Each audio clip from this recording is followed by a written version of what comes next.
Let us pray. Dear Heavenly Father and our God, we just want to thank you for the opportunity where we can be here today. For your name is excellent in all the earth. Proverbs chapter 18 and verse 10 tells us that the name of the Lord is a strong tower, and the righteous run into it and are safe. Father, in a special way, dear God, we invite you to this sitting of the House of Assembly. We pray, dear God, that everything that is said and done will bring glory and honor unto your name. I pray in a special way that you will empower each member here today and help them, dear God, to always do what is best for the territory. Bless this nation, and may you be with today's proceedings. In Jesus' precious name I pray. Amen. Please be seated.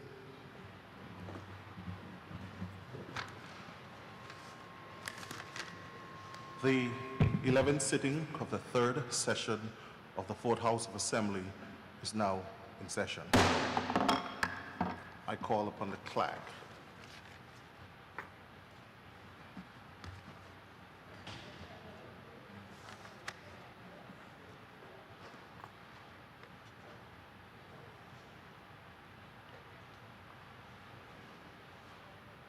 Okay, I'm not sure your mic picked up, Madam Clerk.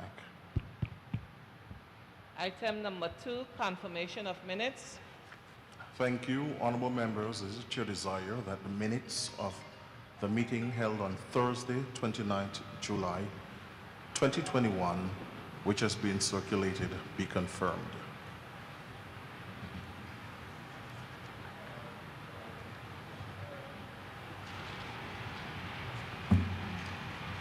With no dissenting voice, the minutes of the meeting held on Thursday, 29th July 2021 is hereby confirmed.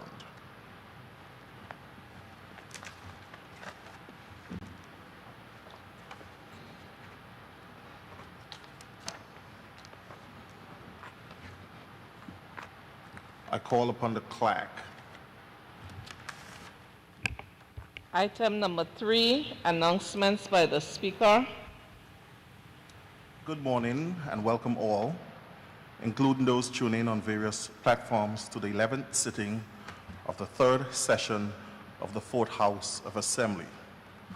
I bring apologies from the Honorable Minister for Transportation, Works and Utilities and member for the 5th District, the Honorable Kai M. Reimer, as well as the Junior Minister for Trade and Economic Development, Honorable Sherry D. Flax Charles, who could not be here today. Shereen D. Flax Charles.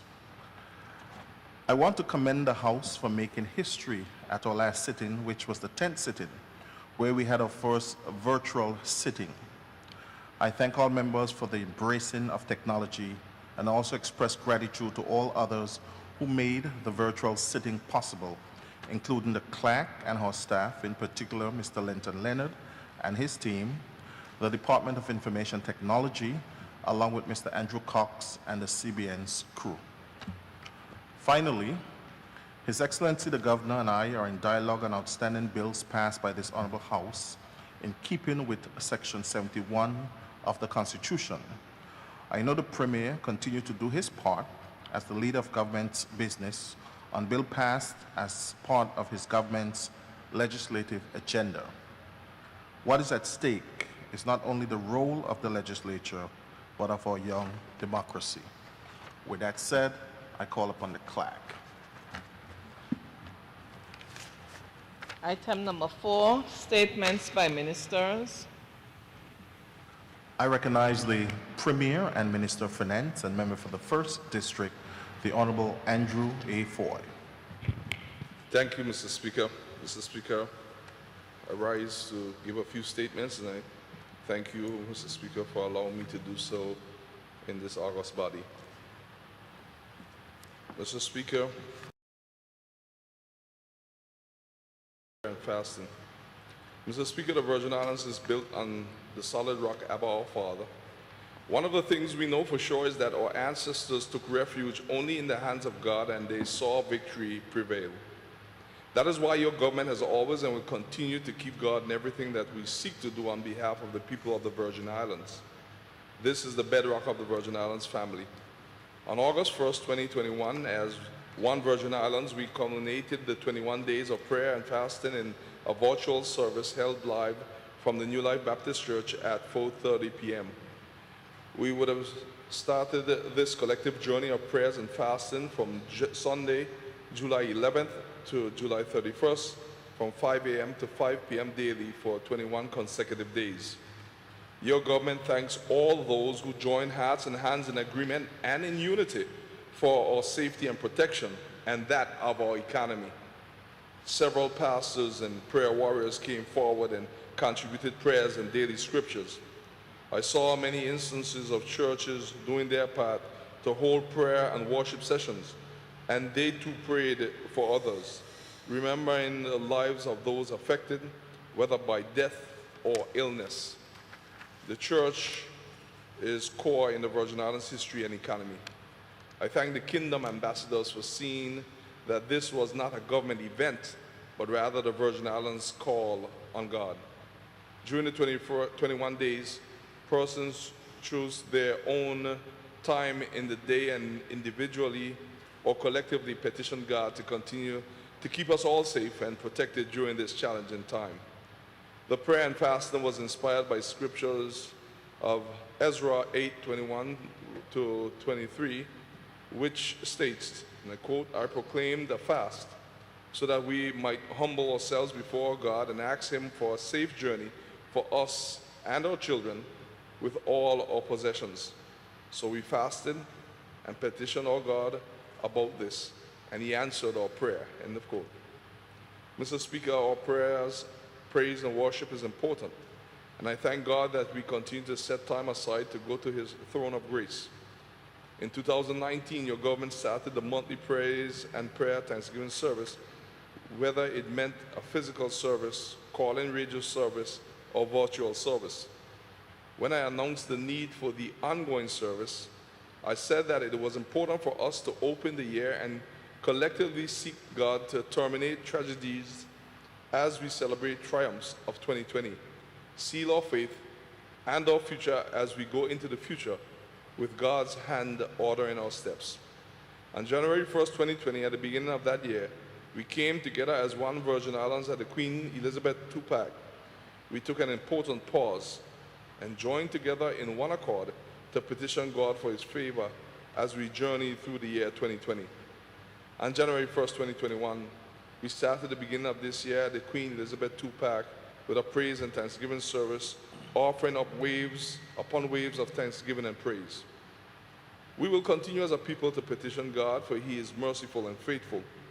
I know that there are persons who think that God and state should be separated, but in the Virgin Islands we know that this cannot be the case, since it was God who paved the way for our people to be liberated to chart their own course and develop their state, the Virgin Islands. Your government thanks the combined praise and worship team from the different congregations and all members of the clergy, including members of the BVI Christian Council, for their continued support and leadership in celebrating God's love. Together, we will all continue to remain close with God. We'll continue to win this battle. I'm asking the church and the people to continue to be praying for our Virgin Islands, for it is only through prayer that we will recognize the time and season that we are in, whereby God will give us the strategies to guide our work and actions. Only through this would we as a people of the Virgin Islands be able to safely and successfully navigate our way in and through challenging times. I look forward to us coming together regularly as we pray, fast, worship, petition, repent, praise, and believe, and move forward in God together. Mr. Speaker, I thank you.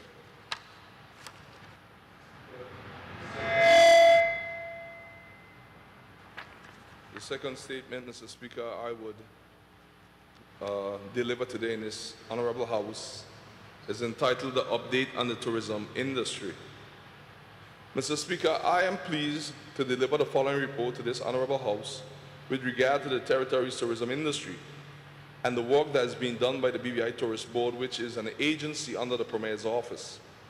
since the reopening of the Terence B. Letsom International Airport on 1st December 2020 to welcome guests back to our shores in the COVID-19 era. The Virgin Islands has realized steady increases in tourist arrivals into the territory, particularly after February 2021. In July 2021, the territory had 7,208 total guests entering, which was the highest volume we have had since the reopening.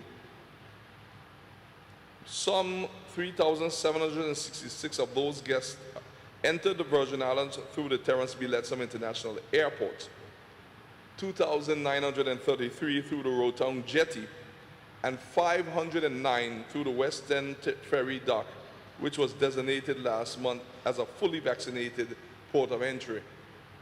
While these numbers are not as high as what the territory was accustomed to experiencing in pre-COVID-19 times, the steady increase since the reopening of our international borders shows promise that the industry is reviving as vacationers makes traveling to the destination easier for our visitors from around the world. As is customary, some of the accommodation and yachting sector have decided to close from August through October to ready themselves for the upcoming season and to prepare for the hurricane season.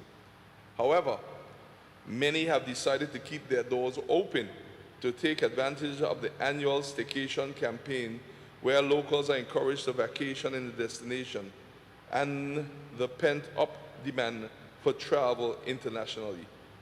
The staycation program started on 15 June 2021. However, the 7 p.m. to 5 a.m. curfew implemented on 9 July 2021 because of the recent sudden spike in COVID-19 cases has slowed the campaign as well as international visitors. Even though we experienced the most tourists in July to the Virgin Islands since the reopening. We know this because of cancellations that were conveyed to the BVI Tourist Board. This was unavoidable in the circumstances. Nonetheless, Mr. Speaker, it is anticipated that the newly implemented 11 p.m. to 5 a.m. curfew, the recovery of most of the COVID-19 cases in the territory, and the pent-up desire to travel internationally will give the industry a much-needed boost in these most challenging times and looking forward.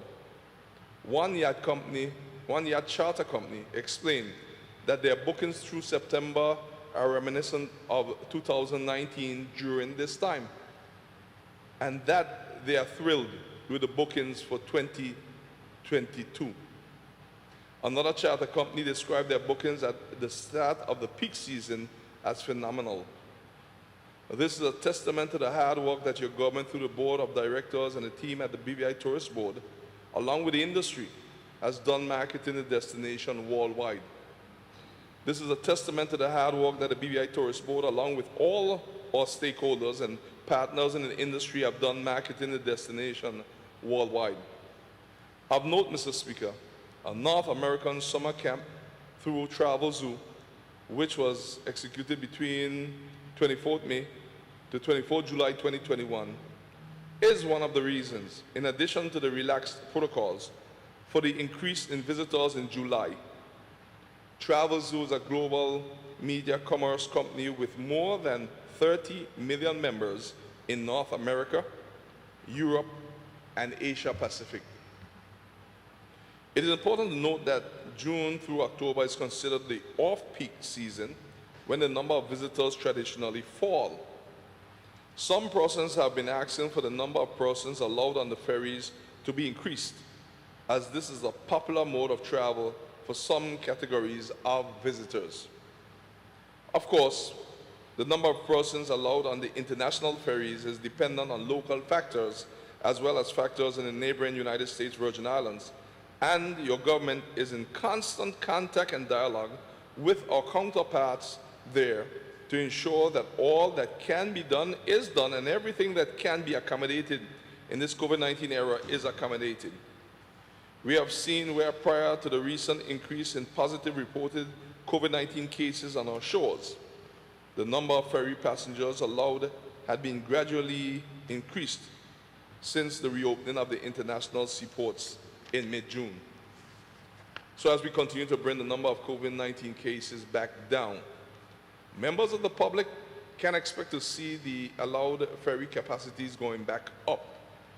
Of course, keeping the ferry capacity up and the traffic volumes up, both for air and sea arrivals, requires everyone doing their part to ensure that we keep the COVID-19 infections down.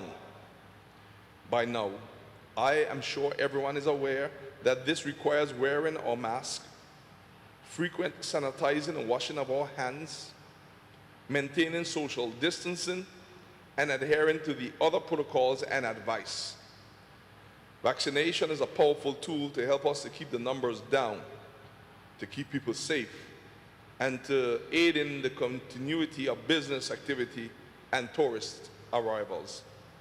Vaccination remains voluntary in the Virgin Islands, and your government continues to urge persons to consult their medical doctors on whether they have any medical concerns that should bear on their decision to vaccinate. And once they are so advised by their doctor, they should vaccinate. Again, we respect persons' right to choice. Mr. Speaker, the British Virgin Islands Tourist Board continues to market the destination worldwide to keep the momentum that has been gained thus far under the campaign, Something to Celebrate. All promotions of the British Virgin Islands to the world from the BVI Tourist Board are driven by the overarching theme, BVI Love. It is our new look, a new feel, a new perspective, and most of all in the midst of the new regular living, working, and visiting in the Virgin Islands and COVID-19, which has changed the world forever. This means that we have had to move forward from branding ourselves as a nature's little secret. That was not a different era, but just a different time. I congratulate the BVI Tourist Board for championing BVI Love, and I would like to see more marketing, collaboration, and partnership between the BVI Tourist Board, ministries, departments, and industry partners. BVI Love simply means love our Virgin Islands every day. Indeed, having this fresh perspective and this new branding for the BVI as a destination is important in creating the excitement and the interest we want as we invite visitors to experience the Virgin Islands. Mr. Speaker, with a focus on sailing, villas, and ecotourism in North America, the BVI Tourist Board has restarted to attend face-to-face consumer events and continues to execute virtual events to keep the destination top of mind with trade partners. Our destination continues to be featured in some of the top publications worldwide and hosts top travel influencers to share their experience in the BVI with their followers. 2 face-to-face events that have been attended by the BVI Tourist Board were Ultra Luxury Travel Trade Show in Texas, the Peninsula Travel Show in Florida.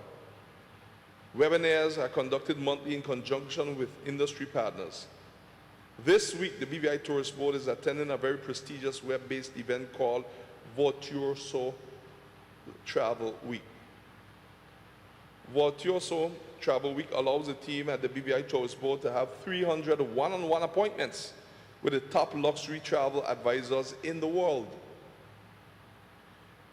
Virtuoso, known in the industry as a consortia, is one of the world's leading travel industry luxury networks with the top producing travel agencies and members from over 40 countries covering 6 continents.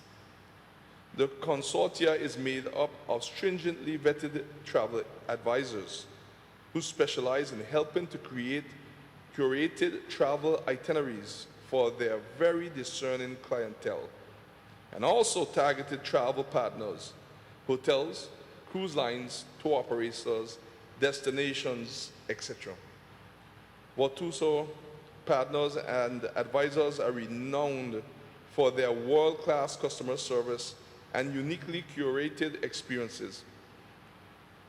Some of the publications that the destination has been published in print and digital are Afar Media, Condé Nast, Modern Luxury, Travel Zoo, Bridal Guide, Hamptons Magazine, Key Biscayne Magazine, Miami Magazine, Northrop and Johnson, Ocean Drive Magazine, Sailing World.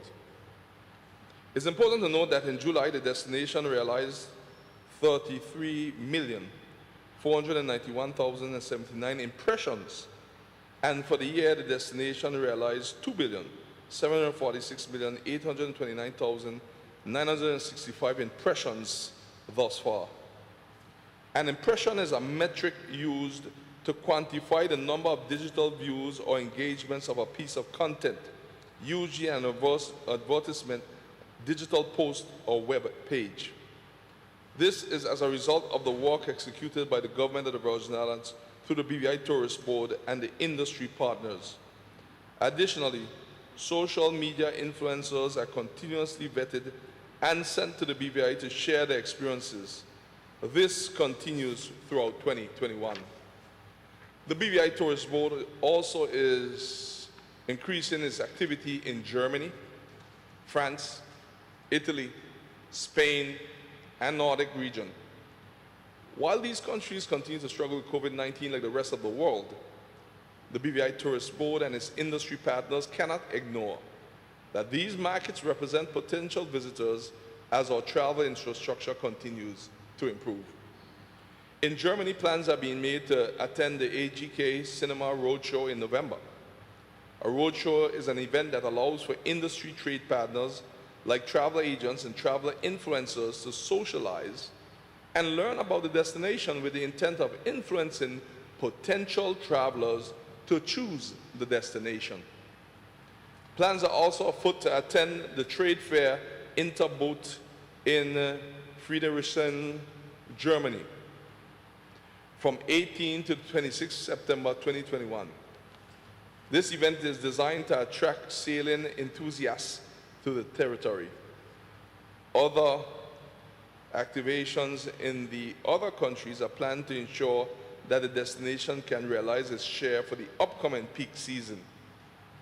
The recent spike in COVID-19 cases placed the destination on the amber list from the green list for the United Kingdom. Being on the amber list means that travel from the UK will be more difficult with regard to quarantine stipulations for Brits. However, the BVI Tourist Board, along with the industry, continue to execute virtual events as well as in-person promotions to showcase the destination in preparation for when the winter months set in and a hopeful return to the green list. To name a few, here are some of the publications that the industry partners in conjunction with the BVI Tourist Board have secured coverage. TTG Luxury, Hitch.co.uk, Stephen Michaels, Metro Online, Telegraph.co.uk. Additionally, sales on our BVI branded yacht for publication relation efforts are planned for the balance of the year, along with plans to have a road show being explored in the region. Plans are also being made for this year's Food Fest. COVID-19 has forced changes to the events that have not been finalized. However, this year, the BVI Tourist Board and the Department of Culture will work together to execute a Tourism and Culture Month that will showcase the culinary and artistic prowess of this destination. The product department continued to execute hospitality training in the territory in preparation for the peak season and the implementation of hospitality infrastructure that will allow for improvement when we are not operating at our peak. Taxi training are being planned as well to ensure that when the cruise ships return, that our front line is ready to go. The industry is resilient. The peak season promises to be one that will witness the revival and re-energizing of the tourism industry. Your government, through the BVI Tourist Board, continues to execute hospitality training at various tourism sector businesses to reinforce the hospitality training that was provided at H.L. Stout Community College. This training has been conducted and continues to be available and is ongoing in all districts. Understanding that our hospitality is what will set us apart, this is a very important initiative. Taxi training continues territory-wide as well. No district left behind. On Virgin Gorda, the North Song Sub-Post Office, which was destroyed in Hurricane Irma, has finally been rebuilt to showcase the history of the territory. Locations have also been approved for the installation of signage that will allow for picture-taking opportunities on Virgin Gorda, Tortola, and Anegada. Additionally, throughout the territory, beach safety signs have been installed that were destroyed by Irma. As a government, we cannot emphasize enough how important it is that we do everything possible to keep the COVID-19 positive cases down, both in terms of saving lives and also for the sake of the economy and all the businesses and individuals who depend on our tourism industry reopening fully and staying open without interruption. We must recognize and remember that our visitors want to know that they will be safe when they come to the Virgin Islands, and that their vacation, their plans, and their experience will not be interrupted or curtailed, so that they can get the full benefit and enjoyment of the time and money that they are spending to come to the Virgin Islands. Our BVI tourism industry is resilient, our product is resilient, and our team is working hard to ensure that we are able to benefit to the fullest from the potential of our tourism resources. Mr. Speaker, I thank you. Mr. Speaker, the next statement I read to this Honorable House. Mr. Speaker, I will read this in three capacities: Premier, Minister of Finance, and 4th District Representative. The Western Terminal Project. Mr. Speaker, I now speak on the Western Ferry Terminal Project. One of our Fungi music legends, Lashing Dogs, had a song called At Last. And the legendary Etta James said it as well.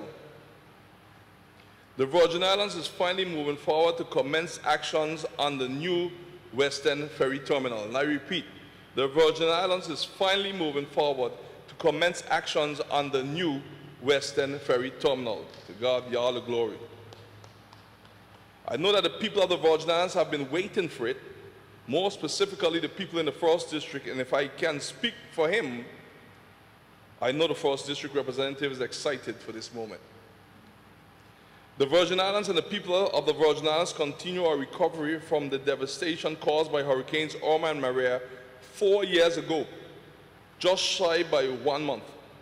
But to all of us, it seems like just yesterday. Our Virgin Islands people continue to prove our resilience and our resolute spirit. And with our God on our side, nothing is too great for us to do. Nothing is impossible.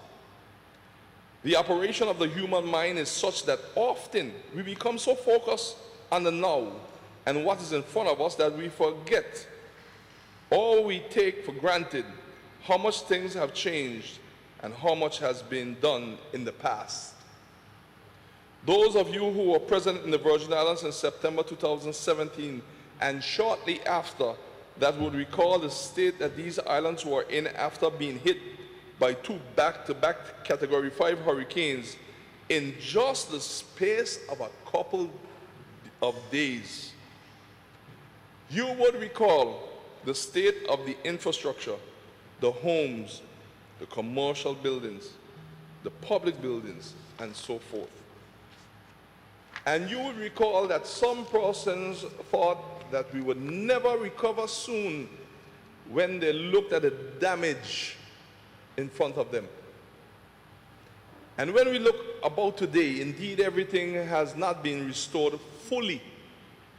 But how much have we risen from the rubble? And the progress that has taken place is due to the fortitude of our Virgin Islands people. Indeed, we did have some help in the initial stages to restore some services and to clear some of our roads, for example. And our friends and neighbors reached out with some emergency assistance. But in terms of the real building and recovery, it has been mostly us mobilizing what we have, reaching as far as we can, and regrouping and coming again. And so today, as we take another significant step forward in our recovery from Irma and Maria, I want every Virgin Islander to recognize that this is our accomplishment. And when this new Western ferry terminal is completed in the next 36 months, it will be our achievement, paid by us, the people of the Virgin Islands, and not by anyone else. When the time comes, we must remember to look at the finished facility and say with pride, the people of the Virgin Islands did that. And we did that not only while going through recovery from a catastrophic climate disaster, but also while battling the worst pandemic to strike the world in over 100 years. Despite all the challenges, the BVI keeps moving forward. So we say to God be all the glory. Mr. Speaker, there are so many recovery and rebuilding projects that have been undertaken on the pure strength of the Virgin Islands people. Some have been done directly out of the territory's pockets. We have had some assistance from the United Kingdom government in their areas of interest. We have taken loans from the Caribbean Development Bank and other lenders, to whom we are grateful. And I must say, to whom we the people have to repay those loans. But even for those loans, they are being repaid by the strength of us, the Virgin Islands people. And we must remember that. We must never underestimate ourselves, and we must not undervalue ourselves. Our seaports are an integral part of our way of life in the Virgin Islands. It is part of our culture. It is what helps to build us as a people of the Virgin Islands. We depend on good, functional port infrastructure to commute between our islands for leisure and to do business. We depend on our port to travel to and from the neighboring United States Virgin Islands and receive visitors for our tourism industries. Before the hurricanes, the West End Ferry Terminal, sometimes called Sofa's Hole Jetty, cleared 40% of all arrivals into the Virgin Islands. Mr. Speaker, it's very important for me to repeat this statistic. Before the hurricanes, the Western Ferry Terminal, sometimes called Sofa's Hole Jetty, cleared 40% of all arrivals into the Virgin Islands. A functioning ferry terminal in Western of Tortola is important and convenient for our residents from that side of the island, who otherwise would have to travel to a road town to catch the ferries. And this is not just for the residents of the First District, but also residents of Jost Van Dyke and several other communities in the Second District. We know all too well that there are persons who prefer to leave from the Eastern Longlook community to commute to Western to catch the ferries to St. John or to St. Thomas. Mr. Speaker, your government has been very much aware of how much it means to people to have the ferry terminal restored at West End. And that is why we made it one of our priorities. But I even need to go further back than the hurricanes of 2017. The rebuilding of the West End ferry terminal has been discussed for many years. I can even remember this from as far back as even from my primary school years. And even now, when we stated that it would be a priority, and it is a priority of this government through the RDA, persons were still doubting. Well, of August 10th, 2021, we are putting all the doubts to rest. Mr. Speaker, you may recall that there were promises that the services in the West End would be restored by September 2018, but this never materialized. Your present government put it in our manifesto, and that we would treat this with the urgency it deserves. And in August 2019, just 6 months in office, we opened a temporary facility at West End so that maritime services could resume while we worked on getting a permanent facility in place. And I must state, with the West End terminal doing at least 40% of all arrivals, one would understand the economic significance of having the West End ferry terminal up and duly functional into a modern jetty. It will help our economy by leaps and bounds. Mr. Speaker, through the Recovery and Development Agency, the RDA, which is an agency under the Premier's office, an invitation for consultancy services for the design and construction management of the project was issued last year, 2020. We had hoped to be further along by now, but as we all know, there were setbacks due to the COVID-19 pandemic. But everything is in place to move forward. The team at the RDA will speak more about the details of the project during the course of the next few weeks, along with myself, and even some other public meetings we'll be having, and what we should be expecting over the course of the next 36 months. They will also explain more about the 12 months defects liability period as a guarantee behind the quality of work that is to be delivered in this 1,048,909 project. In terms of this aspect of it, for that cost includes project management, project design, and project management. This does not include the construction costs. The RDA will tender that, and a successful contractor will move toward building the facility, and that amount will be made known when the time comes. However, Mr. Speaker, I must say for the construction costs, it is important to inform this Honorable House that there's a reserve figure already put aside in terms of the loan funding from CDB. So the project, Mr. Speaker, is moving forward and will continue to move forward for the next 36 months. I want to congratulate the successful contractor Inros Lackner SE Germany for winning this award. We look forward to a smooth execution with delivery on time, on budget, and according to scope. I must also highly recommend the RDA team. Since May 2021, the RDA under Acting Chief Executive Officer, Mr. Anthony McMaster, has sprinted over every hurdle and has broken many records by bringing forward quite a number of projects. One would say that he exceeded his personal best. These projects, which your government prioritized, have multiple benefits for the Virgin Islands people and our economy. They strengthen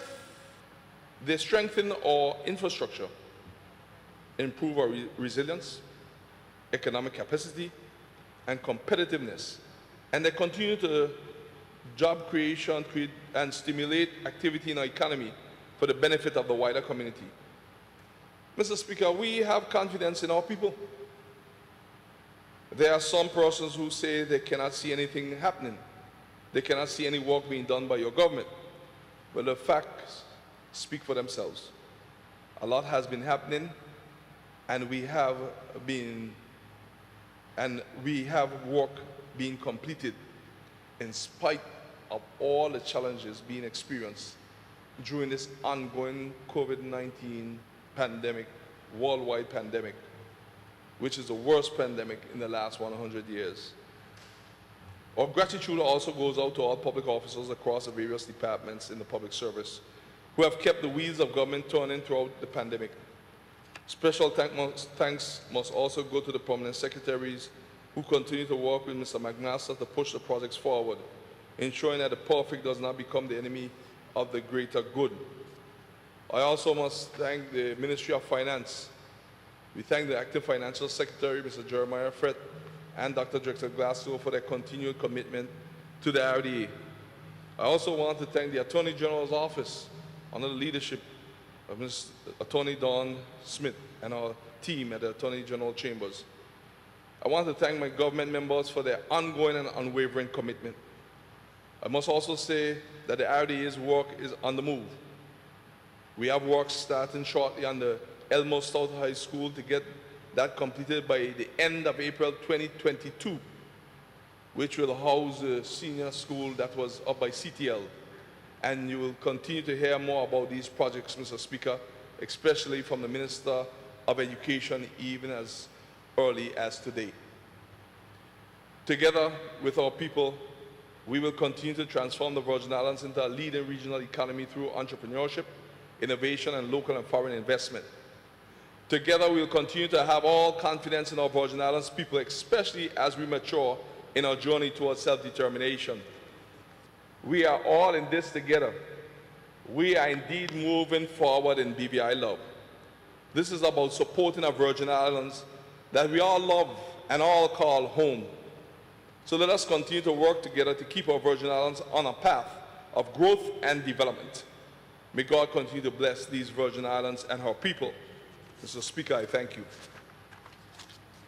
Mr. Speaker, crave your indulgence to read another short statement entitled COVID-19 Update. Mr. Speaker, thank you for this opportunity to make this statement to this honorable House. As Premier and Leader of Government Business, I wish to express gratitude on behalf of the government and on my own behalf, as well as that of the Virgin Islanders and residents, to all persons who have contributed in some way to our battle against COVID-19.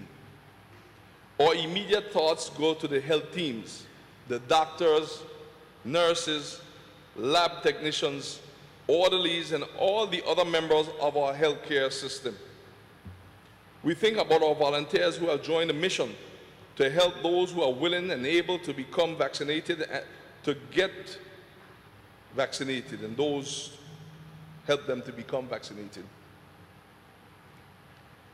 Whether it is by being present at one of our many vaccination locations to help persons with paperwork or dropping off some refreshments for them. We must remember that there are persons across all ministries and departments who are playing their respective roles to ensure that all the components of our machinery work and that they function in sync. I speak about our police officers, custom officers, immigration officers, personnel at the ANC ports, staff at the BVI Tourist Board, and public officers whose job is it to prepare cabinet papers and other policy documents and to ensure that these are implemented when they are approved. And many other persons working long hours, often unseen. We have teachers and educators who have been doing their part to keep our children engaged through online classes. And this is not unique to the BVI, but worldwide. Many of them have been contributing to getting things in place so that face-to-face classes can resume, as we anticipate will happen very shortly, providing, Mr. Speaker, that we continue to keep our COVID-19 cases down. Our business community has also been playing their part, implementing and enforcing the protocols in their places of business. Mr. Speaker, we also must say thanks to our Attorney General's office, who also has been playing their part with Attorney General Dawn Smith and her whole entire team at the Attorney General's chambers, including our Acting Financial Secretary, Mr. Jeremiah Fred, and his entire team. We have to thank all the elected members, Mr. Speaker, who have chipped in and also helped in their own special way, especially our Junior Minister of Tourism, Mr. Speaker, who brought the idea for the drive-through and all the efforts that all members of this honorable House on both sides of the aisles. And of course, members of the public have, for the most part, following the precautions of hand washing, wearing masks, sanitizing, and social distancing. Simple measures that are proven to be immensely effective in combating the spread of COVID-19. And for all people who continue to do this, we say thank you. Throughout this entire ordeal, we have always maintained that the only way for the BVI to survive this pandemic is by working together and staying united in BVI love. BVI love is about looking out for our neighbors, caring about our country, and ensuring that we protect it for our future generations. BVI love is about banding together in the face of adversity in the same way that our foreparents did when they faced their tribulations. COVID-19 is a terrible disease, and it is a killer. Of this, we are very certain. But as a pandemic, it is a disaster multiplier, meaning that it is not just the health implications and the loss of life that is of concern. COVID-19 has economic impacts. It has implications for trade, commodity prices, travel, transportation, employment, incomes, education, and almost every other facet of human life and human security. We have been acutely aware of all of this for the past 17 months since the virus became a global threat. And when we speak of finding the balance between lives and livelihoods, it has been about finding the balance between all of these factors. It has been about a question of how much do you expand or contract elements on either side of the equation without everything tumbling down, without causing permanent scarring in the economy, without the healthcare system collapsing. This has been the delicate balancing act for the past 17 months, because almost every day, something changes with COVID-19. All the elements and all the factors in the equation are bearing strain. They have been since the start of the pandemic in March 2020, and they continue while the pandemic lasts. And the constant challenge has been to readjust so that we can relieve and redistribute the strain and give persons and businesses a chance to catch their breath and keep shifting like that so that everyone gets a chance to catch a breath. This is not perfect. There's no playbook that exists to guide you how to deal with COVID-19. Every country is grappling on how to handle the challenges of this fluid pandemic, worldwide pandemic. But here in the Virgin Islands, we recognize that we are dealing with a global pandemic that is, for the most part, beyond our control. And this is the only way to make it through and to help as many persons as possible to make it through with some of the measures and also decisions that we continue to make. And let me be clear, Mr. Speaker, no government can play favorites. All sectors in our economy are important. Small businesses and large businesses depend on each other. Businesses depend on customers.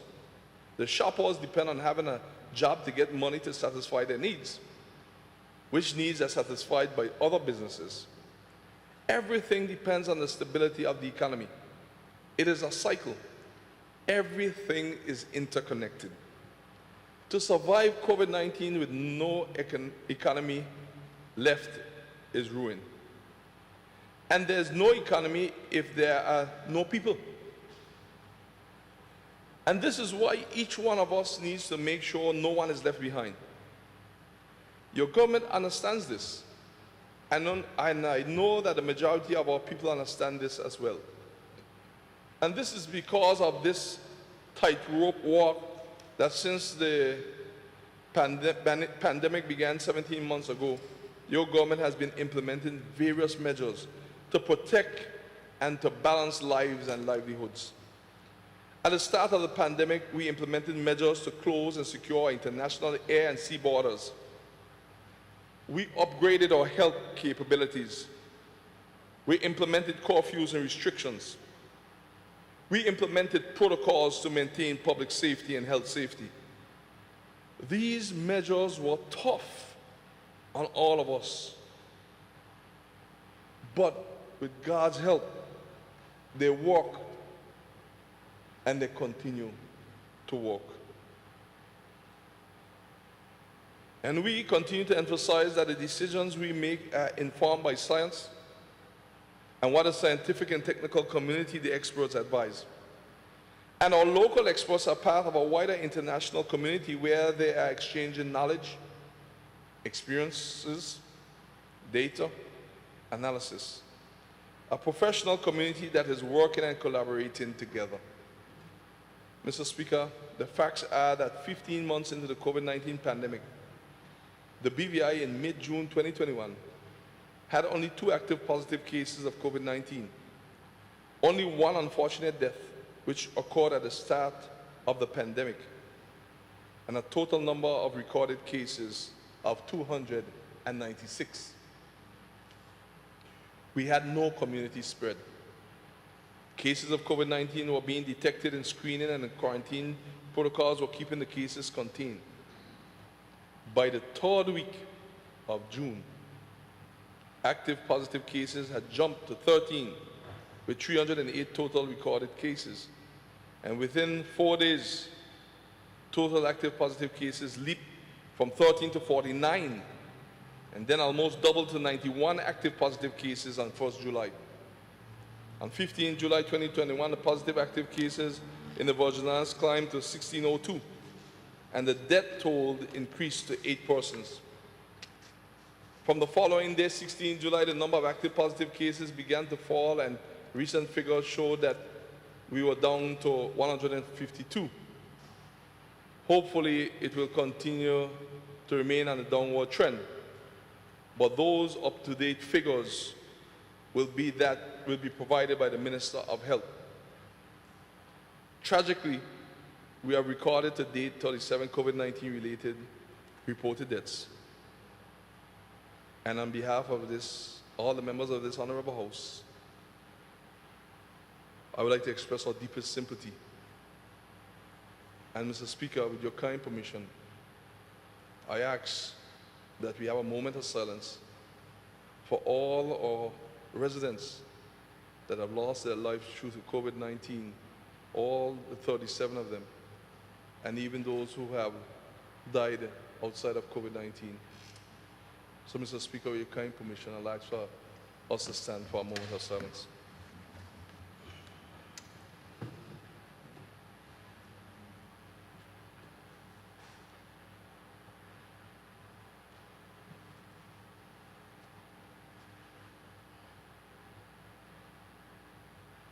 Thank you, Mr. Speaker.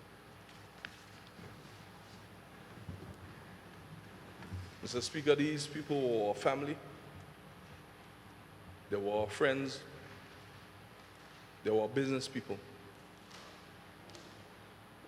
And for us in the BVI, each person that dies is connected to all of us, and that death is felt. And this staggering loss occurred in the space of just under 3 weeks. We continue to pray for the dearly departed and for their families, friends, and loved ones. This is a small, close-knit community. And as I said, when something happens to a member of a community, we all feel it. Mr. Speaker, my intention is not to blame anyone. People have enough stress and grief to deal with. So I'll not mention what the contact tracing has pointed to as an explanation for the rapid spread of the virus. That has been said on diverse occasions already. The fact is that we ended up with community spread, and I've already mentioned the numbers of persons who are affected. All health professionals have always cautioned us about what could happen if we ever got community spread in the Virgin Islands.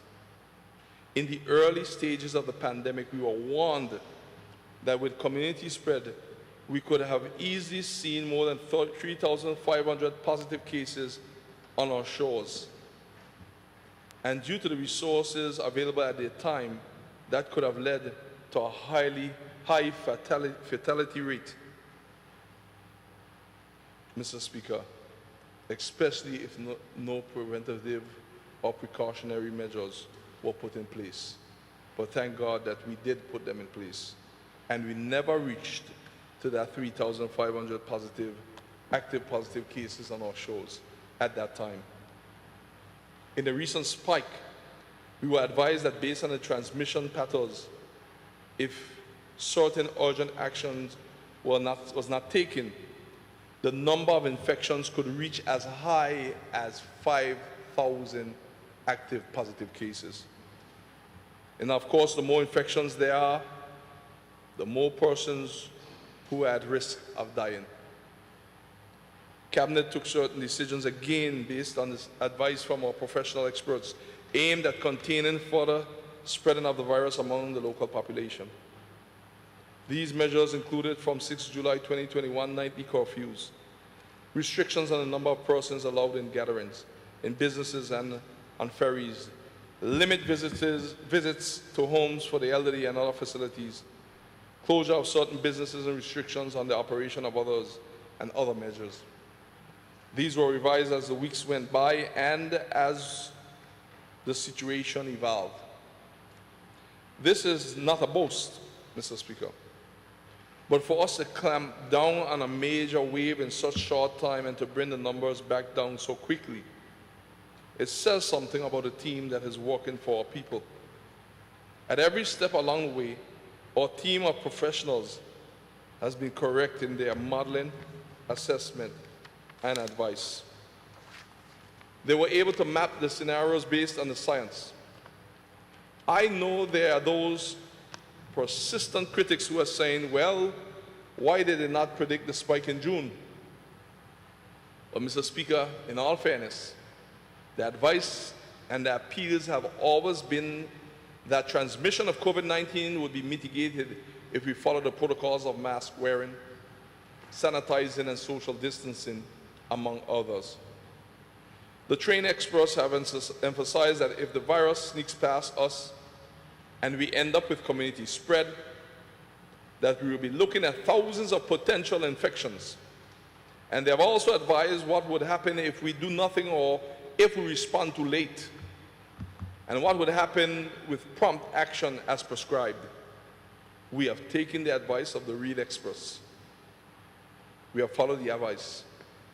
And because of this, we are seeing a flattening of the curve. But let's not become complacent. We need to keep following the expert advice if we hope to keep the curve flat. And as the Minister of Health says all the time, we're not out of the woods as yet. As a responsible government, we continue to educate the population on the benefits of vaccination for those who are able to take the vaccine. Vaccination remains voluntary. It remains up to individual choice. We recognize that there are persons with health conditions for whom vaccination must not be an option. And many of those persons would fall into the high-risk category for becoming severely ill or worse if they catch the virus. The more persons who are able to become vaccinated, the greater our chances of protecting those who are vulnerable. So again, we encourage persons to think about their own safety and doing their part to keep others safe. The Ministry of Health and the health team, together with volunteers and other supporters, have intensified efforts to get persons vaccinated. And make no mistake about it, Mr. Speaker, while we know it is a choice, this government has and continues and will continue to emphasize that we strongly recommend vaccination. The Honorable Minister of Health also must be commended for the work that he and his permanent secretary, CEO, CMO, and his entire team has been doing. Mr. Speaker, to leave him out of our prayers and our commendations would not be right. I know that he has spent many sleepless hours, Mr. Speaker, going above and beyond the call, Mr. Speaker, deeply concerned about the safety of his people in the Virgin Islands. And I want to publicly thank the Minister of Health. The Minister of Health will provide the most updated figures also. But up to the 7th of August 2021, the records show that 12,187 residents and Virgin Islanders were fully vaccinated, and at least 16,553 were fully or partially vaccinated. The territory has also been able to benefit from the US BVI vaccination bubble, made possible through the generosity of our neighbors in the USVI and Governor Albert Bryan Jr. We have also received vaccine supplies through Public Health England. And I want to thank Governor John Rankin and the UK government for their support and assistance in this regard. And even more details about those programs will be given by the Minister of Health. I want to reiterate, Mr. Speaker, that your government cherishes freedom of speech and democracy. We fully support the right of citizens to express themselves and to criticize or disagree with your government. But this must be done in a respectful and lawful way.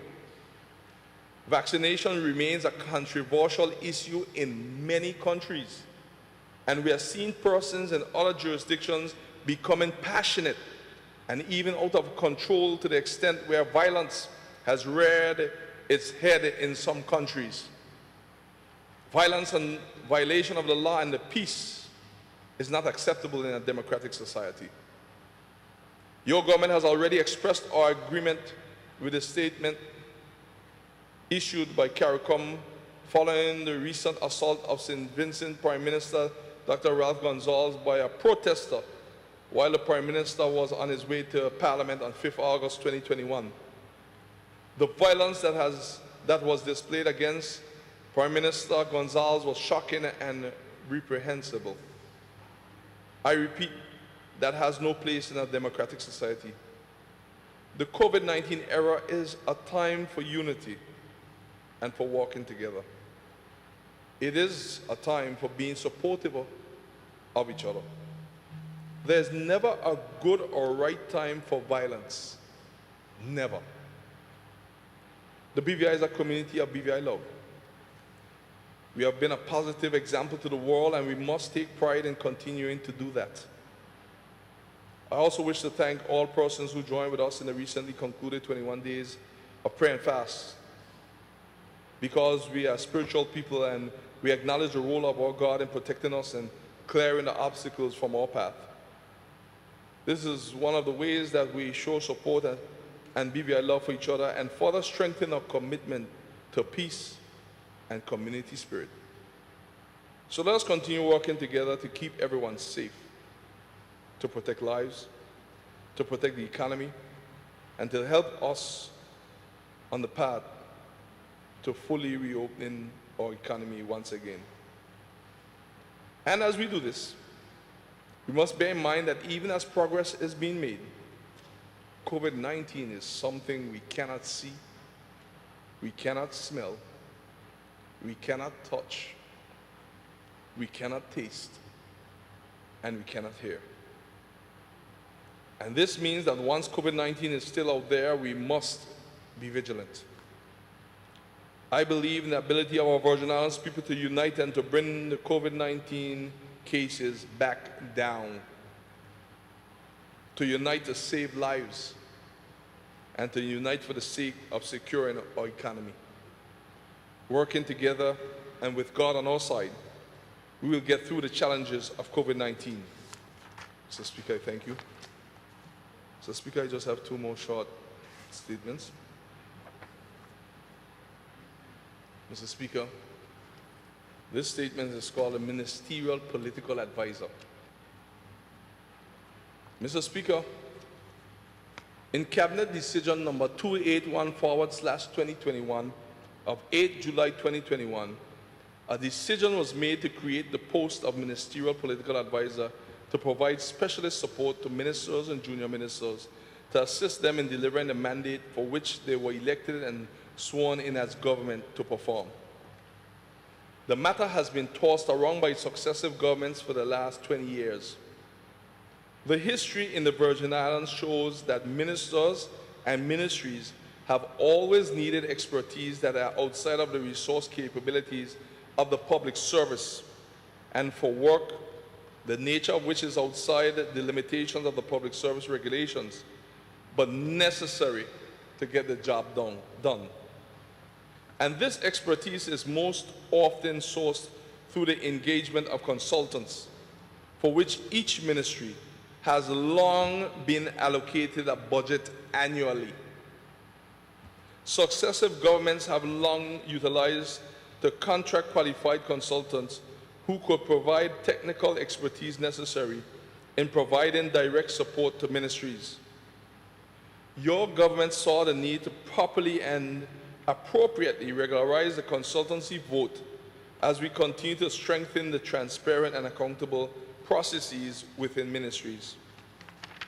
If I could go back into our history, the first steps to ministerial government in the Virgin Islands took place in 1956, when constitutional changes allowed for 2 ministers of the legislature who were elected by other 2 elected members to the Executive Council to be given oversight for trade and promotion and works and communication.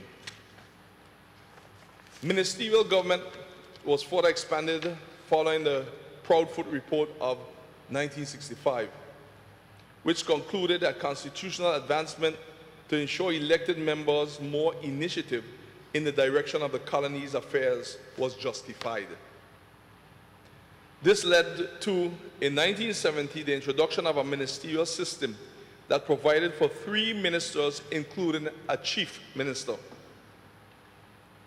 The ministers became administratively responsible for the various subjects of the government, save for defense and internal security, external affairs, the public service, the courts, and for a time finance, which were retained under the purview of the governor. In the more than 5 decades since, the economy of the Virgin Islands has grown substantially, increasing the demands on the local government to provide services to the public. Major advancements in technology have also contributed to this increased growth and increased demands and pressure on the government. This has been reflected in the various constitutional reviews over that period.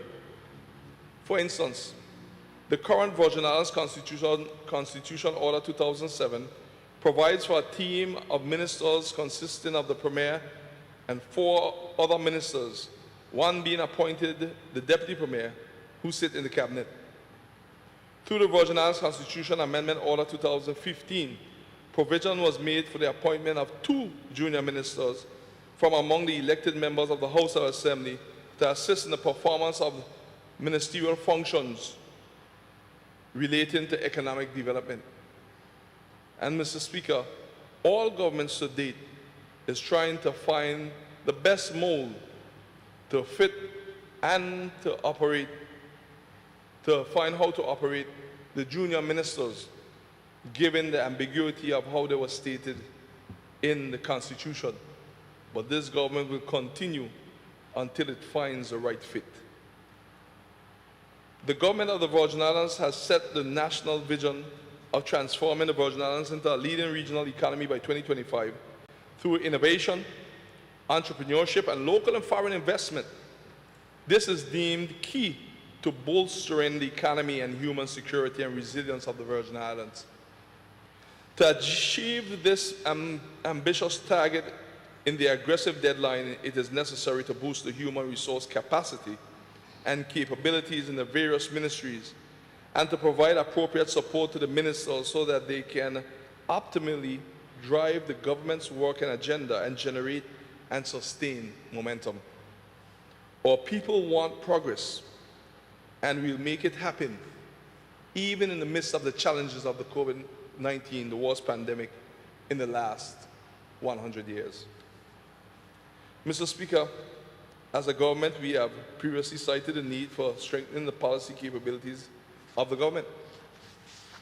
At a Thanksgiving service at the Cyril B. Romney Tortola Pear Park on 6 March 2019, shortly after taking office, the stated proper development will not be guaranteed by ad hoc policies and arrangements nor attempting quick fix legislation. It is important that we get a functioning policy unit in place with some urgency. It is an important mechanism to ensure that the renewal that the people voted for and expected shall take place. End of quote. Establishment of a policy unit in the Premier's office is a consideration in the ongoing public service transformation exercise. Introduction of the role of ministerial political advisors through the already established and funded consultancy vote will lend to strengthening the policy capabilities of the ministries, while the establishment of a policy unit is considered in the reformed public service. Political here does not mean relating to political parties. Political here means relating to strengthening the work of the government. The word political in the job title simply reflects that the advisor is selected by the minister and is not a public officer engaged by the Public Service Commission. It does not matter whose party was supported. The role is not about hiring friends and family. It is about hiring persons who can help strengthen the Virgin Islands for future generations to enjoy, build, and grow.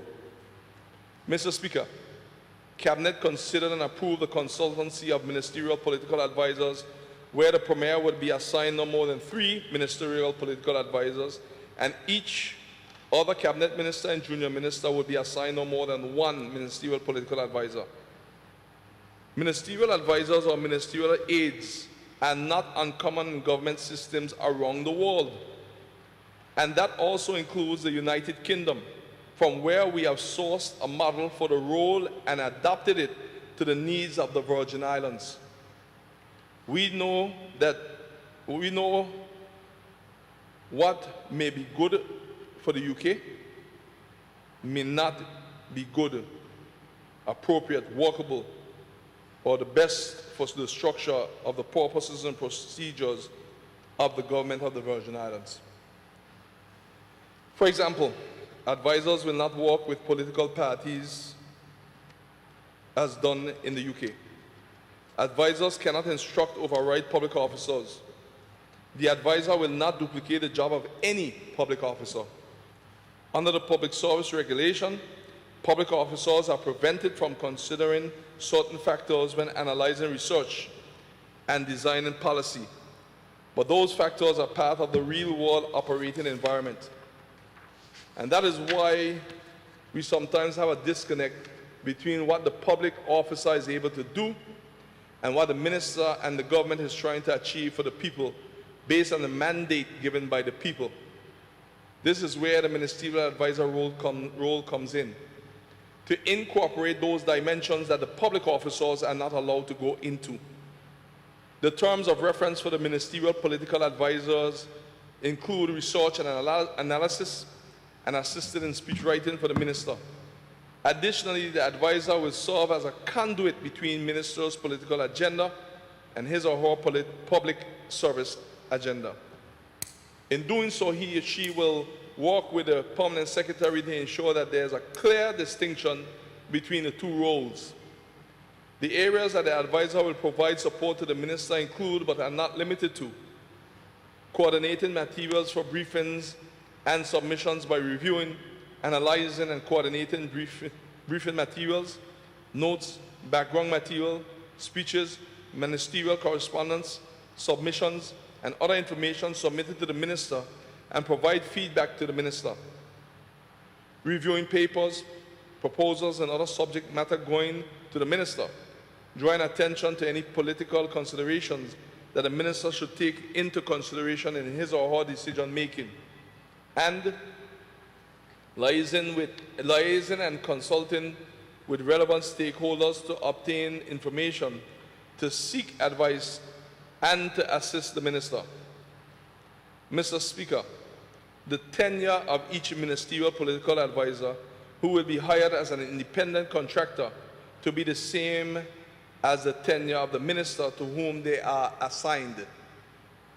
Each ministerial advisor is subject to all public service laws, regulations, and policies during their tenure, save and except where research, advice, and other support to the minister may incorporate political considerations in their analysis, advice, speech writing, etc., in a manner that would not be permissible for a prominent public officer.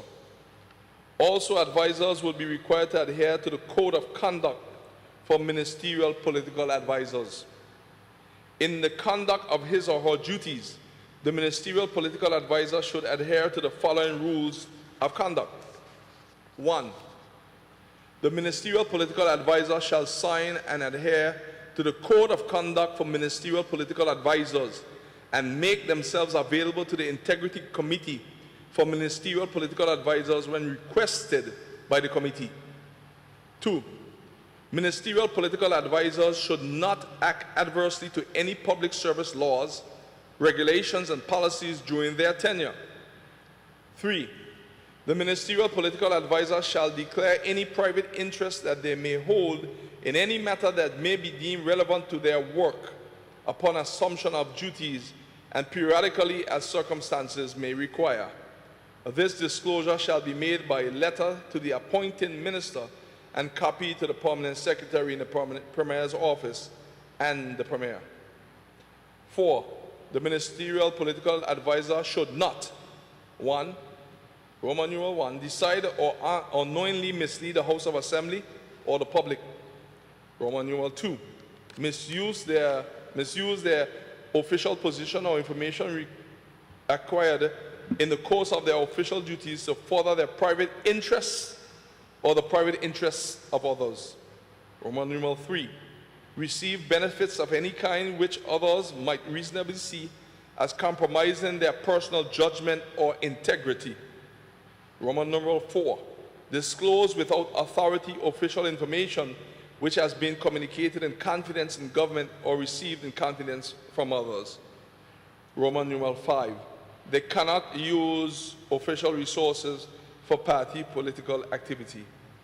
Roman numeral 6, and do anything which might reasonably lead to the criticism that people paid for public funds are being used for party political purposes. Number 5, the ministerial political advisor may, on behalf of their ministers, Roman numeral 1, convey to officials through the authorized officer their ministers' views and work priorities, including on issues of presentation. In doing so, they must take account of public officers' workloads and any priorities ministers have set. Roman numeral 2, request through the authorized officer officials to prepare and provide information and data, including internal analysis and papers. And Roman numeral 3, hold meetings with the authorized officer to discuss the advice being put to the ministers. 6, but political advisors must not, Roman numeral 1, ask public officers to do anything which is inconsistent with their obligations under the Public Service Code. Roman numeral 2, behave towards prominent public officers in a way which would be inconsistent with the standards set by the employing department for conduct generally. Roman numeral 3, have responsibility for budgets or involvement in the award of external contracts. Roman numeral 4, suppress or supplant the advice being prepared for ministers by prominent public officers, although they may comment on such advice. Mr. Speaker, an integrity committee for ministerial political advisors has been set up, comprising of the permanent secretary, Premier's office as chair, permanent secretary, deputy governor's office, and one of the 4 other permanent secretaries in rotation each year. The integrity committee for ministerial political advisors would have the authority to call and question ministerial political advisors on their adherence to the code of conduct for ministerial political advisors or matters of conflict of interest, and that the committee may submit a report to the Premier for his or her consideration. Mr. Speaker, this initiative is not geared towards benefiting the present government only, but it is now fully intact for any successive governments that will come forward. The contract issued to political advisors will not exceed $120,000 per annum in accordance with the following pay bands. Each contract for each ministerial political advisor does not cover gratuity payments, annual leave, and sick leave. Each ministry will allocate payment of remuneration for ministerial political advisors under the existing consultancy vote, and payments for the ministerial political advisor to junior minister will be borne from the consultancy vote of the Premier's office. Cabinet approved the waiver of the tender process to allow ministerial political advisor to be contracted for a tenure that allows the cumulative compensation to be no more than $120,000 per annum. There is nothing arbitrary in terms of what these advisors will be paid to do or what they will be doing. There are approved job descriptions and there are salary caps.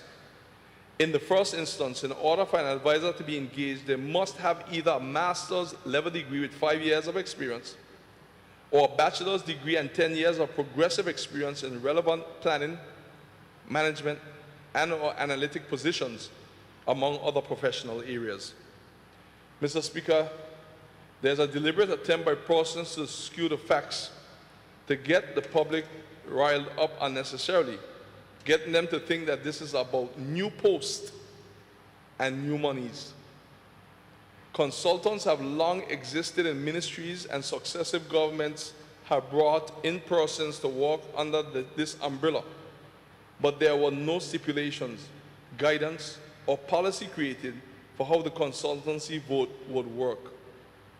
All we have done is to give the consultancy role a title in the name of ministerial political advisor. The DGO agreed with the need for the role of the ministerial political advisor.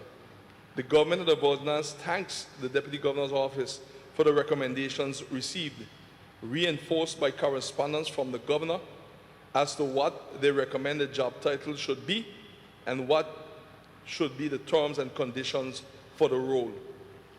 All the recommendations of the Deputy Governor's Office and the Governor were accepted by the Premier's Office, and it was only after the satisfaction of the DGO and the Governor were achieved that the matter was carried to Cabinet. So essentially, we have been able to strike a balance, streamline the terms and conditions of engagement, and in the interest of good governance. We have created some checks and balances so that neither the ministers nor the advisors can abuse the post. That is all that we have done. It is clear that this initiative was not one that was just pulled out of a hat. This is not a new expense being created, but rather we are doing what is right to get things right.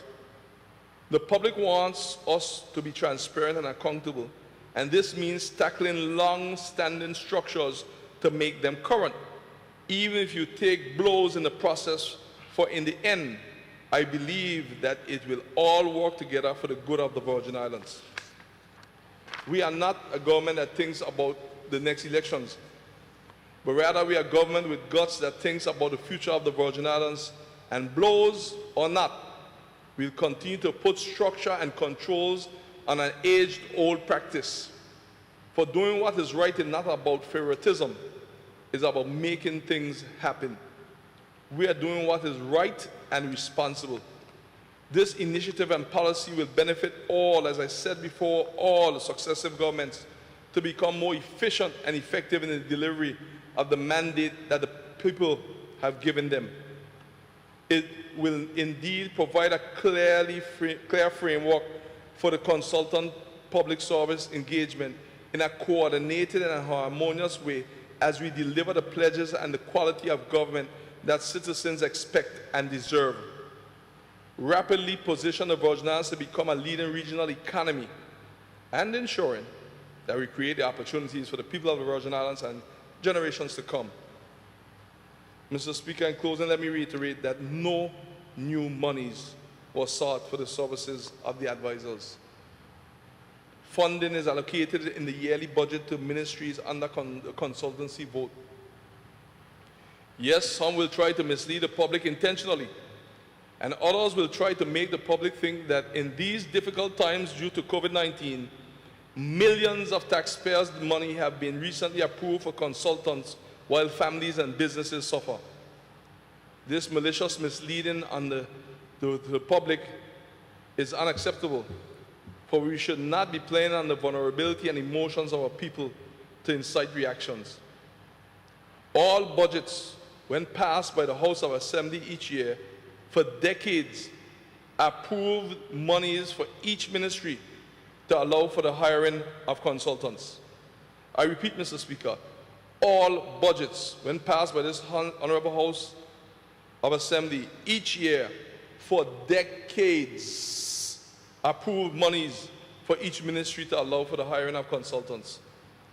The facts are that they're in the financial books of history to show that a consultancy vote in each ministry long existed, which become more heavily used by successive government from 2011. All this government has done is to target only some of the already approved funding for consultancy to facilitate the new initiative of ministerial political advisor. We want to make sure that this government and any future government is placed in a position where there is a transparent and accountable process in hiring consultants and informing the public of how some of the already approved funds are being targeted. Thank you, Mr. Speaker. Mr. Speaker, I have one last statement, and then I'll be finished with statements for the day. This last one is entitled, Mr. Speaker, COVID-19 Monitoring and Evaluation. Thank you, Mr. Speaker, for allowing me this opportunity to make this statement to this Honorable House. I wish to provide an update to this Honorable House on measures being implemented by your government for the monitoring and evaluation of the various COVID-19 economic stimulus grants. This was part of your government's response to the social and economic fallout from the pandemic, which not only touched on the loss of revenue of businesses, but also on loss of income to employees and the potential threats to food access in the Virgin Islands. Cabinet approved the monitoring and evaluation policy of the economic stimulus programs that are being carried out by the Premier's office. But before I go further, may I state for the record that the monitoring and evaluation policy for the economic stimulus programs was not something that fell out of the sky or any kind of knee-jerk response to any recent developments. In all the cabinet decisions in which the various stimulus programs were approved, and in all the cabinet papers, it was clearly stated that there would be a monitoring and evaluation phase that would follow the implementation phase. Due to the continuation of the COVID-19 pandemic, there were some challenges and concerns with conducting certain types of field exercises. But we must also remember that when you are dealing with areas such as agriculture, the measurable indicator is crops planted, harvested, and brought to market. So there is wisdom in allowing the injection to mature so that you have something to measure. The other important point is that when the grants were issued, all recipients were given a letter advising them of their obligations to spend the money only as approved, to provide feedback, and to participate in the monitoring and evaluation phase. I repeat, Mr. Speaker, that the other important point is that when the grants were issued, all recipients were given a letter advising them of their obligations to spend the money only as approved, to provide feedback, and to participate in the monitoring and evaluation phase. Representatives of religious organizations and churches were required to sign a declaration stating that they would use the funds for the purpose intended. All of this was done from the inception. This is why around 5th August 2021, persons would have seen notices being published advising recipients of the COVID-19 economic stimulus grants of their obligation to complete a mandatory COVID-19 stimulus feedback form. Letters are also being sent to all recipients to remind them of this obligation and to provide them with the necessary form. Although the preference is for the forms to be filled out online at eservices.gov.vg/feedback. This applies to all persons and businesses that receive the COVID-19 economic stimulus for micro, small and medium enterprises, daycares, preschools, private schools, churches, religious organizations, farmers, and fisher folks. They are asked to complete the COVID-19 stimulus feedback form to assist the government with completing the economic stimulus grant report to ascertain and confirm the impact of the support of the respective ventures. Recipients are required to submit general information, including names, trade license, physical address, district and contact information, amount of grant received, number of employees where applicable, among other things. Additionally, participants are required to list and provide documents, receipts on how the funds were used. For example, to pay rent, electricity, water, and sewage, internet salaries, severance to employees, payments to suppliers, national health insurance, social security, inland revenue, among other things. The deadline to complete the forms is Friday, August 20th, 2021, and persons who may need assistance with completing the form are asked to contact the Premier's office at 468-2152. That's 468-2152. Mr. Speaker, you would recall that the government of the Virgin Islands secured a special grant from the BVI Social Security Board, BVI SSB, in the sum of $40 million to address specific initiatives, including the following COVID-19 related economic stimulus measures.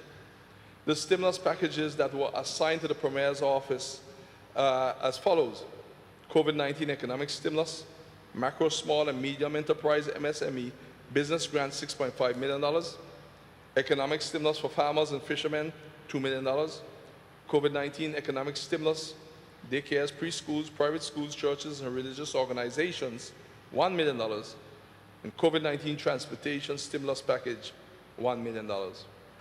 Those allocations are supported by Cabinet Decision Memo numbers 211//2020, 267//2020, 343//2020, 236//2020, 342//2020, 179//2020, and 175//2020. The allocations were based on estimates and projections. However, based on the volume of the request under the different programs, adjustments were made as appropriate.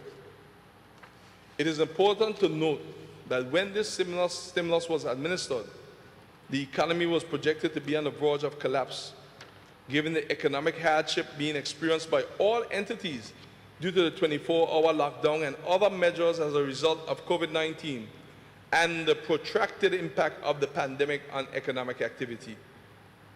Upon administering the programs, it was realized that a broad-based strategy rather than a means assessment for each applicant was implemented for the economic stimulus programs that were based on the merit and volume of the respective requests. Although the BVI Social Security Board and the Government of the Virgin Islands announced the grant in May 2020, and Cabinet approved the various stimulus programs in May and June 2020, disbursement of the grants did not begin until September 2020 due to bureaucratic issues and the availability of the funds. Some disbursements continued into 2021. Considering that economic activity in the Virgin Islands was still severely constrained and that expenditure in targeted economic areas would require time to mature, it was felt to be prudent, as I said, to allow some time for the funds to work before moving to monitoring and evaluation stage of the stimulus programs. An additional consideration here was that having persons going from property to property to conduct interviews and site inspections at that time would have increased the risk of spreading COVID-19. Vaccines were not available in the Virgin Islands until mid-February 2021, and a large number of persons in the territory still remain unvaccinated even to date. Notwithstanding this, it is expedient to develop and implement a policy and action plan for monitoring and evaluation of the economic stimulus programs to ensure accountability for the dispersed funds and to measure the effectiveness of these interventions in showing up and growing the Virgin Islands economy and in having a positive social impact on the territory during and after the current pandemic crisis. To execute monitoring and evaluation of the various economic stimulus programs, the following three-phase plan will be implemented. Phase 1, reporting and data collection. The first phase of the monitoring and evaluation process would consist of the following steps. A, the Permanent Secretary Premier's Office will write to all grant recipients reminding them of their obligations to provide an account for the use of funds and to participate in surveys and other exercises for monitoring and evaluation. This has already begun. B, a feedback form customized for each grant type will be sent to each grant recipient. They will be asked to complete and return the form by 20th August 2021. The form will also be made available in electronic format and via the internet. The forms are already accessible online at eservices.gov.vg. Respondents would be required to provide details with supporting documents, receipts, and photographs where applicable of payments such as statutory obligations, utilities, equipment, rent, mortgage, creditors, suppliers, and staff. They would also be required to provide a statement of how the stimulus grant assisted their business or organization in coping with the COVID-19 economic challenges. Farmers and fisher folk will be required details of their operations such as acreage farmed, land, crops, or catch, etc. Various government departments will assist in following up with recipients to provide assistance to persons who may need help completing the forms and to ensure that the recipients return the forms to the Premier Office as follows. A, micro, small, and medium enterprises, MSMEs, Premier's Office, Department for Trade and Investment Promotion. B, farmers, Premier's Office, Department for Agriculture and Fisheries. C, fisher folk, Premier's Office, Department for Agriculture and Fisheries. D, daycare, preschools, and private schools, Premier Office, Ministry of Education. E, church, religious organization, and church groups, Premier's Office, Ministry of Health and Social Development. The collected data will be collated and analyzed by the Premier's Office to generate appropriate reports. This data will not only assist with providing accounting for the funds, but assist in remedying existing deficiencies with databases and in data-driven planning for the future. Phase 2, verification and site visits. Grant recipients are urged to be honest and accurate in their submissions because the second phase of the monitoring and evaluation program will include verification and site visits. In the second phase of the monitoring and evaluation plan, random site visits will be conducted by the government departments, stipulated as follows to ascertain the veracity of information submitted in the feedback forms. A, MSME, Department for Trade and Investment Promotions. B, Farmers, Department for Agriculture and Fisheries. C, Fisher Folk, Department for Agriculture and Fisheries. D, daycares, preschools, and private schools, Ministry of Education. E, churches, religious organizations, and church groups, Ministry of Health and Social Development. The investigating agency will report to the Premier's Office on the findings of site visits. Phase 3, continuous tracking. Under Phase 3 of the monitoring and evaluation process, the assigned departments will conduct follow-up monitoring with the respective recipients and other participants in the various sectors to gather information on the growth and development of the individual businesses and organizations and the performance of the respective sectors as a whole. Follow-ups will be conducted every 3 months and a report provided to the Premier's office. The objective of this policy is to direct and ensure the collection of data from recipients of the various COVID-19 economic stimulus programs implemented by the Premier's office, for monitoring the use of grant funds and evaluating the effectiveness of the programs in meeting their objectives. This is necessary so that the government of the Virgin Islands and the taxpayers of the territory can be assured that the grants hit their target and that the government is being prudent with the public's purse. Mr. Speaker, your government was pleased to be able to assist our farmers, fisher folks, daycares, preschools, private schools, churches, religious organizations, and church groups to cope with the difficulties caused by COVID-19. These grants were an investment in the survival of our economy, to keep our economy going so that entrepreneurial activity can continue and provide jobs for our people in the midst of the worst pandemic in the last 100 years. These funds were an investment in the developing and strengthening of the relevant sectors, and in particular food production. We are already seeing an increase in availability of local fish in the market, and we are already seeing more locally grown produce for sale at various locations.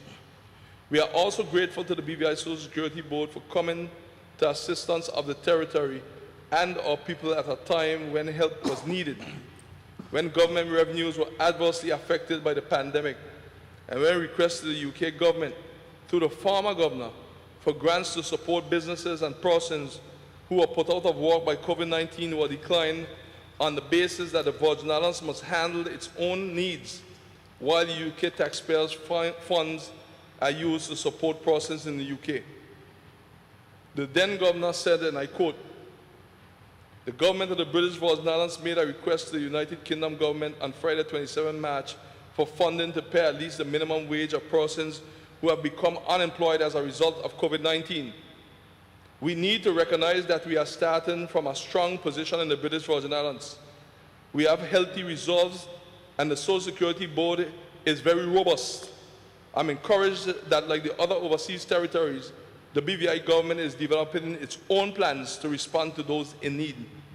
Nonetheless, I would like to emphasize that the UK stands with the people of the British Virgin Islands and has already offered its support to the territory." End of quote. A detailed preliminary report on the distribution of the grants has been prepared, and this will be presented to the House of Assembly in due course, so that all persons can see that the funds are accounted for.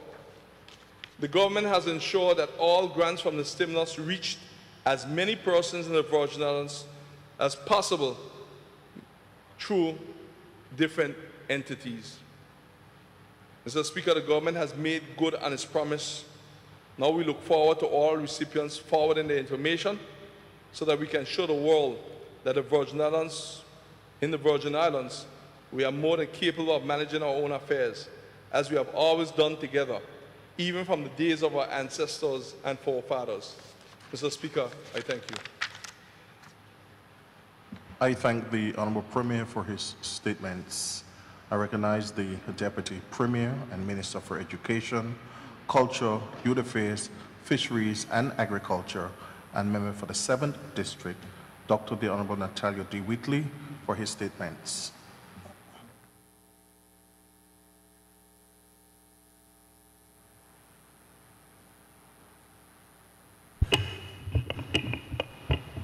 Thank you, Mr. Speaker.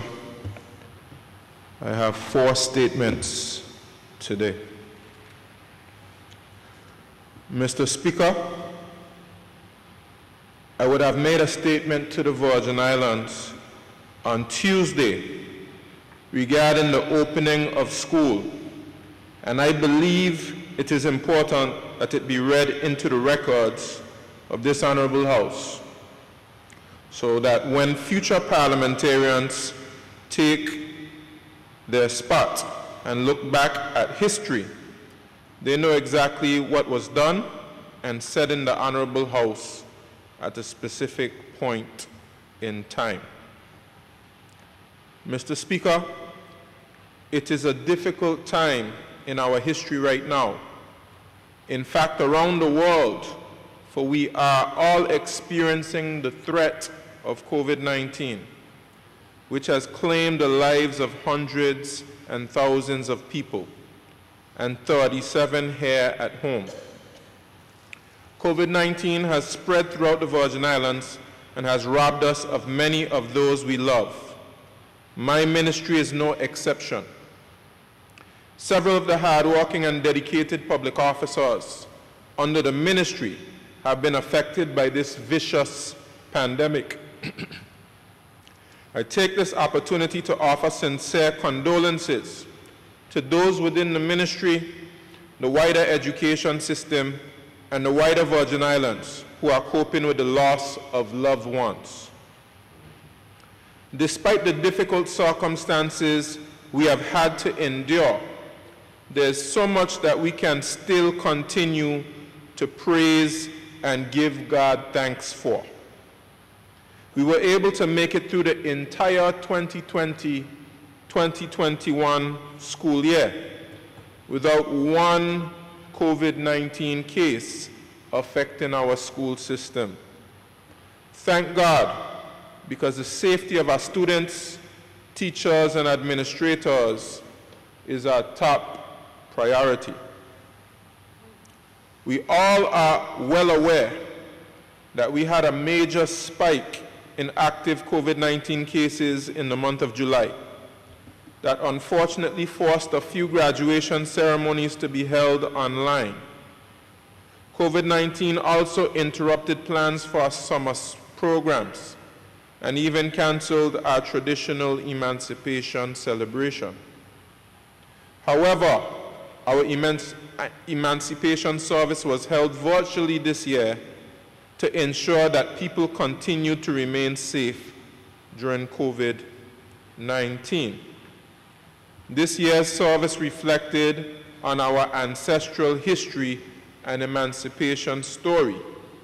This was important because we must continue to remember the strength of our ancestors and foreparents who, like us, went through similar experiences, and they always came together, unified for the Virgin Islands, and our action must be no different. In addition, a special remembrance was held in the virtual service for those who lost their lives to the COVID-19 virus. Now more than ever, the Virgin Islands must continue to unite in the strength of prayer and purpose. For despite the disappointments, we can be thankful to our God that through the measures agreed and implemented, through the diligence of our professionals in healthcare, through the adherence of the vast majority of the public, we have decreased the number of active cases of COVID-19 from over 1,600 to under 150 cases, and I know we'll get a more recent update of those numbers. Bringing this meteoric spike under control just in time for the reopening of school.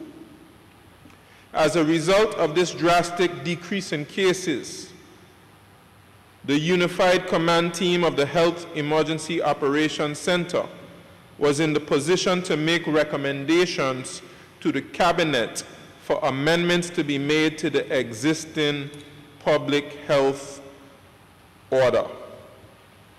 These amendments include the relaxing of constraints for schools. As a result of these adjustments, we can now outline the plans for education for the upcoming academic year. All schools, public and private, will be allowed to open, and students will be free to return to school campuses and engage in face-to-face instruction for the 2021-2022 academic year. The decision has been made because we recognize that there are some students who will benefit from being in the classroom environment, and we are laser focused on our students' success. We must also keep our children safe. Therefore, these schools are mandated to abide by the well-established protocols successfully implemented in the previous academic year. And we will take measures to ensure that these measures are adhered to, because we cannot afford to take chances with our students' or teachers' health. We ask for the cooperation and diligence of all relevant individuals to ensure that those within our schools are protected. The decision to return our children to school will no doubt cause some anxiety to some parents or even some teachers. Mr. Speaker, we are indeed sensitive to their concerns. To get a greater appreciation of how many persons may be uncomfortable with returning to the school environment, the ministry will conduct a survey next week to ascertain the numbers and understand the concerns. The findings of the survey will guide and help to determine possible alternatives, such as an online option. In addition to this survey, teachers with underlying health conditions and other physical challenges who are experiencing some level of discomfort with the idea of face-to-face instruction should write to their principal, who will inform the ministry. Each case will be considered on an individual basis. The academic school year will begin on Monday, the 23rd of August, with virtual professional day for all educators in the territory. Educating all in changing times, every learner succeeds, will be the theme for this school year. Our theme is a continuation of the one from last year, but expanded to further emphasize our intention to ensure that every learner will have success in their academic pursuits. Once again, we intend to ensure that every learner in the Virgin Islands gets the appropriate education for them to be successful. At this professional day, I will share the policy direction for the school year. All educators are expected to be in attendance. Summer Institute sessions will be held from Tuesday the 24th of August to Friday the 27th of August. The week of the 30th of August will include staff meetings, student orientations, and kindergarten readiness assessments for incoming kindergarten students in all primary schools. Kindergarten readiness assessments will take place from the 30th of August to the 3rd of September. New and transfer students will have orientation on the 2nd of September and returning students on the 3rd of September. The official start date for classes will be this Monday, the 6th of September. All primary school students will return to a full school day of face-to-face instruction. The school day will begin at 8:40 a.m. and end at 3:30 p.m. For the Elmore Stout High School, there is good news. All the furniture procured through the Caribbean Development Bank $65 million loan have been completed and is expected to arrive prior to the beginning of school. This will allow more students to be accommodated in our classrooms. There is more good news, Mr. Speaker. The Premier and Minister of Finance, Honorable Andrew A. Foy, has agreed to finance the construction of additional school buildings on the Elmore Stout High School campus to accommodate our senior school students presently housed at Passer Estate and our growing population of junior school students. The Recovery and Development Agency is managing this project, and it is expected to be completed early in 2022. We are excited about this, and we thank the Acting Chief Executive Officer of the RDA, Mr. Anthony McMaster, for working assiduously with the Ministry of Education to advance this project expeditiously. While we await the completion of this additional infrastructure, all students of the Elmer Stout High School will attend classes utilizing a half-day shift system. Students on the AM shift will begin at 8 a.m. and students on the PM session will begin at 12:30 p.m. The decision to have a shift system is to ensure that all students have an opportunity to experience the school environment. All other secondary schools besides Elmer Stout High School will have a full day of classes. In regard to tertiary education, classes begin at HLSCC on August the 25th with new student orientation and registration taking place August 10th through the 11th. Returning students may register between August 16th through the 23rd. August 31st is the last day to add classes.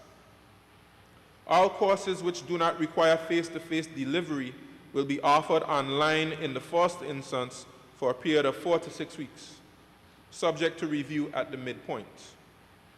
All courses requiring face-to-face delivery will be offered, but with restrictions on the numbers per session and the possible increase of sessions to accommodate additional demand. Academic support services will be delivered mainly virtually, with on-campus access strictly by appointment only. The college can be contacted at 494-4994 for more information. As the schools reopen, there's important information that teachers, parents, and students need to know. We will continue to ensure that all the sanitization and hygiene protocols are in place. Wash basins must be visible for hand washing. Sanitizers must be in all classrooms for ongoing sanitization throughout the day. All persons on school campuses must wear a mask or face shield at all times. Each student is expected to come to on-site classes with a mask or shield and their personal hand sanitizer and cleaning wipes. All school uniforms and the proper dress code will be enforced. For any exception, permission must be granted by the principal of the school. Students must also come with the proper tools. Tools should include a personal laptop or tablet, textbooks, and writing materials. Cell phones will not be permitted as the digital device for classes. Electronic devices must be used in school daily. This means that despite the fact that students are now back in the classroom, the use of technology in teaching and learning process will continue. As we have determined, this methodology and instructional format with the use of electronic devices is now official in school delivery. Electronic textbooks as well as Google Classroom will be fully utilized. Registration for school is now closed at the ministry. Every student in a school should be registered with the Ministry of Education. All incomplete applications to the Ministry of Education must be completed immediately so that placements can be finalized. For secondary public schools, the registration process for grade 7 is completed only after the textbook fee of $125 is paid and access code received. The fees must be paid at the accounts unit in the Ministry of Education, located on the 3rd floor of the Creaky Building in Road Town. For Virgin Gorda, Anegada, and Jos Van Dyke, payments should be made to the principal of the school. Transportation of students to the campus is still the responsibility of the parents.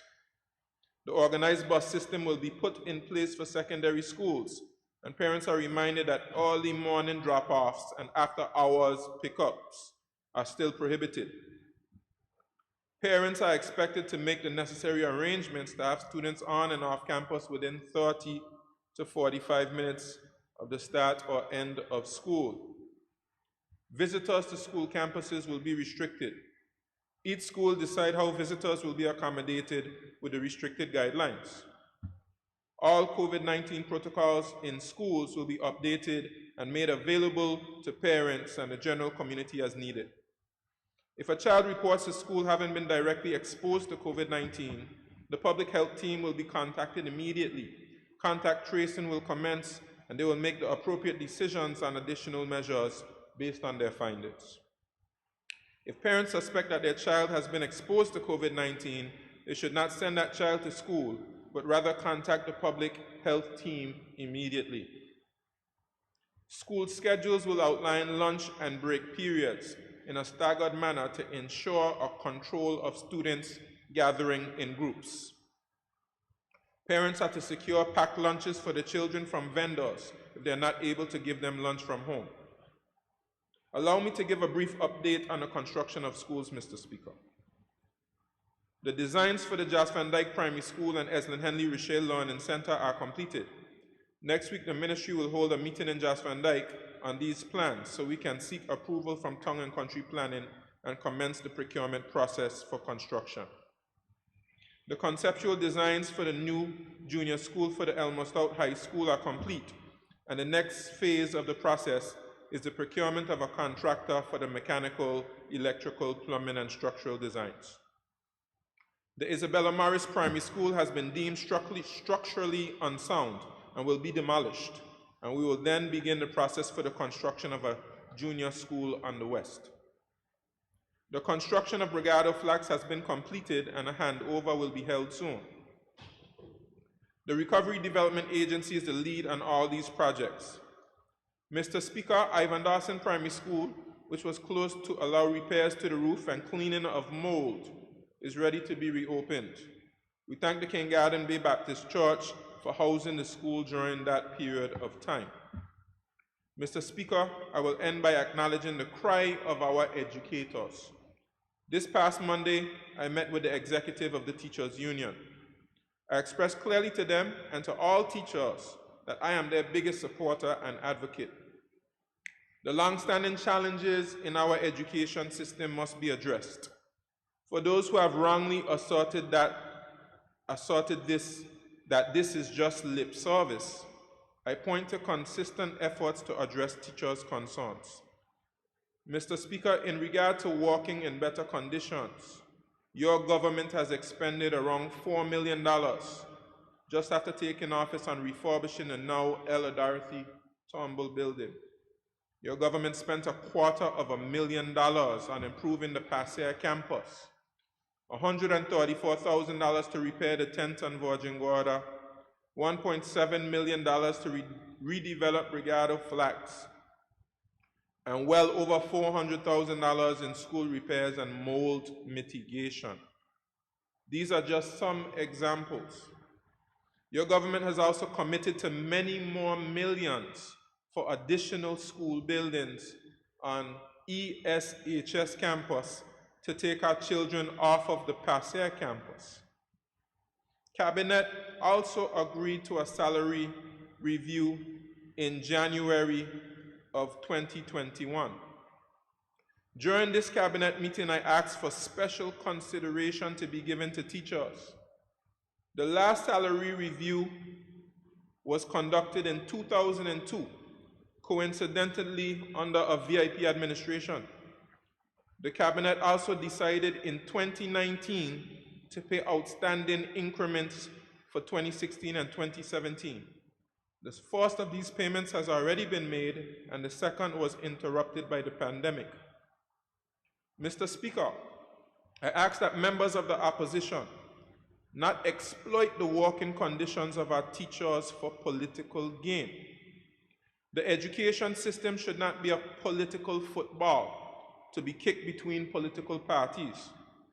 Those members had every opportunity during the previous two NDP administrations to address the concerns that they have opportunistically agitated about. And using their own logic, Mr. Speaker, the $7.2 million they gave to BVI Airways could have gone a long way in assisting the education system. Has enough been done, Mr. Speaker? The answer is no. And I agree with our teachers that more improvements must be made. and my colleagues and I will continue to work for better working conditions for our teachers. This is a solemn promise. But let us always remember, unity is the key for our success.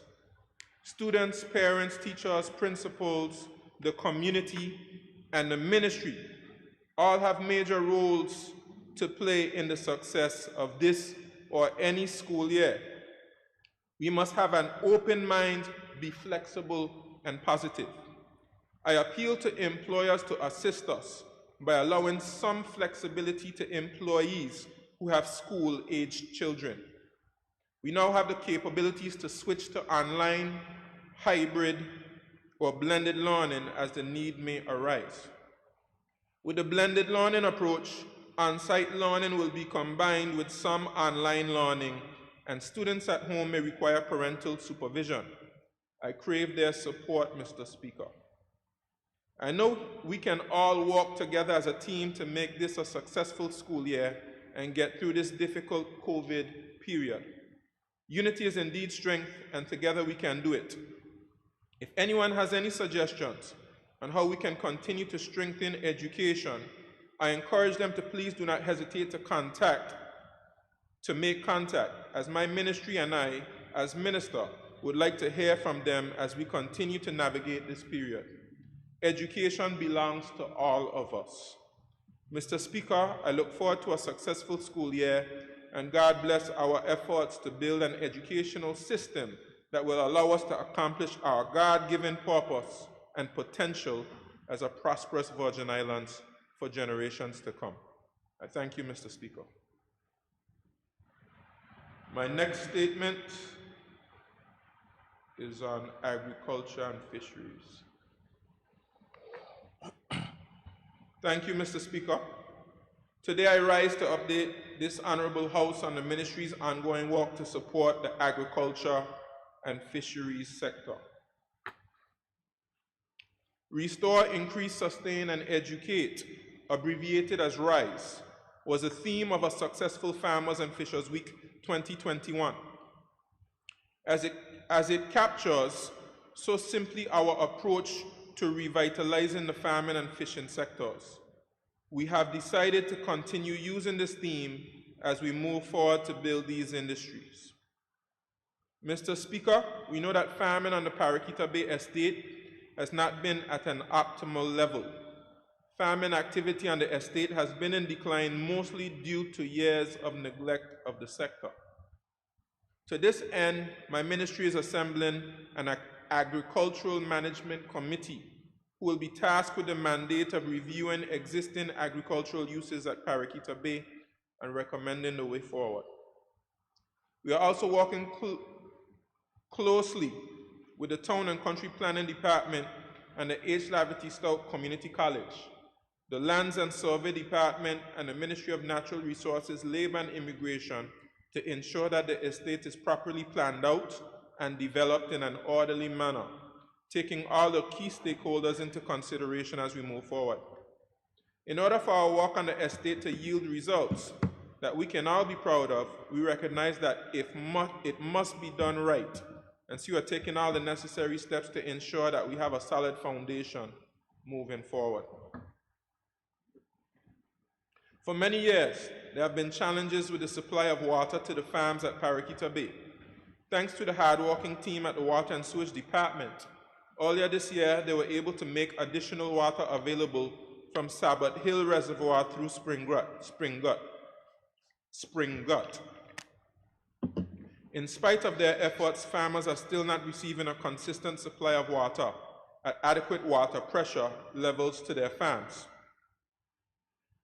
Recognizing this, I have asked my team to begin the process of seeking to restore some of the wells at Paraquita Bay. At the same time, we will work towards establishing a dedicated reservoir to supply water to the farms. We have already obtained estimates to undertake the works and will be identifying the funding sources in the coming weeks. I recognize that this has been a challenging time for some farmers, especially now that we are in the summer months, but I continue to ask for their patience as we seek to supplement the existing water supply. In addition to the Paraquita Bay Estate, infrastructural recovery for the agricultural station in Virgin Gorda was identified as one of this government's priorities. Late last year, we purchased an office trailer that now sits on land in Virgin Gorda that will become the new Virgin Gorda Agriculture and Fisheries Substation. The trailer will soon be commissioned, restoring our office location on Virgin Gorda and providing a much-needed office base for our Virgin Gorda agricultural and fisheries staff. The ministry is also pursuing the designation of additional lands for agriculture and fisheries with the assistance of the Ministry of Natural Resources, Labor and Immigration. We expect additional lands for agriculture to be opened up, particularly on our sister islands of Virgin Gorda and Anegada, as we work to increase agricultural production throughout the territory. As we work to restore and increase, we recognize that our fishers have been without a fishing complex since 2017. As mentioned previously in this Honorable House, we are advancing the development of an agricultural and fisheries complex in Paraquita Bay to serve as a full-service marketing facility for fishers and farmers. These plans are now well underway as the architectural plans have been developed, and we are now awaiting the submission of detailed construction documents. We do recognize, however, that the site location at the complex may present a challenge to fishers as it will be situated inland. We are therefore simultaneously undertaking a planning exercise for the infrastructural development of a network of fisheries landing sites throughout the Virgin Islands.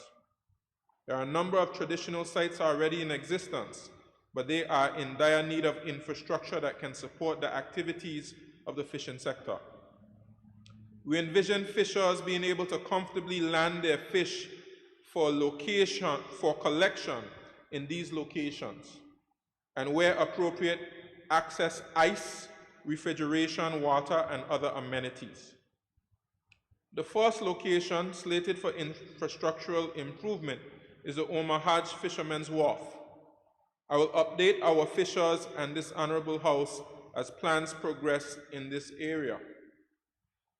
As we seek to rise in education, I'm pleased to report that earlier this year, we established an agricultural advisory committee at the H. Lavity Stout Community College. From the onset of the development of the college, as could be seen in the principal legislation, it was envisioned that agriculture would be an area in which the college would develop training. While there was previously a program offered at the college, it has been dormant due to lack of enrollment. The college is now embarking on a new thrust as it seeks to develop programming in degrees for transfer and short courses for farmers and interested parties in the community. The community, which is chaired by Mr. William Georges, a retired agricultural scientist, represents a broad spectrum of expertise, experience, and perspectives in agriculture as it relates to the Virgin Islands. Other members of the committee include college officials, Dr. Arlene Smith-Thompson, Mrs. Marva Wheatley-Dawson, and Mrs. Veronique Forbes-King. Ministry officials, Mrs. Carolyn Stout-Igwe and Mrs. Tessa Smith-Claxton. Department of Agriculture and Fisheries officials, Mr. Theodore James, Mr. Orville Clark, Dr. Letitia Martin, and Ms. Leslie Maduro. From the farming community, Mrs. Arona Foy-Forbes and Ms. Nia Talbot. And the wholesale industry, Mr. Neil Hayes. The role of the advisory committee is as follows: to advise the college on strategic direction in the area of agricultural training, research, and programming, to review documents and resources including past programming and future proposals related to agriculture, to make recommendations regarding the college's offerings in the area of agriculture in line with the territory's needs and expectations, and to provide guidance regarding the delivery of any offerings of training and/or certification. The committee has already proposed outlines for a number of relevant short courses in areas such as agroecology, integrated pest management, crops and animals agroecology, and is working closely with an overseas university to make some of their online courses available to the local community. The local courses will involve theoretical as well as practical aspects. We recognize the importance of building capacity in this sector, Mr. Speaker, and are eagerly looking forward to the commencement of these courses in the coming months. In another area of rising in education, my ministry is also forging a close relationship with the Faculty of Food and Agriculture at the University of the West Indies St. Augustine campus, and will be exposing members of staff in the ministry and the Department of Agriculture and Fisheries to some short courses between September to November to build capacity to support the agricultural and fisheries sector. Earlier in this year, in the weeks leading up to Farmers and Fishers Week, we launched some educational videos titled Agri-Fish Tour, where we showcase some of our farmers and fishers in the territory. We have a number of farmers and fishers who have been making significant contributions to these sectors over the years, so we believe it is important to continue to showcase their contributions.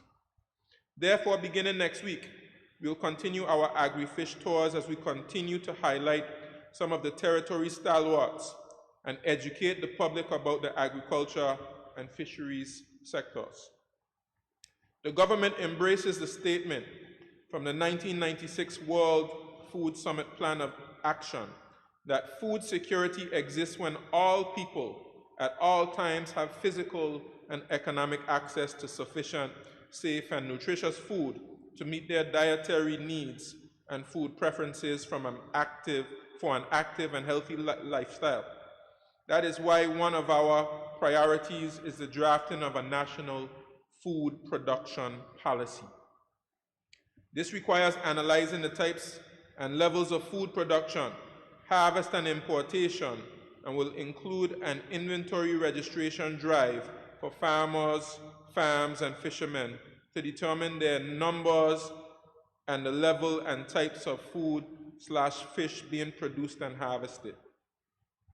In the coming days, my ministry, in collaboration with the Department of Agriculture and Fisheries, will be launching an agricultural production survey to better understand the type of agricultural production and quantities present in the territory. This information will provide valuable insights as we continue to support the development of local food production. I therefore appeal to all farmers, whether commercial, semi-commercial, or backyard gardeners, to participate in this important exercise. The data from this survey will provide some necessary baseline data for the department and serve as a precursor to site visits to farmers throughout the territory in September as we seek to gain additional information for the development of the policy. The department will also use this opportunity to gather relevant information to restore extension services to the agricultural sector. Mr. Speaker, I thank you for this opportunity. Thank you, Deputy Premier. Mr. Speaker, I have two more. Continue.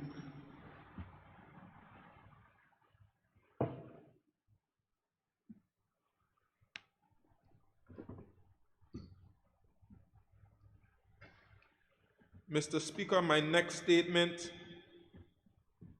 is on the athletes at the Summer Olympics and the Junior Olympics. Mr. Speaker, thank you for the opportunity to address this honorable House and the people of the Virgin Islands.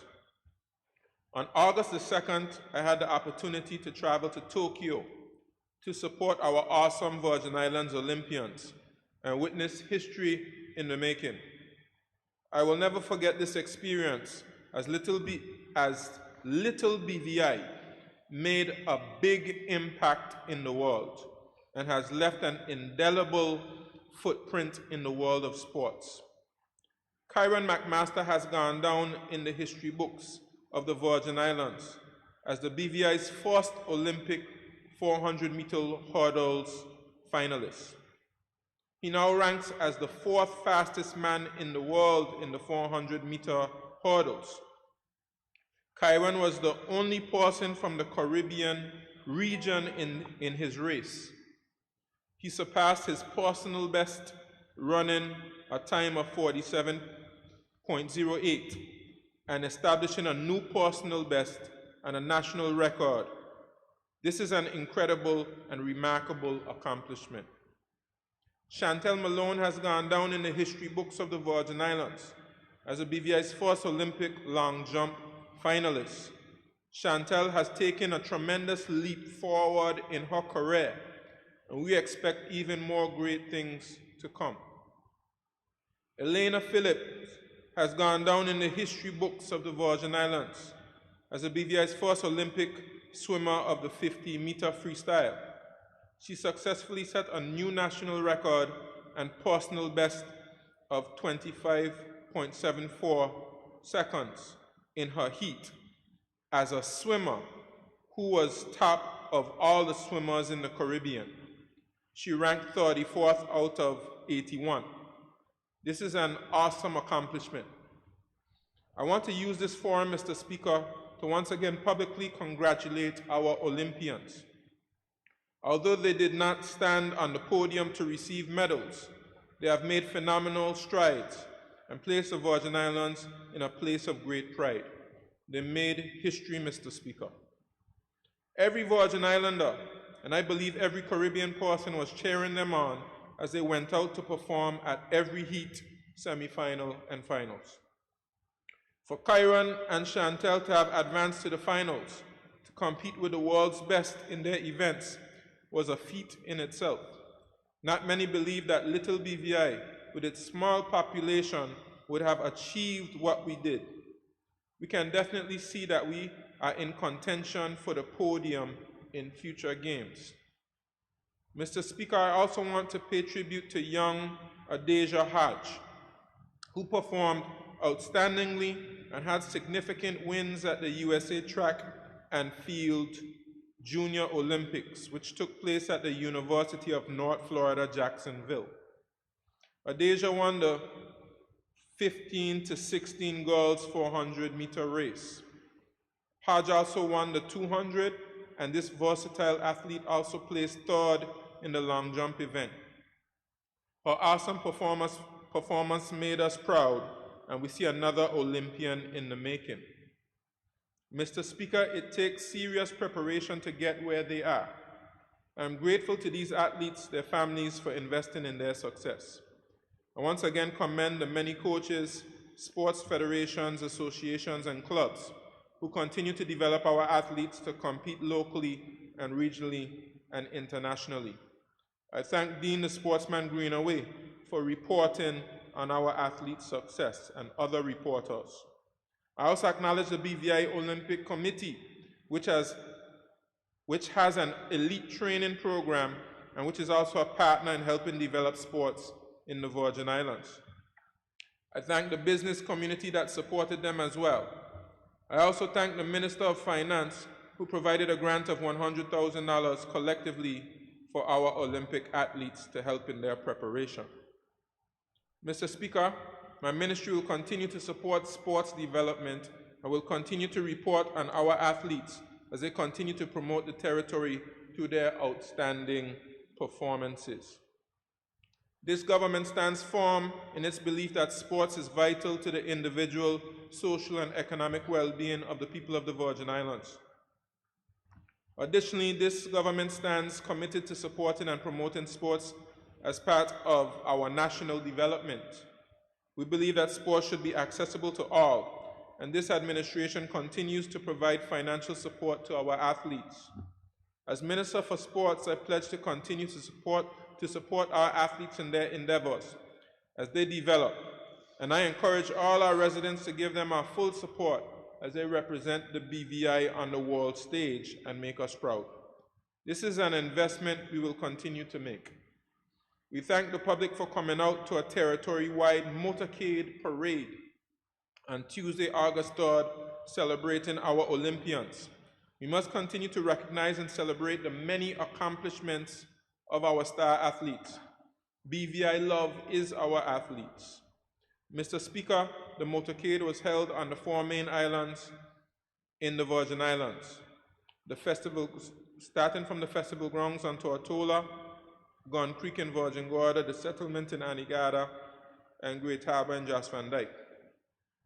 I was not able to be there, but the live scenes captured indeed showed an overwhelming BVI love and Virgin Islands pride. Once again, I celebrate the achievements of Kyron, Chantel, Elena, and Adeja. Mr. Speaker, we must use this experience as a stepping stone to accomplish new heights as we all work together to pledge our continued support to our athletes in their endeavors as they develop. I encourage all of our residents to give them our full support as they represent the Virgin Islands on the world stage and make us proud. We are getting closer to hearing "Oh Beautiful Virgin Islands" played in the Olympic Stadium. I know, and I can feel it in every fiber of my being. Congratulations to our athletes. God bless our athletes and the people of the Virgin Islands. Thank you, Mr. Speaker. I have one more statement, if you indulge me, Mr. Speaker. Certainly.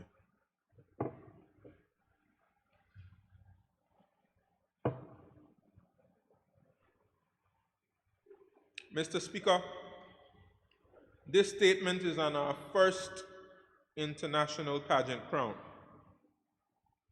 Mr. Speaker, thank you for the opportunity to recognize the achievements of Virgin Islanders on the world stage. On June 26, 2021, our very own Mrs.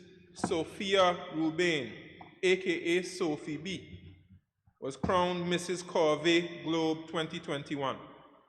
Sophia competed against contestants from Russia, Australia, Canada, the United States, among other places, and captured the BVI's first international crown. This is a source of great pride for the people of the Virgin Islands. The finals of the international event, held under the theme, "The Search and Celebration for the Most Beautiful Women with Curves," Most Beautiful Woman with Curves, took place at the Westin Mission Hills Golf Resort and Spa in Palm Springs, California, USA. Mr. Speaker, on the same night, Mrs. Deborah Maddox, Mrs. Classique BVI, took the award for Motivator of the Year in the Mrs. Classique Globe pageant, which is for women who are 50 plus and fabulous. Your government supports pageantry as a means of our people taking on challenges, gaining confidence, displaying their intelligence, poise, talent, and other essential qualities reflecting a well-rounded individual. Similar to athletics, your government is in the midst of developing policies to recognize and award those who excel in international competitions in music, the arts, academia, and other areas. Mr. Speaker, I take this opportunity to congratulate Mrs. Sophia Rubain on her achievement, and I wish Mrs. Stephanie Bruley, Mrs. BVI Globe, well as she competes in Mrs. Globe in China in March 2023. Mr. Speaker, I thank you. I thank the Deputy Premier for his statement. I recognize the Minister for Natural Resources, Labor and Immigration and Member for the 9th District, the Honorable Vincent O. Whitley, for his statements. Thank you, Mr. Speaker, for the opportunity to bring just a few short statements today. Mr. Speaker, I'll begin with the Department of Labor and Workforce Development processes and procedures keeping our workforce informed. Mr. Speaker, I will open with this quote from Lewis Carroll: "If you don't know where you are going, any road will get you there." The overall aim of the Department of Labor and Workforce Development is to promote good labor management practices at workplaces to ensure that stable and harmonious labor relations exist between employers and employees, and to protect the rights, wages, working conditions, safety, health, and welfare of workers through workforce development initiatives and the enforcement of the Labor Code 2010, which is the roadmap we use to ensure that our vision is realized. Mr. Speaker, in recent months, Due to the effects of the global pandemic, the department's services have been affected in several areas, two of which are labor relations or disputes and labor protection as it pertains to the health, safety, and welfare of our employees. Mr. Speaker, today I will speak on these two areas as a means of keeping our Virgin Islands workforce informed relative to the department's processes and procedures in fulfilling its mandate through the Labor Code 2010. Labor relations. Firstly, in the area of labor relations, many disputes and inquiries are lodged at the department. Through the mediation process, many of these cases are settled due to the hard work of the two labor relations officers assigned to the unit. These two officers shoulder the responsibility of dealing with all the disputes regularly lodged by most employees and at times a few employees throughout the territory of the Virgin Islands. With limited resources, I can attest that these officers perform these services with much veracity. Mr. Speaker, recently it was brought to my attention that persons refused to attend scheduled mediation sessions. This should not be, as it is outlined in Section 14C, that an inspector may interview alone or in the presence of witnesses, the employer or any person in or at a workplace on any matter concerning the application of the requirements of the law relating to labor. As such, I cite Section 21 of the Code, which states that a person who willfully hinders or obstructs a commissioner or an inspector in the exercise of the powers and duties conferred on him or her by the Code commits an offense and is liable on summary conviction to a fine not exceeding $5,000.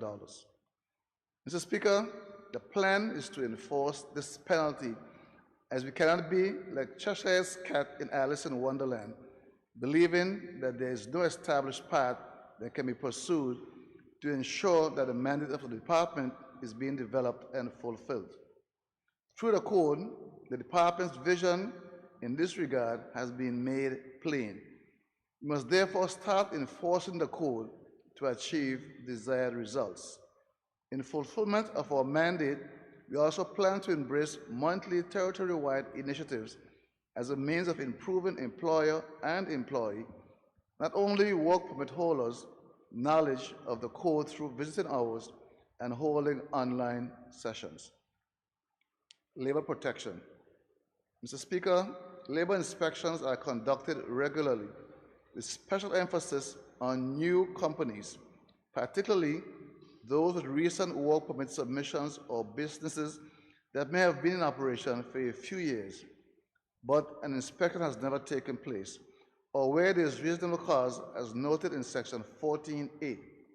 As mentioned in Section 16 of the Code, inspections can also be conducted on private premises during the hours of 8 a.m. and 6 p.m. for persons desirous of hiring domestic workers or caretakers, as a means of ensuring that the requested work is valid. Although most visits are scheduled, an inspector has the right to make unexpected visits. Mr. Speaker, while on a site visit, an inspector is to ensure that a trade license of the employer is noticeable. The trade license must reflect the job functions of the employment, and the inspector can request employment contracts, particularly from employees in the construction industry. Ask for copies of pension plans, ensure that there is adequate supply of drinking water and restroom facilities at all businesses' locations, while ensuring that the work environment is safe and has a requisite fire extinguisher and first aid kit. Mr. Speaker, ideally, organizations should be inspected on a yearly basis. Unfortunately, this is an unsurmountable task, as presently there is only one officer assigned on Tortola and another one on Virgin Gorda. Once inspections attached to work permit applications are completed, A report outlining the findings is submitted to the relevant processing officer for the Commissioner to make a decision about its approval or denial. Mr. Speaker, permits do get denied at times. Mr. Speaker, this unit is also tasked with visiting construction sites to ensure that the proper gear and equipment are utilized well, as on-site risks are eliminated or diminished. In the near future, we plan to resume our health and safety campaign. Additionally, the labor inspector, as well as 2 other staff members, have been assigned to the social distancing task force to ensure that established protocol guidelines are adhered to at business establishments throughout the territory. Mr. Speaker, recently, a labor relations officer and a labor inspector commenced visiting the sister islands of Josphandike and Endigada to conduct inspections and to deal with dispute issues. Mr. Speaker, I have mandated that these visits are done on a quarterly basis minimum. Finally, Mr. Speaker, I wish to make mention that a consultant has been engaged to modernize the Labor Code 2010 to address issues that may be encountered during times of disasters and pandemics. Mr. Speaker, at this time, we may not be able to change the direction of the wind, but we can indeed adjust our sails to reach our destination to ensure that employees and employers adhere to a mandated processes and procedures. Mr. Speaker, I'll move over to National Parks Trust, who recently celebrated 60 years, which is a very significant milestone. Mr. Speaker, I would like to take this opportunity to congratulate the National Parks Trust of the Virgin Islands for achieving their most recent milestone of reaching their 60th anniversary. The National Parks Trust of the Virgin Islands has played and continues to play a vital role in the sustainability of the natural resources and the environment of these Virgin Islands. The invaluable work that they do day in and day out to preserve and protect our environment does not go unnoticed. Preserving, conserving, enhancing, and managing the natural resources of our territory is no easy feat. It is very important now more than ever to advance the conservation of the native flora and fauna while securing local and international funding for this invaluable work to continue.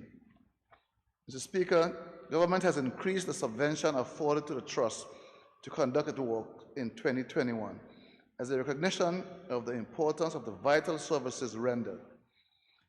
The Trust has not rested on its laurels.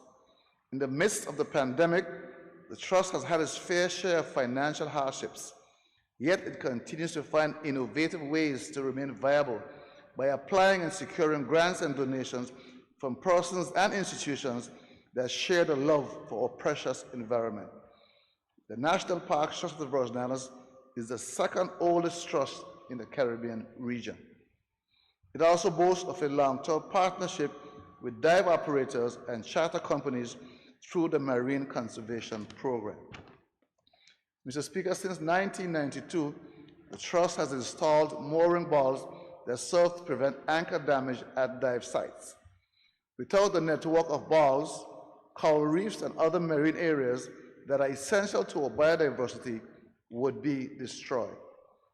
This shining example of public-private partnership supports our tourism industry directly and serves to ensure that corals are conserved. Protecting and preserving our environment is everyone's business, and we should all do our part to ensure that this precious environment that we all share will still be healthy and thriving, not just for our generation, but for generations to come. Mr. Speaker, we need to support the National Parks Trust of the Virgin Islands as much as we can to safeguard our natural resources. I am committed to this great little nation that we call nature's little secret. Please join the National Parks Trust of the Virgin Islands, and I now shall be very love as we forge ahead doing the invaluable work that must be done to safeguard our natural resources and, by extension, the future of these Virgin Islands. Mr. Speaker, my last statement which is pretty short. Social Security Board Scholarship Awards. Mr. Speaker, the Social Security Board had an award ceremony just this morning to congratulate the recipients of the 2021 Nursing Scholarship, Ms. Shanice McKelly and Ms. Stephanie Payne, both of whom will be attending the University of the Virgin Islands in St. Thomas in the U.S. Virgin Islands. Over the years, there's been the quest of the Social Security Board and by extension the Ministry of Health to enhance the healthcare system of the British Virgin Islands. The excellence in practice, the Social Security Board recognized the value of scholarships and the importance of excellence in the practice. The Social Security Board is committed to the development of the nursing and medical fraternity and to the increase in professional staffing at the Dr. D. Orlando Smith Hospital. Mr. Speaker, these two young ladies have shown a keen interest in nursing and protracted good academic achievements towards the professionalism, and through the Social Security Board was pleased to award a 3- and 4-year scholarship equating to $350,000 in support of this initiative. The Social Security Board is elated to be a part of their journey, and we look forward with great anticipation to their return to the territory, where they will take up the Florence Nightingale type of service at the hospital. I thank you, Mr. Speaker. I thank the member for the 9th District for his statement. The Honorable Premier have asked to read a statement on behalf of the Minister of Transportation. So I invite the Premier Minister of Finance, a member for the 1st District, to read a statement on behalf of the Minister of Transportation, Works and Utilities. Mr. Speaker, as you know, the Minister of Transportation had to leave due to some urgent personal reasons. But given that he's one of those dedicated persons, like most of us are, to the representation of the people, he still managed to send some statements back to me and asked to read them on his behalf. So I crave the indulgence of the House, and I thank you for giving me this opportunity. I am reading these as on behalf of our government, but mainly on behalf of the Minister of Works, Honorable Kai Reimer, who is the minister that takes care of these kind of works on a day-to-day basis, but it reflects the work of our government. So, Mr. Speaker, the first one is the critical road infrastructure works being executed in partnership with the Recovery and Development Agency. Mr. Speaker, since taking office, I've made it an absolute priority to improve the road infrastructure across the Virgin Islands, starting with the most vulnerable sites. I therefore take this opportunity to update this Honorable House and the people of the Virgin Islands on the status of our various road infrastructure projects financed under the Caribbean Development Bank's CDB Reconstruction and Rehabilitation Loan Facility. I will also give an update on government's ongoing post-2017 National Road Construction Program. Mr. Speaker, before I give the updates, I wish to thank the people of the Virgin Islands for their patience and cooperation as major roadworks were carried out on frequently traversed areas. I agree it was a long and sometimes frustrating process, but a necessary process because your government is not about quick fixes, but is committed to building a strong, resilient, safe road network through proper designs, construction, and regular maintenance. I want to reassure the public that my team at the Ministry and the Recovery and Development Agency, which is under the Premier's office, and the various contractors worked expeditiously to complete these projects as quickly as possible without compromising quality and public safety while trying to minimize traffic disruptions. I can report with much admiration that together we have been able to substantively complete 6 out of the 8 road rehabilitation projects. The Great Mountain Road fully reopened in May, and motorists have been traversing this area safely. They have been assured that flooding and landslide issues have been significantly curtailed following the installation of retaining wall infrastructure and a massive culvert increase in the drainage capacity. The once blind corner has been substantially widened, and the road gradient reduced, providing a much safer and enjoyable driving experience. The last stage of this project is asphalting, which will commence this month, and the public will receive regular updates as this process starts. The 4 road construction sites along the Ridge Road have also been completed. The Hope Hill, Sabbath Hill section of road was seriously undermined after Hurricanes Irma and Maria and the 2017 floods, and has been fully rehabilitated since March this year. In barring the installation of the final section of steel barrier, the Little Dix Road project is also complete, with a more robust drainage system to manage the plethora of runoff that can occur during the rainy season.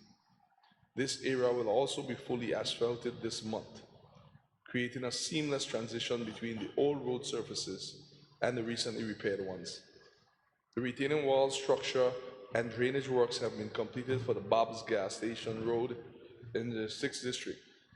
However, the contractor will continue working to ensure that the new culvert connections to the existing system is adequate. Once the coverings for the drains have been installed along with additional slope stabilization features, this project will be 100% complete. This is expected within the next month. Due to COVID-19 restrictions worldwide, there has been a delay in procuring the steel for the construction of the drain overlays. The Ballast Bay Road project in the 2nd District was a mammoth engineering and construction achievement for the BVI, which took months to complete. I am elated to report the project is 100% complete and the road has been opened since April. The guardrails have also been completed, providing a safer motoring experience. I want to thank the residents of this area for their support and understanding during construction. The 33 by 13 foot culvert is more than adequate to handle water from the gut, and the culvert has been significantly widened to accommodate 2 vehicles comfortably. With the retaining wall and road reinstated, Ballast Bay residents can now access their homes from King Garden Bay entrance. The area of road is also earmarked under the asphalt program commencing shortly. The Long Trench Road contract has been awarded and was signed on Tuesday, 10th August. Therefore, this project will commence this month and will involve the construction of 2 retaining wall structures. Our biggest road project to date will be commencing in September this year. Over the last couple of months, I have received numerous complaints about the condition of the Fish Bay Road, which has been in disrepair for years. I'm happy to announce that this area will receive complete road rehabilitation. We are currently finalizing the CDB approvals for the contractor. We left this project for last since it will be the most disruptive, and we wanted to ensure that the Ridge Road and Bob's Gas Station Road projects were complete, since these are also main arteries into Road Town. Mr. Speaker, permit me to highlight some of the intricacies of this project so that the public can, from the onset, appreciate its scale and complexity. Apart from resurfacing the road from PG Gas Station to D&B Trucking, the drainage system will be significantly improved to manage the voluminous runoff from the hillside, including any debris. You will recall that this is a high flood-prone area. Therefore, we have estimated that by replacing and increasing the capacity of the main culvert tenfold, it will be able to handle forecasted increases in rainfall over the next 25 years. Given the complexity of the road project, there will be disruptions during construction. However, my ministry, the RDA, the road consultant, and the contractor will be working very closely to manage these and ensure the public is kept abreast as the project progresses. Very shortly, the ministry and the RDA will speak with residents and the business community in the area to sensitize them of the project and its impact and listen to any concerns. Additionally, the RDA will be releasing a series of public service announcements to commence the communications campaign geared towards the public. We have learned from the execution of other road works, particularly the importance of regular communication with the public. Mr. Speaker, let me reiterate, there will be traffic disruptions during this period, and the community and the motorists will be inconvenienced. But unfortunately, These are the pains associated with progress. Nonetheless, at the end of this, we'll be further ahead in our quest to build a stronger, better, and more resilient road network for generations to come. I want to thank the public again for their support and patience during this phase of our development. In addition to road construction, I want to report that we have also been working on improving water storage facilities throughout Tortola. The Carrot Bay and Longbush reservoirs have been rebuilt and now commissioned. The Zion Hill Reservoir was recently demolished, and a bigger and more resilient structure is in the process of being constructed. With these new reservoirs, the Water and Sewage Department will have greater storage capacity, which will assist in dealing with some of the water issues that have plagued the territory. Thank you, Mr. Speaker, for that. That's just two more, very short. Mr. Speaker, this one from the Minister of Transport, again, I read on his behalf, Honorable Kairama, who is away from the House today due to some urgent personal reasons. But this one is named Eastern Longlook Sewage Project. Mr. Speaker, the Honorable Minister for Transportation, Works and Utilities, Kairama, would like to update this Honorable House on the Eastern Longlook Sewage Project. The recommencement of the Eastern Longlook Sewage Project has been long in coming and is of national importance. The current state of the sewage system in Eastern Longlook area is manifested with overwhelmed private sewer systems that eventually make it to the public roadways and byways. I am pleased to see that actual works have commenced to complete the force main pumping line in the vicinity of Paraquita Bay. These works will see the installation of approximately 1,300 linear feet of force main lines that will complete the force main lines leading to the Paraquita Bay treatment plant. The works are projected to last for approximately 2 weeks, and we apologize to the motorists and residents of the Eastern Longlook community for the inconveniences caused while being detoured traffic to facilitate these works. I also want to note that other works have been ongoing behind the scenes by the Ministry of Transportation, Works and Utilities. Such works include, but not limited to, fencing the staging area located at Paraquita Bay, initiating the procurement of all the gravity sewer lines and accessories, and finalizing the designs for the works in various areas. After the completion of works in Paraquita Bay area, the commencement of works in Fat Hawks Bay area will take place. The works proposed to be undertaken in the Fat Hawks Bay area will include the connection of the distribution lines to the main gravity system. Mr. Speaker, as you can see, the government of the Virgin Islands, through the Ministry of Transportation, Works and Utilities, has made a commitment to complete the Eastern Longlook Sewage Project. We have encountered some delays as a result of the challenges of COVID-19, particularly in procuring material due to the fluctuations and shortage of various key raw materials. Notwithstanding these challenges, we continue to forge ahead in ensuring this project is completed. We will finally have a fully operational sewage system to serve the people of the Eastern Longlook community. Thank you, Mr. Speaker. Mr. Speaker, there's just one last statement. The Ralph T. O'Neill Administration Complex in terms of the ongoing repairs. Mr. Speaker, I stand to update the progress of the works for the Ralph T. O'Neill Administration Complex on behalf of the Honorable Minister of Transportation, Works and Utilities, Honorable Kai Reimer. In a previous update, the Minister indicated that his ministry developed a comprehensive four-pronged approach to the renovation of the administration complex as follows. 1. Demolition and removal of existing building components. 2. Ensuring the complex is watertight and resilient against high winds and undertake repairs to the building cladding. 3. Design and installation of new mechanical, electrical, plumbing, and ICT systems. 4. Interior outfitting and configuration. Mr. Speaker, I'm pleased to note that things are progressing well with the first two areas, while the other two remain pending. Cabinet very recently approved the procurement policy for fractioned demolition works via petty contracts and works orders to the remaining offices in the east and west wings of the administration complex. Last year, some demolition works were undertaken to the west wing, but since there were departments present with the Ralph T. O'Neill administration complex at the time, within the Ralph T. O'Neill administration complex at the time, the full demolition works were not completed. With all the government agencies vacating the administration complex, we are now ready to complete the demolition works of the remaining office spaces. Mr. Speaker, if I may speak on the fraction demolition works briefly to be undertaken via petty contracts and work orders. The administration complex is comprised of 19 offices, 10 conference rooms, 6 bathrooms, corridors, and lobby areas. In many instances, these offices and supporting rooms are segmented and are on different floors and wings of the administration complex.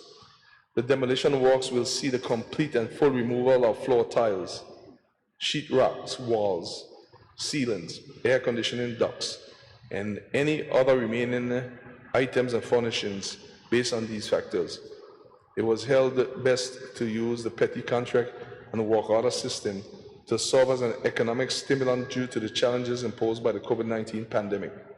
The demolition is necessary to ensure that all mold-ridden items remaining at the Ralph T. O'Neill administration complex are removed and allows for a clean slate for the new works to be constructed.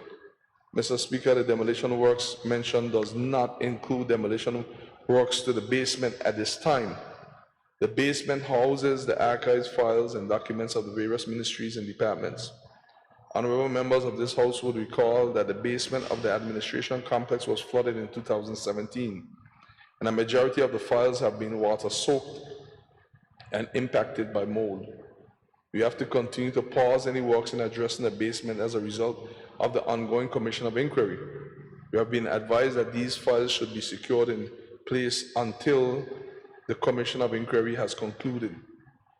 Once the Commission of Inquiry has concluded a 6 months extension, the Ministry of Transportation, Works and Utilities will engage a professional company in mold remediation and cleaning via tender process to salvage the files and dispose of mold-ridden building elements.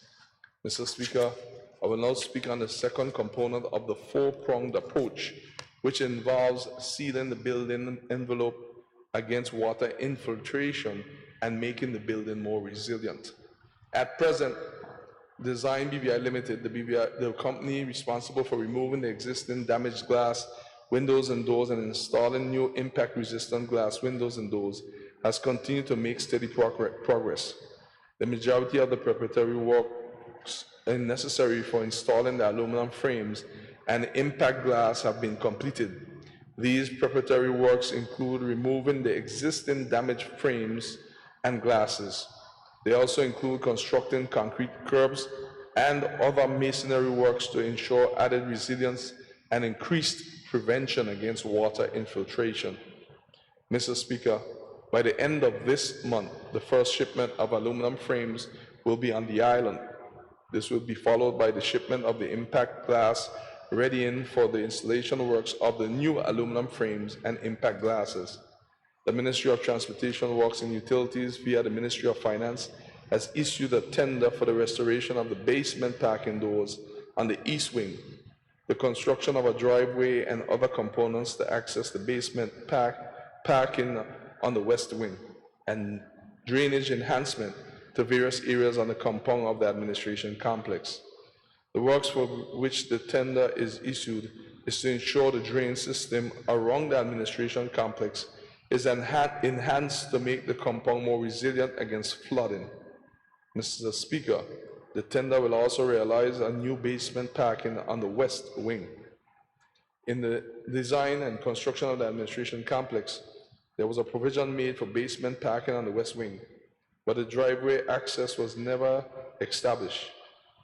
The tender will establish the basement parking along with replacing damaged doors at the basement level. Within a few weeks, a tender document for constructing a new elevator housing on the west wing will be made available. The tender document for the refinishing repair, and recladding of the Ralph T. O'Neill Administration Complex exterior finishes is with the Ministry of Finance and will be advertised shortly. Upon installing the impact glasses, the new elevator on the west wing and the refinishing to the exterior building will see a remarkable transformation to the damaged plywood cladded structure that is currently used. I want to assure this honorable House and the public that the renovation of the Ralph T. O'Neill Administration Complex is of utmost importance to the government of the Virgin Islands. As part of the renovation works, efforts are also being made to improve upon the vulnerabilities of the administration complex while providing additional enhancements. Some of the additional enhancements include constructing a new elevator on the west wing to ensure the Ralph T. O'Neill Administration Complex is fully compliant and accessible to the disabled and the elderly.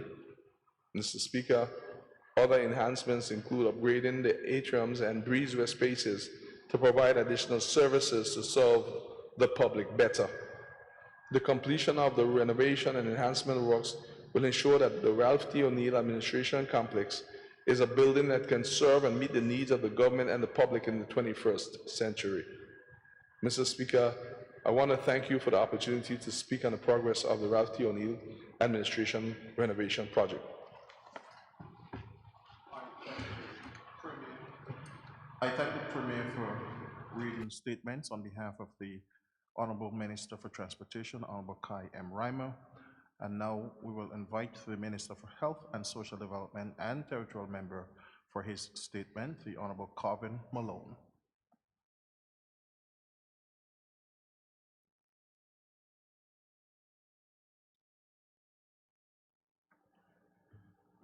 Thank you very much, Mr. Speaker, for affording me the opportunity to make there might be larger number 5.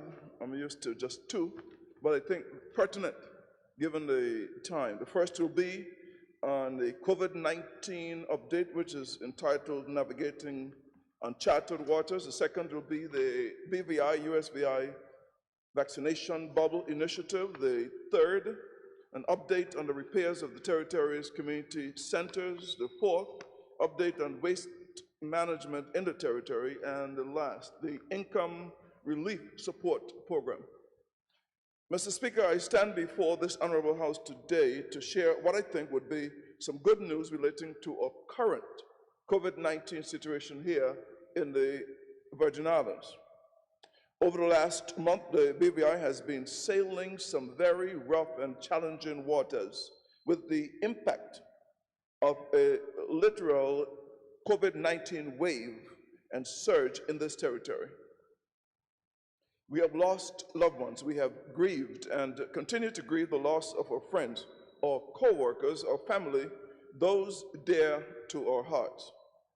We have been scared and anxious about what lies ahead, but most of all, we have come together as a community and did what was necessary to curb the spread and reduce the outbreak of the virus in the territory. In large measures, Mr. Speaker, we saw our people following quarantine and isolation orders. We saw our people getting vaccinated, social distancing, sanitizing, and wearing their mask. We saw them being their brother's keeper and encouraging persons to do the right thing. We saw our people taking this virus seriously and doing their part to turn what was a very dangerous situation into a more manageable situation. We saw our people working together for the betterment of the entire territory. And I stand here proud of the efforts we have been able to achieve together. It is because of those collective efforts, coupled with the hard work of our public health team, our hospital staff, and frontline workers, that we can breathe a small sigh of relief. Mr. Speaker, I am pleased to report that the active COVID-19 cases have been reduced to 46, down from the height of 1,600 plus active cases at the peak of this surge. Reportedly, there exist 36 active cases on Tortola, 8 on Virgin Gorda, and 2 on Josephine Dyke. 7 persons are presently in the hospital, and sadly, we have suffered the loss of 36 persons during this active surge. One death toll from COVID-19, or death toll from COVID-19 stands at 37, the first of which passed in 2020. Mr. Speaker, we speak of the 7 persons in the hospital. It was down to 3 just the other day. It's up another 4 in the last 48 hours. We have to be mindful of what we are doing. I want to again extend sincere condolences to the families and loved ones of the deceased. I know this cannot be an easy experience for any of you, but my prayer is that God will continue to comfort and strengthen all who are grieving at this time. Mr. Speaker, I witnessed and I have been in attendance, whether by virtual or present, to the funerals of some of our dearly departed. A mother putting to rest 3 of her children, or friends, or brothers, or sisters, parents burying children, children burying parents, brothers and sisters. Mr. Speaker, despite the fact that our positive cases have drastically been reduced, this is no time for relaxation. We have to keep pressing forward and ensure the steady decline in our active cases now and beyond, because we cannot afford another surge. We cannot afford to lose anyone else to this dreaded disease. We cannot afford the impact on our lives and on our livelihoods as it have been seen. I remain optimistic, Mr. Speaker, but I am reminded and must remind everyone that we are not out of the woods, far from it. Vigilance. Vigilance only is the key word. Our key messaging strategy remains unchanged. We are living in a new norm. It is no longer business as usual. It's a new regular. It can no longer be business as usual, Mr. Speaker. COVID-19 is here, and we must learn to live with it. When we turn to the international news, the regional news, the world news, Mr. Speaker, COVID-19 is reaping havoc in communities throughout the world.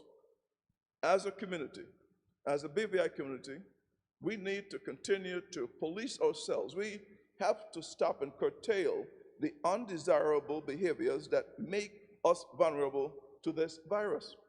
The onus is on each and every one of us to take a personal and civic responsibility to protect ourselves, our families, and our communities.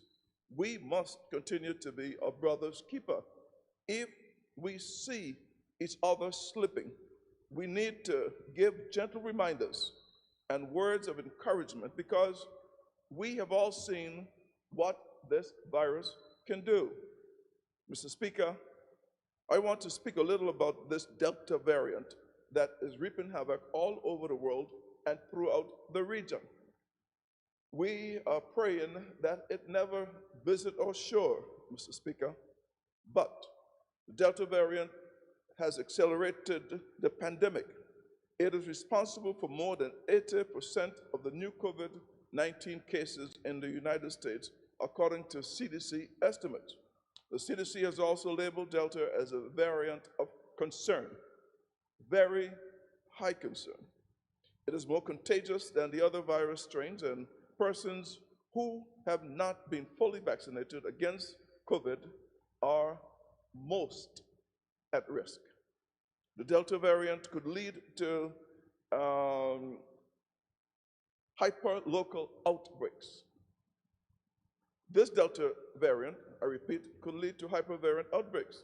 Researchers are still studying its impact, But one thing is clear, vaccination is the best protection against this variant and others.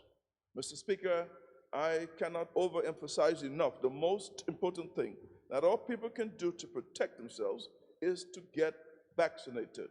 The evidence in the region and around the world is showing that vaccination helps to provide a layer of protection from this disease.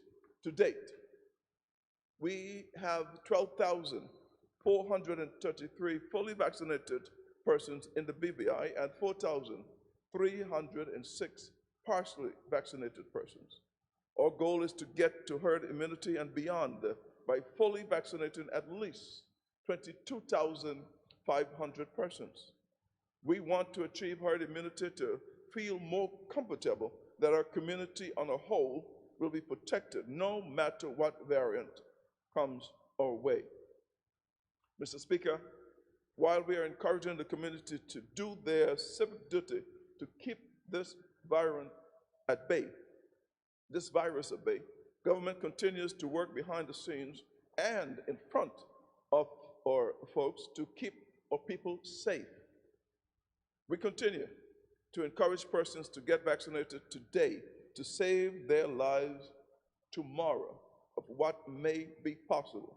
We are ramping up our rapid testing. We will continue to conduct regular testings on frontline, or we will begin to conduct regular testing on frontline and public service workers soon to ensure services are being delivered to the population safely. The BVI Health Services Authority is in the process of enhancing and expanding their rapid testing capacity in order to include the public service testing. Our social distancing task force will be conducting spot checks on businesses, issuing tickets, and enforcing the penalties to those who insist on going contrary to the guidelines set for the safety of us all. We heard from the Minister of Education on the reopening of schools. Schools administrators will ensure adherence to public safety measures, including proper hand hygiene, wearing of masks, and social distancing. The aim is and will always be to protect our people, reduce the risk, and mitigate against this dreaded disease. As we gear up for the opening of our schools, I want to take this opportunity to appeal to the parents of children between the ages of 12 to 17 to also get them vaccinated. The opportunity is available through the BVI USVI vaccination bubble initiative, of which I will speak of in my second statement. As far as possible, we have to see a greater uptake of the vaccines, even among this vulnerable portion of our population. We will continue to appeal with the United States Virgin Islands to ensure the appropriate or the opportunity is extended even into September, if it must, which will assist other persons in being able to take advantage of this opportunity. The economy cannot remain closed, partially or fully, Mr. Speaker. This will only increase the financial and psychological hardship currently experienced by our people. Everything must be done to return the Virgin Islands to the Virgin Islands we know and the Virgin Islands that we love. One where we can operate with some level of assurance and comfort in knowing that we are doing our best to remain safe in this new paradigm shift of living and coping with COVID. I want to reiterate, Mr. Speaker, that the community must continue to follow public health protocols such as wearing your face mask. We must practice frequent hand hygiene. We must maintain physical distancing in public spaces, and we must get vaccinated as it is our best tool to reduce the transmission of the virus. Mr. Speaker, colleagues, my friends, let us remember that this is just not about you individually. This is about your children, your mother, your grandmother, your father, your grandfather, or your grandfather, your uncles, your aunts, cousins, and your friends. It is about your income and your ability to make a living. It is about this territory's economy and our ability to come out of this on the other side more healthy. Thank you, Mr. Speaker, for giving me this opportunity to address this Honorable House to provide an update on the COVID-19 situation here locally and to continue to solicit the support of the community to arrest the spread of COVID-19 and to mitigate transmission of the virus now and in the future. The Chief Medical Officer continued to be concerned about the fact that we cannot go back to that behavior which has caused this to be in the state and where it is. Thank you, Mr. Speaker, and may God continue to bless our beautiful Virgin Islands. Mr. Speaker, as mentioned, the second statement will be about the BVI-USVI vaccination bubble initiative. Mr. Speaker, you would have heard me speak of this earlier, but I think it is critical that we reassure our people that this initiative continues. Today, I stand before the Honorable House to give an exciting report about the British Virgin Islands USVI vaccination bubble initiative as we continue our quest to encourage vaccination among the dreaded COVID-19 virus. The British Virgin Islands and United States Virgin Islands has long shared a relationship reflective of the friendship and mutual respect, cultural identity, ancestral connections, and family ties which bind both our territories. In fact, it was former Governor of the Virgin Islands, Charles Turnbull, who coined the relationship, the Greater Virgin Islands, because despite our different nationalities, the BVI and USVI are still one Virgin Islands, or people, one people. We are a family. It was therefore no surprise that this respectful partnership we shared would bring the vaccination initiative between the government of the Virgin Islands and the government of the United States Virgin Islands. Together, we were able to forge out of a need to promote more opportunities for persons from the BVI to get vaccinated in the United States Virgin Islands. Thanks to Governor Albert Bryant Jr., the Pfizer and Johnson & Johnson vaccines are now available to a cross-section of BVI population who otherwise would not have been able to get vaccinated. On August 3rd, the first voyage set sail for St. John with 36 persons who were eligible for vaccination. 32 of the 36 were children, and I must say that I'm pleased to see parents being proactive about their children's health and not taking any chances with this virus. I'm also pleased that today, 76 persons have taken the opportunity to travel to St. John to be vaccinated, and the majority of these, again, are school-aged children. Although this is an excellent initiative, it is not something that will last forever. This week, Friday, is the last call for new applicants because there are timelines attached to this operation. Mr. Speaker, you will be aware that the COVID-19 virus is on the increase in the United States Virgin Islands. While we would seek to expand the registration period to another week, this week is that time frame of which it has been given to us. As of August 10th, we have had 152 persons registered to participate in this initiative. This includes the 36 persons who received their first dose on August 3rd. I reported that we had another set that traveled today. I wish to congratulate those parents and other persons who have taken advantage of this opportunity. I would like to take this opportunity also, Mr. Speaker, to encourage persons to submit their applications as soon as possible if they want to be considered to participate. I have asked the honorable member from the 9th District to promote the active registration so that if we have to take a vessel from Virgin Gorda straight to St. John, this could be accomplished. Mr. Speaker, we will stop at no end in order to make sure that everyone who desires to be voluntarily vaccinated can do this.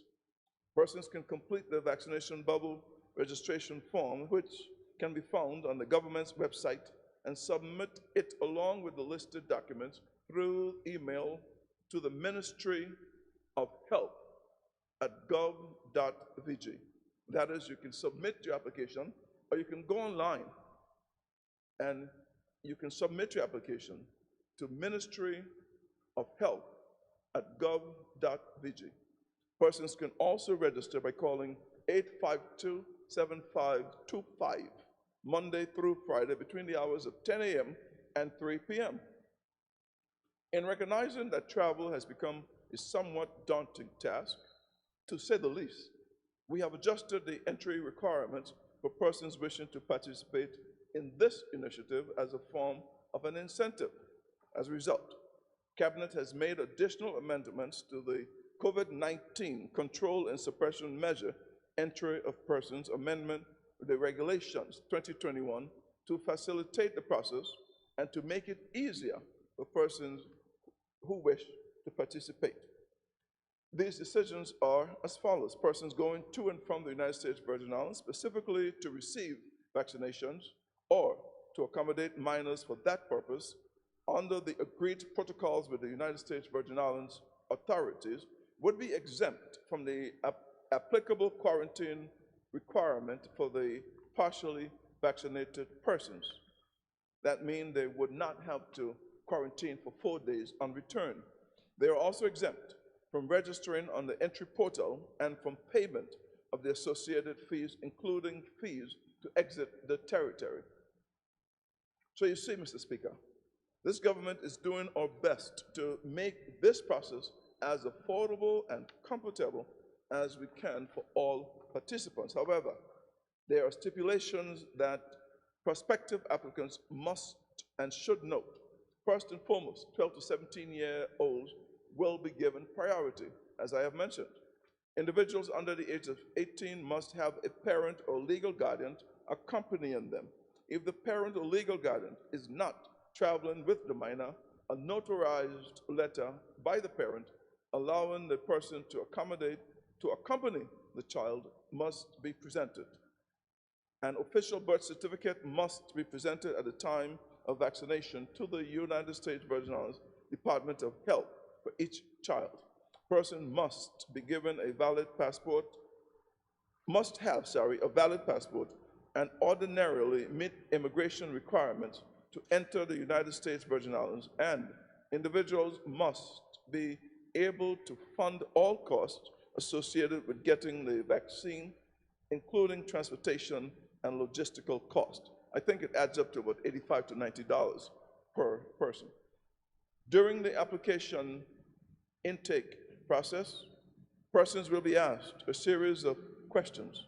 We want to know your contact information, your immigration status, your vaccination preference, your vaccination history, if any, your reason for participating, your medical history, and if you have previously tested positive for COVID-19, amount other information.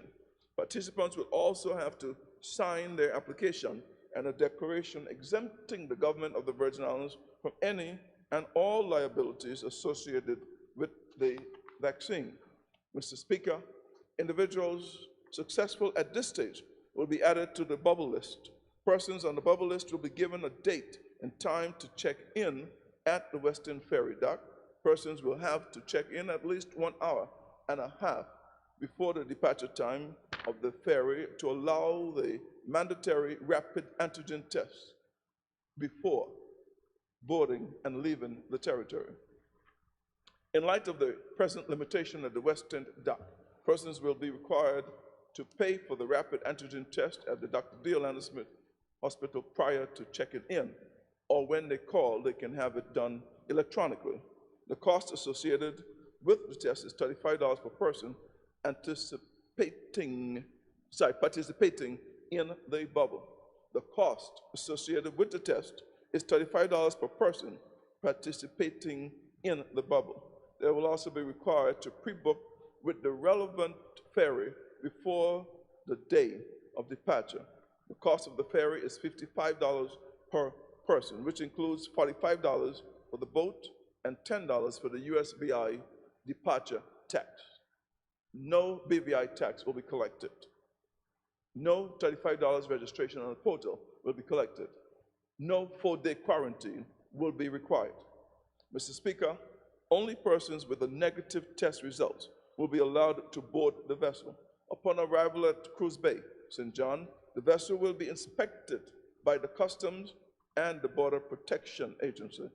Passengers will be allowed to exit the ferry, clear customs, and proceed to the Department of Health for vaccine processing and administration.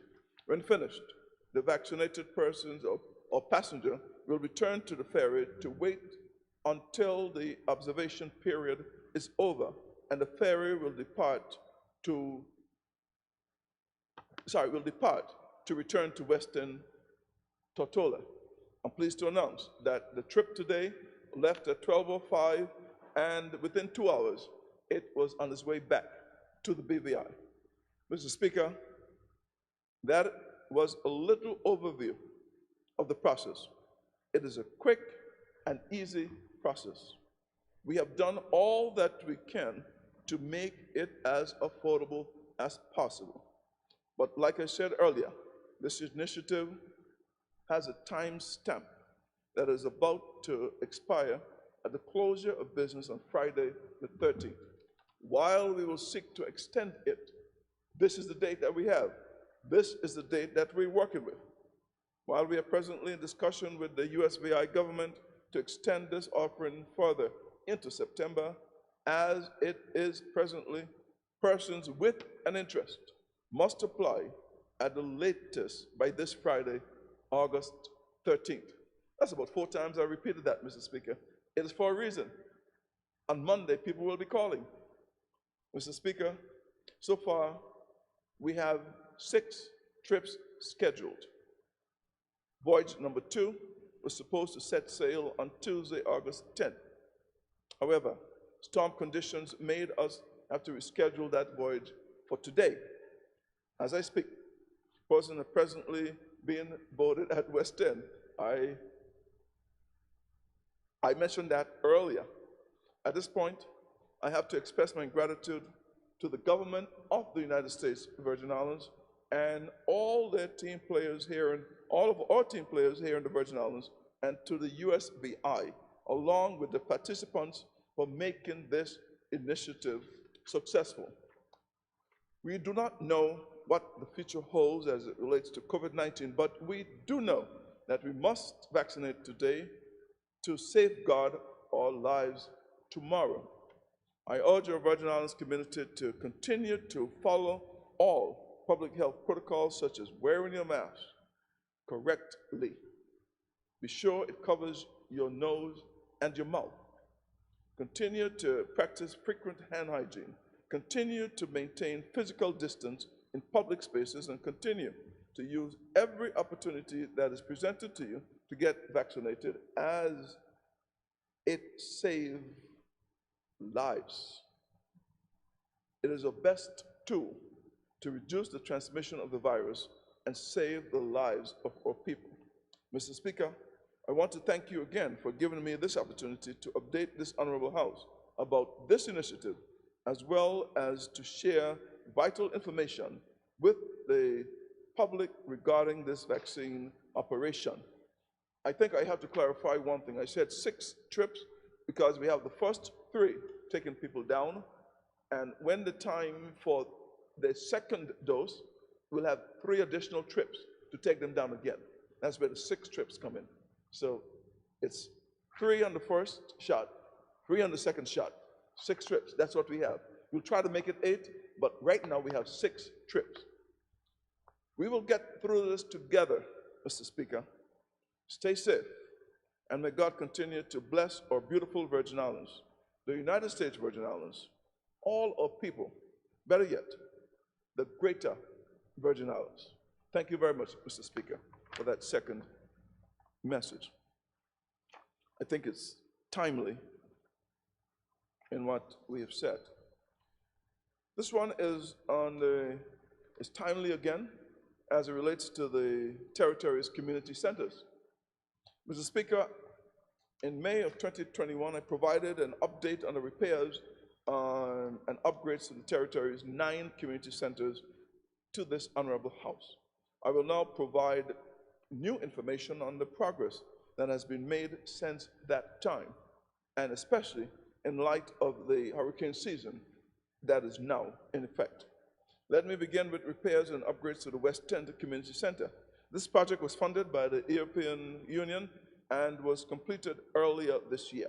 Work done to this facility included repairs to the electrical and plumbing system, the kitchen cabinets, and hurricane shutters. The building received a new concrete roof over the porch and a new restroom on the top floor. While the keys have yet to be handed over to the government of the Virgin Islands, this facility can be used as a shelter if the need arises. I can't say that the representative for the First District is holding the key handover process back. He will love to be able to give this key, to receive this key. Mr. Speaker, I will go next to the Valerie O. Thomas Community Center. It is another project that is being funded by the European Union. This community center received repairs and upgrades to the roof, kitchen cabinets, bathrooms, hurricane shutters, electrical, and the plumbing system. Works were scheduled to be completed by the end of May 2021. However, due to the effects of COVID-19 pandemic and other external factors, the hurricane shutters and other important materials were delayed. As a result, the estimated end date for completion of this project is now August 27th, just 2 weeks away. I am sure, Mr. Speaker, the honorable member and the people of the 3rd District will be pleased to hear of this progress, as we have to return some functions to this center. Next, I turn to my attention to the Parcel Community Center. This project is also being funded by the EU. Improvements to this facility includes the installation of new windows and doors, upgrades to the kitchen, the cabinets, and bathroom facility, and repairs to the electrical and the plumbing system. The repairs to the perimeter fence is also included and welcomed, as it would provide another layer of security to this facility. The repair to the perimeter fence is also included, Mr. Speaker, as I mentioned before. According to the project manager, Mr. Ronnie Letcham, tenders for the repairs were received and evaluated. A final decision on the successful contractor is pending. I expect to receive some updates in the coming weeks on this selection. I am pleased to report, Mr. Speaker, that repairs to the Long Trench Community Center is also on the list of projects that is being funded by the EU. The scope of works on this project includes improvements to the kitchen cabinets, the bathrooms, the electrical and plumbing system, site drainage, and perimeter fence. According to the project manager, again, the project will be publicly tendered in the very near future. For the residents of the 7th and 8th electoral districts, the representatives and the people in these communities will be pleased to hear that repairs to the Eastern London Community Center begun during the first week in June of 2021. The works to be done includes installation of new windows and doors, repairs to the kitchen cabinets and kitchen facilities, painting, and other general repairs. Unfortunately, work is not progressing as fast as we would have wanted it to go. There is a delay in the ordering of windows, doors, and other materials, which is beyond our control and may ultimately affect the expected completion date. We will continue to monitor this project, as this community center is critical to the 7th and 8th districts. I want to assure the members of this honorable House and the residents of these communities that the Ministry of Health and Social Development remains committed to completing this project in a timely manner, and all efforts will be exerted so to do. As it relates to the repairs of the Bruce Bay Community Center, All Group BVI Limited was selected to provide the quantity surveying services to determine the estimated cost of this project. The project has been completed in terms of the design drawings by the Adams design team. It has been handed over for the particular quantity surveying, and it would then go out for bid. Again, the ministry knows of the importance of this project, together with the King Garden Bay Community Center, to the residents and people of District Number 2. Mr. Speaker, all will be done within the ministry and the competence to make sure that these are completed. The as-built drawing for the King Garden Bay Community College was recently completed. The Ministry of Health and Social Development is currently in the progress of preparing the draft tender documents and other supporting documents, which will later be forwarded to the procurement office, where it will be publicly tendered. We will push this even harder. The repairs to the Anegada Community Center is the final project on my list, which is being funded by the EU. The works to be completed includes installation of windows and hurricane shutters and improvements to the bathroom, the electrical, and plumbing system. The perimeter fence will also receive much needed attention. According to the project manager, a contractor was selected. However, since the process has yet to be finalized, I am unable at this time to provide the name of the contractor and the estimated start date at this moment. We would, again, ensure that this project moves along now that we may have a chance given the COVID-19 situation. Mr. Speaker, I do not have any updates at the very moment on the North Sound Community Center at this time, as the repairs to this community center was completed in 2020. I, as well as all the citizens of this territory, are mindful of the unprecedented times in which we live. We also remember all too well the events of 2017, that is the hurricanes, and the devastating impacts that they had on this territory. While I know as a minister, I wish I could be here reporting that all of the community centers are prepared and ready for usage during this hurricane season, I certainly am proud of the achievements we have made so far, because although we are not where we want to be, we certainly are not where we were, and we'll continue to push us forward. My prayer and hope, Mr. Speaker, is that we will not be requiring these centers in the coming months on account of any hurricanes, but we will remain steadfast in ensuring as far as possible that they will be repaired and can be utilized whenever necessary, especially for our senior programs that we want to get back into stead. Thank you, Mr. Speaker, for allowing me this opportunity to provide an update on the community centers to this honorable House. Mr. Speaker, the two remaining are very short, but very important. This is concerning waste management in the territory. Mr. Speaker, I am pleased to present an update on the Ministry of Health and Social Development ongoing efforts to improve waste management in the territory. An invitation to tender for the collection of waste in the Virgin Islands was recently made public. Through this invitation, local waste collection companies can submit their proposals to provide collection services in any of the 10 zones in the Virgin Islands. Currently, there are 6 zones on Tortola, 2 zones on Virgin Gorda, 1 zone on Jasmine Lake, and 1 zone in Anegada. Unlike the previous public tenders, which was done in 2019, this public tender includes a collection of bulky waste from around the communal bins. It will be noted, Mr. Speaker, in 2019 we retracted that particular bid because it did not include the bulky waste, and it also awaited the study that was being completed at the time. Then came COVID-19. Given the ongoing issue of bulky waste around the communal bins and the limited resources of the Department of Waste Management, we have decided to include provisions for the collection of bulky waste. It is a problem at almost every bin, Mr. Speaker. Mr. Speaker, by no means should this initiative be viewed as a long-term solution or as a free pass for persons to continue to dump their bulky waste around the communal bins. It is, well, the law is coming and it will deal with this appropriately. However, we understand that in order to maintain a clean surrounding around the bins, bulky waste collections should be part of the waste collection equation.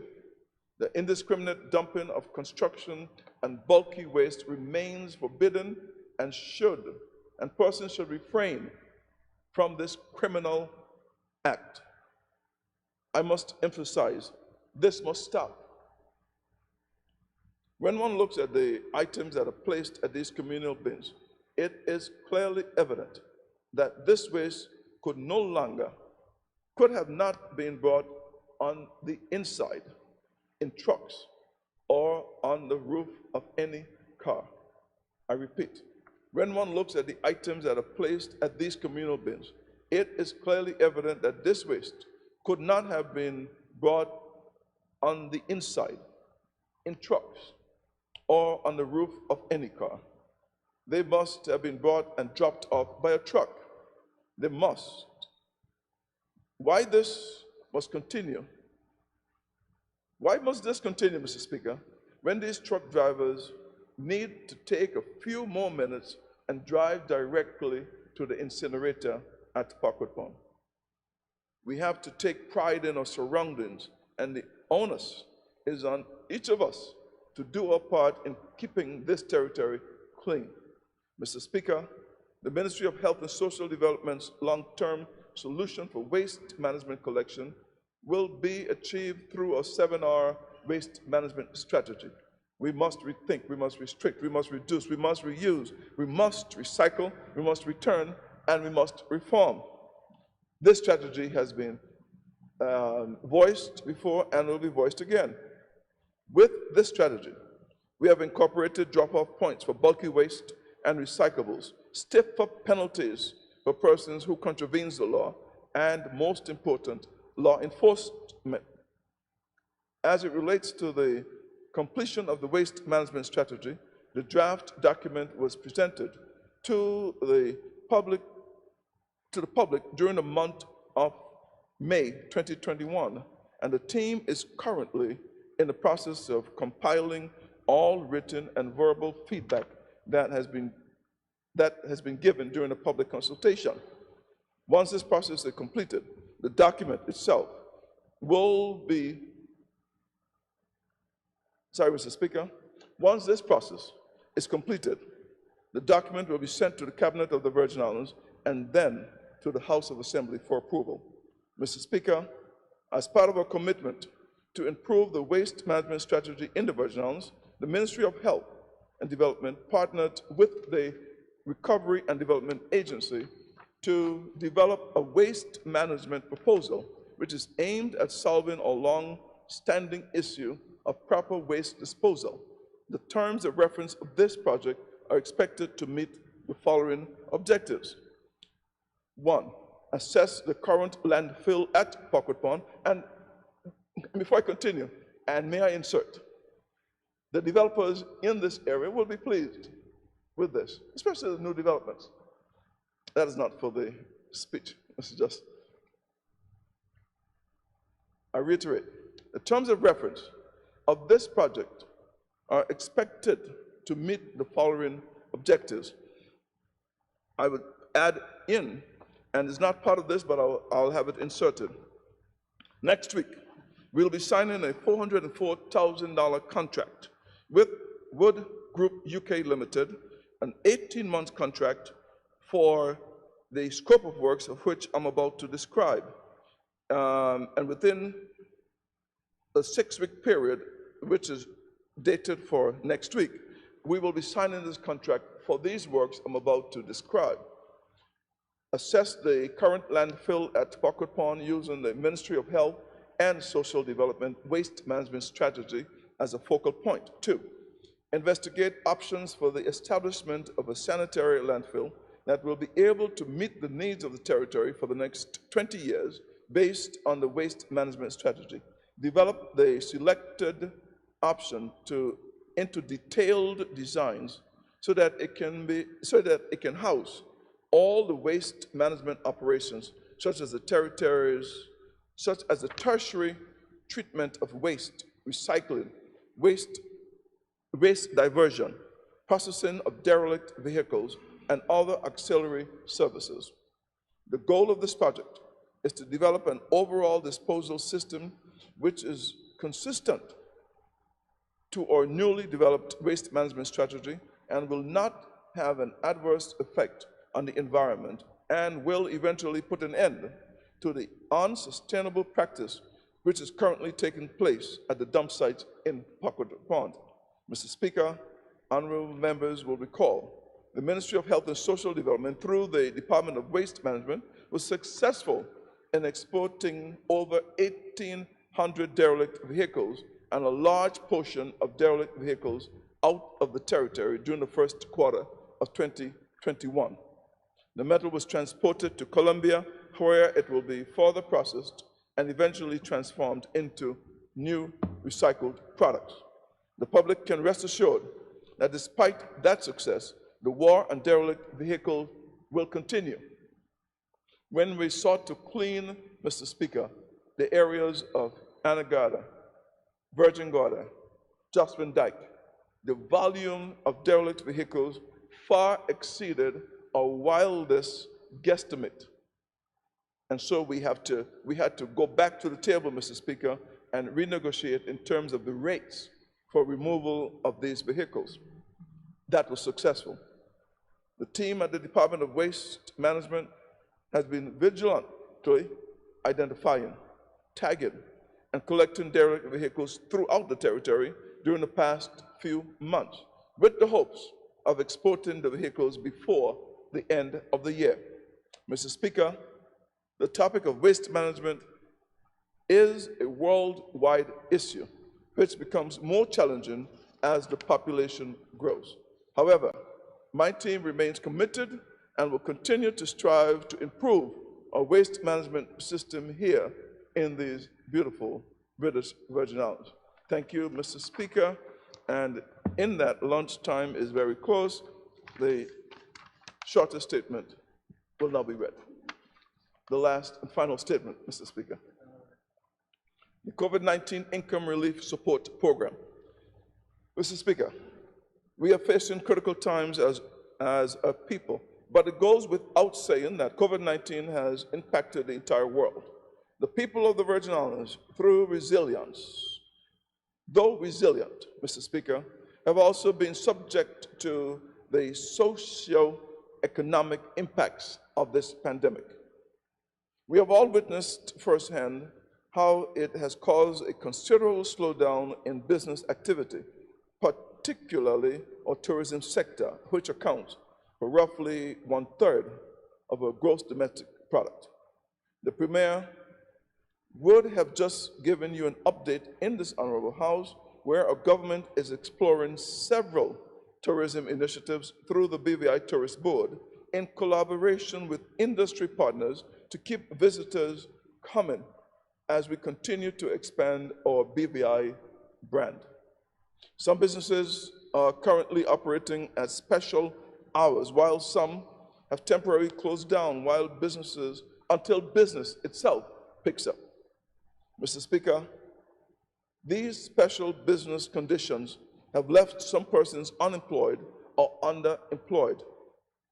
Taking initiative, the government of the Virgin Islands responded swiftly in 2020 with the COVID-19 unemployment benefit implemented by the BVI Social Security Board.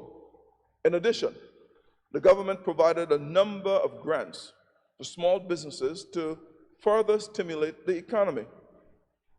Although this assistance benefited well over 5,000 residents, the impact of COVID-19 is still very much present, and more assistance is needed. Thus, more help came again for those who continue to be impacted through the COVID-19 Income Relief Support Program.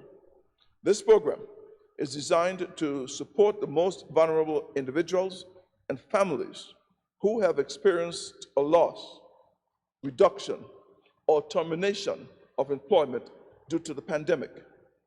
It is a temporary cash transfer initiative, with successful applicants being given financial grants for a 2-month period. The registration process began in June of 2021, and due to the change in curfew orders and the extenuating circumstances, extra circumstances beyond our control, with the spike in COVID-19 cases in the territory, the deadline was extended until July 16, 2021. The COVID-19 Income Relief Support Program is being implemented and funded by the government of the Virgin Islands and led by the Ministry of Health and Social Development with the administrative support of the Social Development Department, along with World Food Program, WFP. It also includes support from the United Nations COVID-19 Response and Recovery Fund, the United Nations Resident Coordinator Office for Barbados, and the Eastern Caribbean Multi-Country Office. I would like to express my gratitude to all program partners, with specific thanks to our local partner, CCT Global Communications, for the donation of 10 cellular phones which were used during the registration process. Eligible participants for this program had to be BVI citizens or belongers, valid work permit or work permit exemption holders. Additionally, applicants had to meet specific criteria, which included be continually employed within the territory from 1st September 2019 to 11th March 2020, be currently unemployed or underemployed with less than 35 working hours, be available to work, be between the ages of 17 to 65, not have received assistance from the BVI Social Security Board on underemployed benefits, and not have received support through other government-led COVID-19 income support programs, including support provided by elected representatives. To date, we have received a total of 766 applications for this program. The team at the Social Development Program will be examining these applications against the qualifying requirements mentioned and will continue a vigorous validation process to ensure that persons who qualify can benefit. The exception is that the first payment of funds will be dispersed by the first week in September. The expectation is that the first payment of funds will be dispersed by the first week in September. Mr. Speaker, I expect to keep this Honorable House informed on the progress with this initiative, as it is an important aspect of the Ministry's work to support those vulnerable persons during such unpredictable and trying times. I thank you very much, Mr. Speaker, for these 5 valid, short, and pertinent statements. Thank you. I thank all the ministers for their statement, and I'm sure that in keeping with our rules, that statements will be handed out. I can feel the low energy in the well of the House, so we're getting closer to taking our lunch break.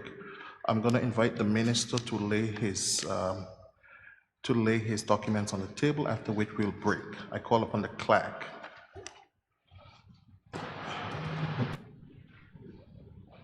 Item number 5, presentation of papers. I call upon the Honorable Premier Minister of Finance to lay his documents on the table. Thank you, Mr. Speaker. Mr. Speaker, I have on the table statutory instrument, a proclamation by the Governor under Section 83, subsection 1 of the Virgin Islands Constitutional Order 2007, UKSI 2007, number 1678, appointing the time and place at which the 11th sitting of the 3rd session of the 4th House of Assembly of the Virgin Islands shall be held, Mr. Speaker, I also lay the Territory of the Virgin Islands National AML Anti-Money Laundering /CFT Strategy 2021-2023. I also lay on the table of the House BVI Financial Services Commission Revenue and Expenditure Budget 2021. Also lay on the table of the House the BVI Financial Services Commission Strategic Work Plan 2021. Also lay on the table of the House BVI Financial Services Commission External Commissioners Report 30th October 2020. Also lay on the table of the House the BVI Financial Services Commission Annual Report 2019. Also lay on the table of the House of Complaints Commissioner Annual Report 2019. Also lay on the table of the House of Complaints Commissioner Financial Report 2019. Also lay on the table of the House the Civil Registry and Passport Office 2020 Annual Report Accounts. 2020 Annual Report and Accounts. Also lay on the table the Office of Director of Public Prosecution 2020 Annual Report. Also lay on the table Statutory Instrument 2021 number 60, British Virgin Islands Port Authority Amendment number 2 Regulation 2021. Also lay on the table of the House Office of the Deputy Governor Annual Report 2020. Also lay on the table of the House of Statutory Instrument 2021 number 16, Imposition of a curfew, number 7 order. Also lay on the House the Statutory Instrument. Oh, sorry. On it.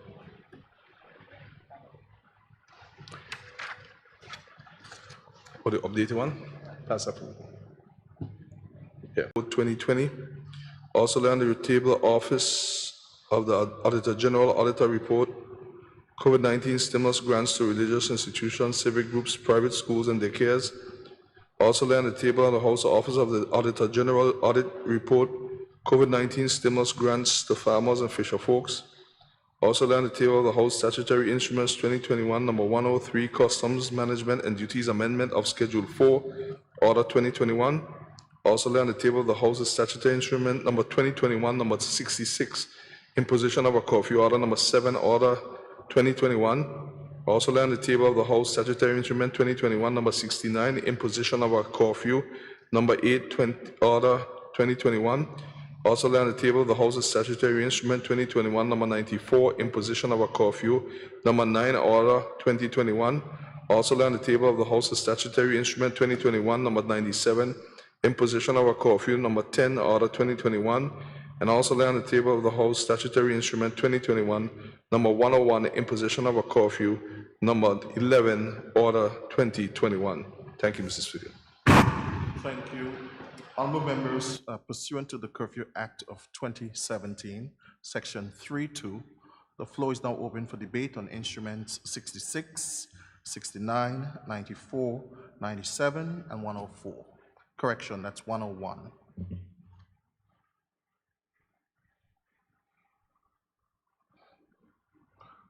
With no member wishing to debate, this House will now stand in recess until 4:30. This Honorable House is now in recess.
In order for our work on the estate to yield results that we can all be proud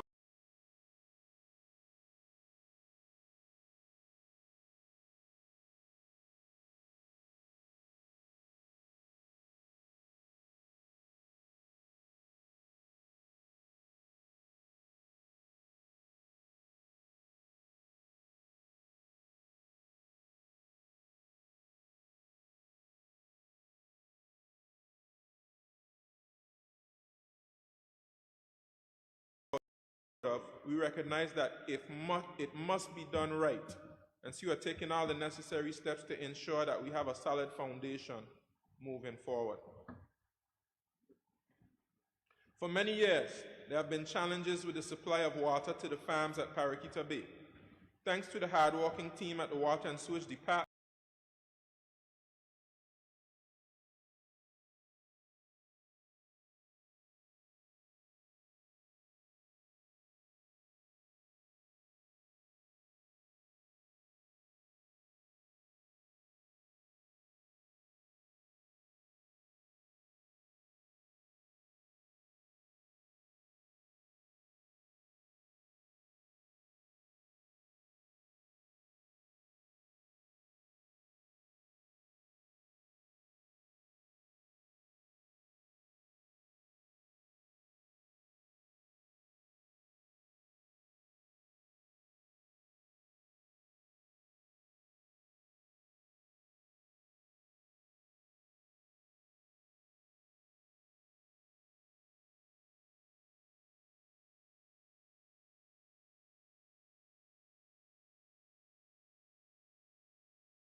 Please be seated.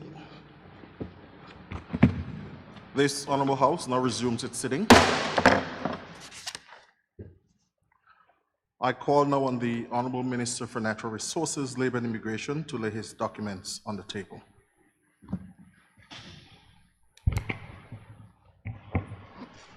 Thank you, Mr. Speaker. Mr. Speaker, I rise to lay on the table the following document: Statutory Instrument 2021 number 44, Immigration and Passport, Prohibition of Entry, number 3, Order 2021. Thank you, Mr. Speaker.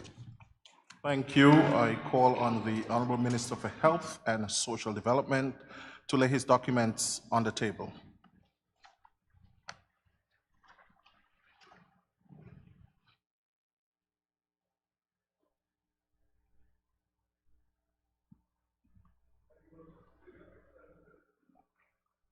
On the table, the following 18 documents.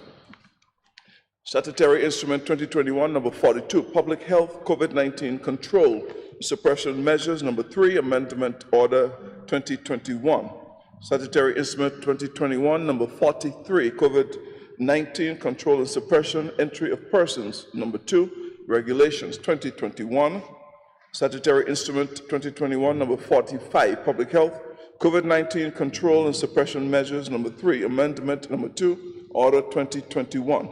Statutory Instrument 2021, number 52, Public Health COVID-19 Control and Suppression Order, number 3, Amendment number 3, Order 2021.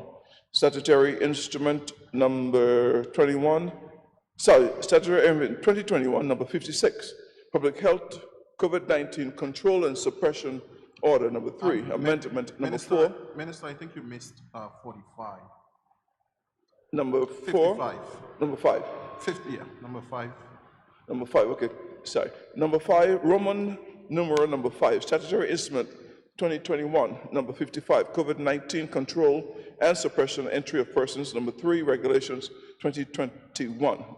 Roman numeral 6, Statutory Instrument 2021, number 56, Public Health COVID-19 Control Suppression Measures, number 3, Amendment number 4, Order 2021.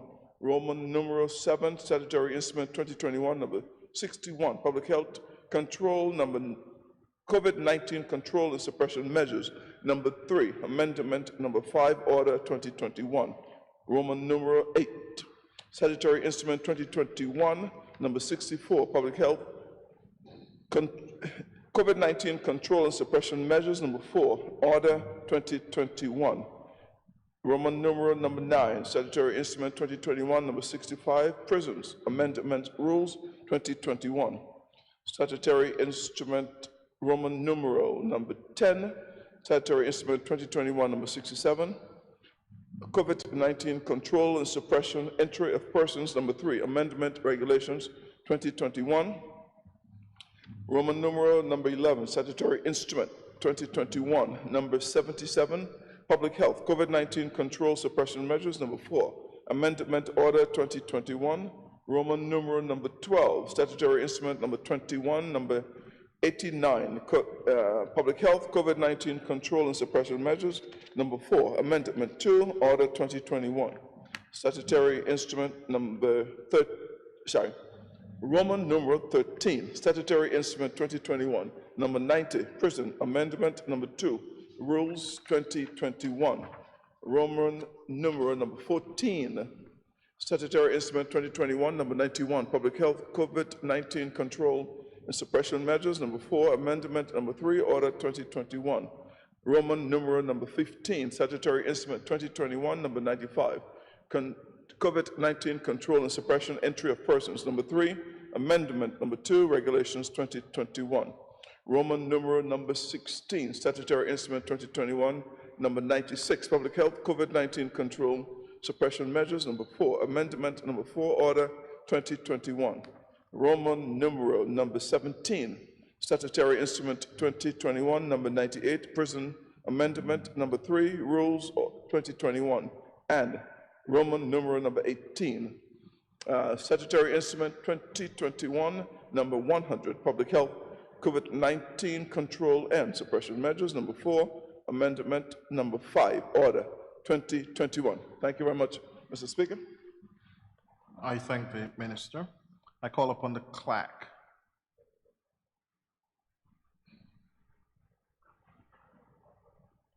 I call upon the clerk.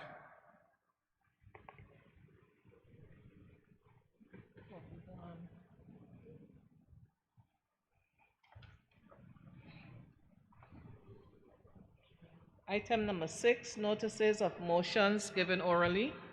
Before the notices, Leader of the Opposition, do you have an intervention?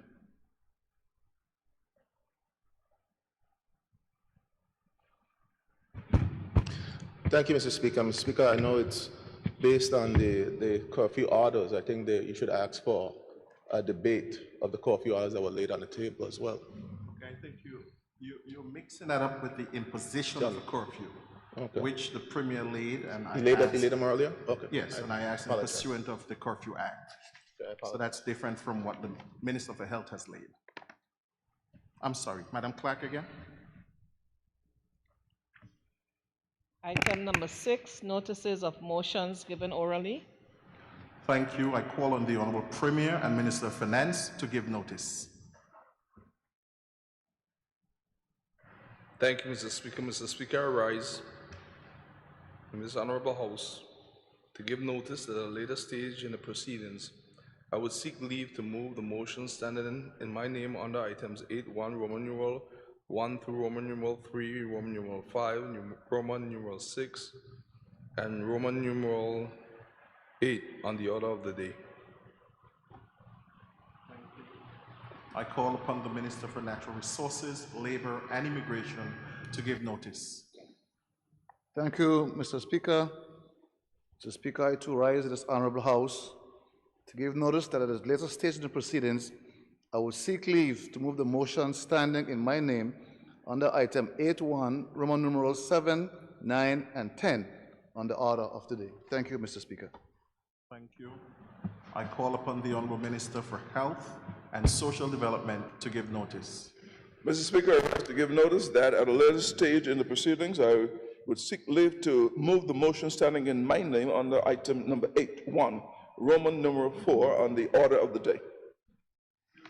Thank you. I call upon the Honorable Leader of the Opposition and member for the 8th District to give notice. Thank you, Mr. Speaker. Mr. Speaker, I rise to give notice that at a later stage in the proceedings, I would seek leave to ask a question standing in my name under items number 7, Roman numeral 1 through Roman numeral 4 on the order of the day. Thank you. I call upon the Honorable Member for the 3rd District to give notice. Mr. Speaker, I give notice that at a later stage in the proceedings, I would seek leave to ask the questions standing in my name on the order of the day under items 7, 5 through 8. Thank you. I call upon the Honorable Member for the 2nd District to give notice. Thank you, Mr. Speaker. Mr. Speaker, I give notice that as a later stage in the proceedings, I will seek to ask the questions standing in my name under items 7, 9 through 13 on the order of the day. Thank you. I call upon the clerk. Item number 7, questions and answers to questions.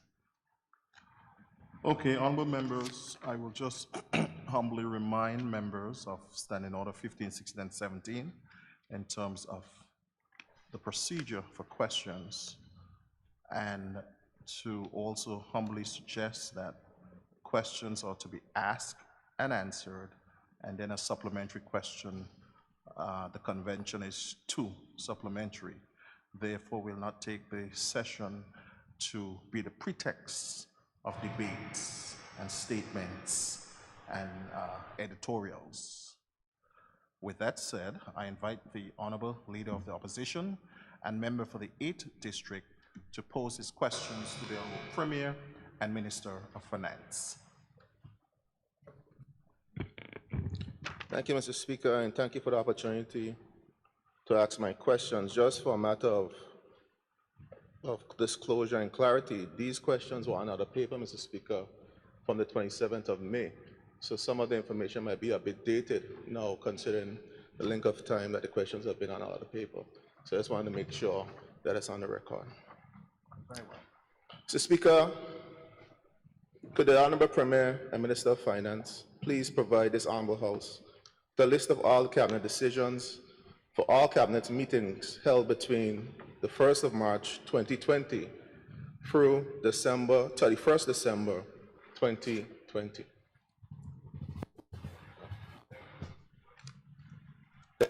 Go.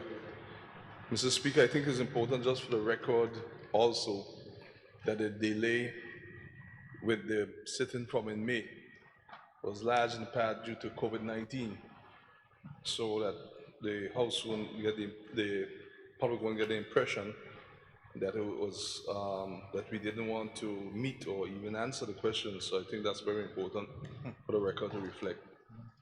I'll proceed, Mr. Speaker. Mr. Speaker, in the standing orders under section Contents of Question, section 17(1) states, the right to ask a question shall be subject to the following general rules as to the interpretation of which the Speaker shall be the sole judge. Mr. Speaker, 17, subsection 1, subsection G9 states, a question shall not be asked if the answer to which can be found by reference to available official publications. End of quote. Mr. Speaker, each Cabinet decision for all Cabinet meetings held between the 1st March 2020 and 31st March 2020 have been published in the Virgin Islands official Gazette, and they were also published by the Government Information System Department. In other words, Mr. Speaker, this information is already in the public domain by official publication. Thank you, Mr. Speaker. Speaker, I'm unaware that that information is in public domain, because I think the last official paper release that came from the Cabinet started in January 2021. There was a delay between March and December. So I am unaware that those decisions were published, and if they are, then I would come back on my question subsequently then, Speaker. Mr. Speaker, when Cabinet makes its decision, the Cabinet Secretary, by what has been legislated as policy, or even a law now if you ask me, that all the decisions are made public and they're gazetted. And Mr. Speaker, that has been the rule that this government has abided by, and all those decisions are already gazetted. If not, Mr. Speaker, the member would know that we'll double check with the Cabinet Sec, because as far as I know, all of them have been gazetted. Thank you, Mr. Speaker. As far as I know, they're not, but I'll double check and I'll come back subsequently with this question to this Honorable House, Mr. Speaker. Mr. Speaker, question number 2. Mr. Speaker, could the Premier and Minister of Finance please provide this Honorable House with the following? A, the name of the law firm attorney hired to represent the government of the Virgin Islands in the Commission of Inquiry. B, what is the cost to the government of the Virgin Islands for the engagement of said law firm? And C, if the law firm / attorney is not a local firm or attorney, please explain the reason for not hiring one of our very competent and capable BVI law firms or attorneys versus hiring this firm, considering his government stance on empowering local attorneys. Thank you, Mr. Speaker. Mr. Speaker, the law firm that the BVI has engaged to represent the government of the Virgin Islands alongside the Attorney General and her team is Widows Worldwide, a law firm based in the BVI and London. Their team of lawyers includes the Right Honourable Sir Geoffrey Cox, QC MP, former Attorney General of England and Wales in the UK. Mr. Speaker,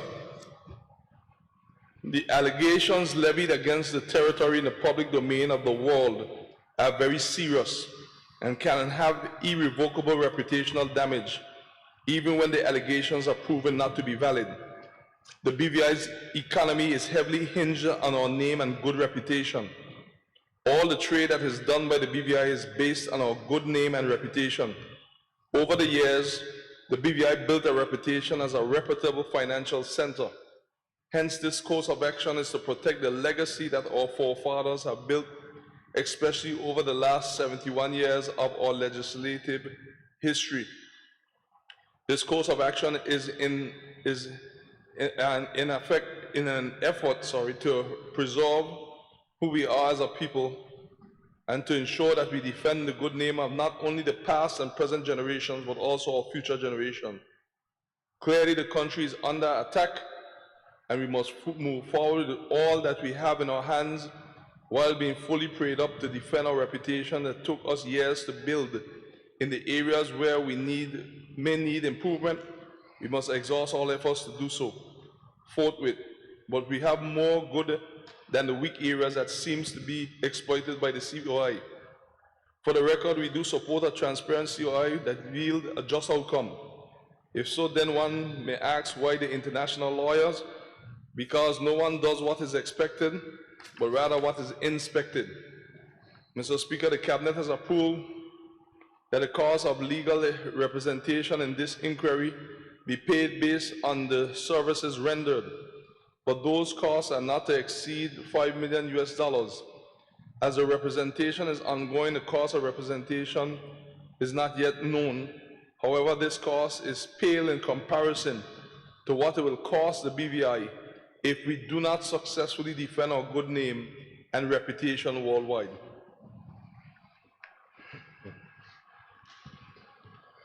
Sorry, I just recognized, sorry about that.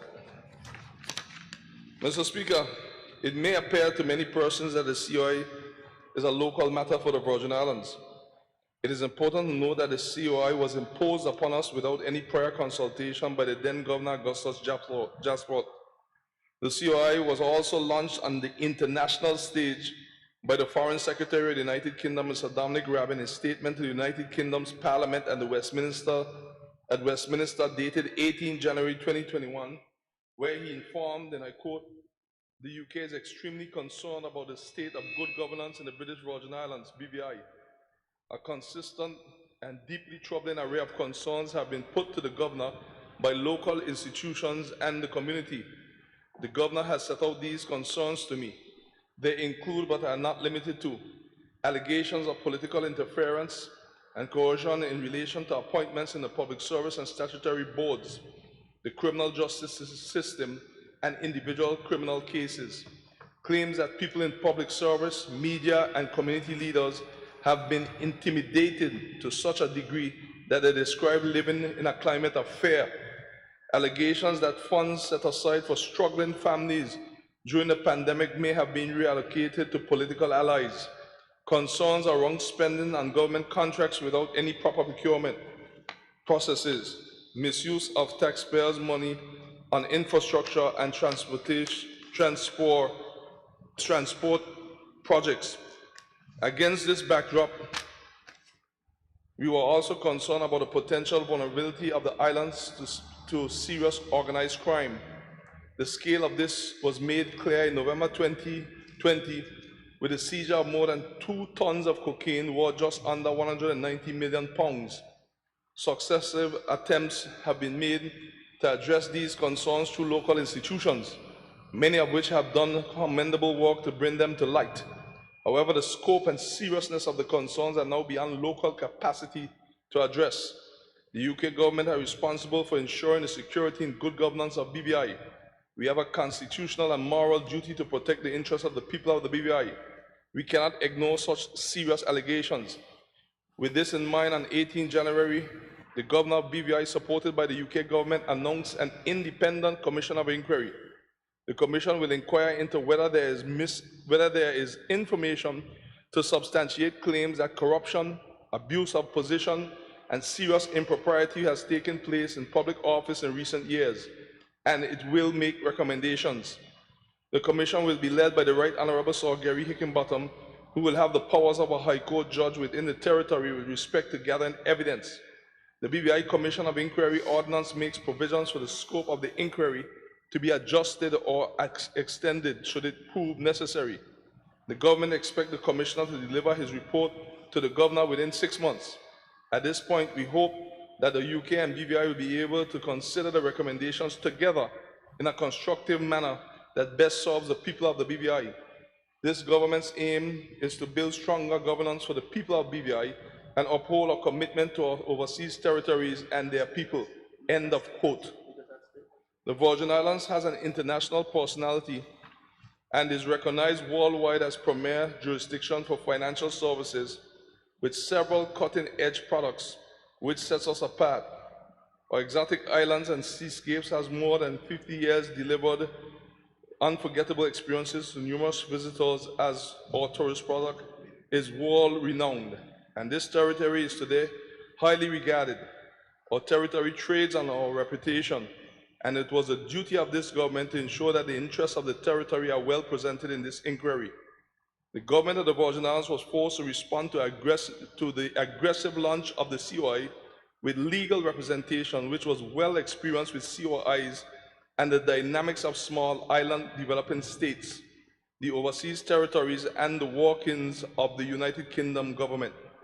The combination of the experience of the international law firm and our local Attorney General and her team at the Attorney General's chambers gives us, the people of the BVI, the best defense to defend against the allegations made worldwide.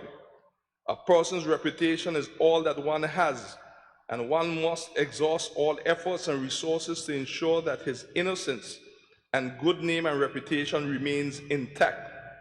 Mr. Speaker, this is not to say improvements may not be needed in some areas, but that will be so for all governments in the world.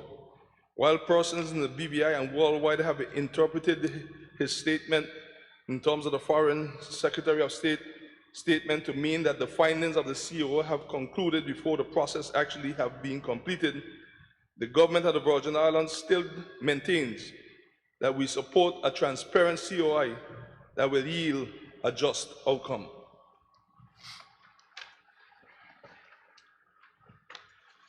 Mr. Speaker,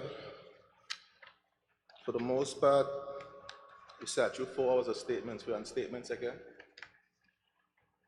Mr. Speaker, I asked specifically, and I think this analysis is clear in terms of the response to questions. Speaker, in terms of the cost, my follow-up, if I may. In terms of cost, the Premier mentioned in his response statement that it should not exceed $5 million. Can he tell this House how much is spent of that $5 million to date? I know that there was a contract up until July 31st. Have they extended that contract, and how much has been spent to date for $3 million? Thank you, Mr. Speaker. I'm amazed that the leader of the opposition is more enthused about the spending of the contract while we must be accountable rather than making sure we protect our good name. But it's just, Mr. Speaker, now just a little over $3 million. The exact number I'll be able to get for the leader of the opposition. Mr. Speaker, the Premier is imputed improper motives of myself. Members. And he's continued to be allowed to get away with these type of things in this House. Honorable Leader of the Opposition and Honorable Premier. Again, we're going to have the question asked and answered. Okay. You said the Premier did not answer your question. He just answered the question, $3 million. Is there another follow-up, Leader of the Opposition? He said $3 million, Mr. Speaker? That's my understanding. Yes, sir. Okay. All right. Okay. Speaker, in terms of Widows BVI, how recent has Widows BVI been operating in the BVI, Mr. Speaker? I heard the Premier say it's a BVI form.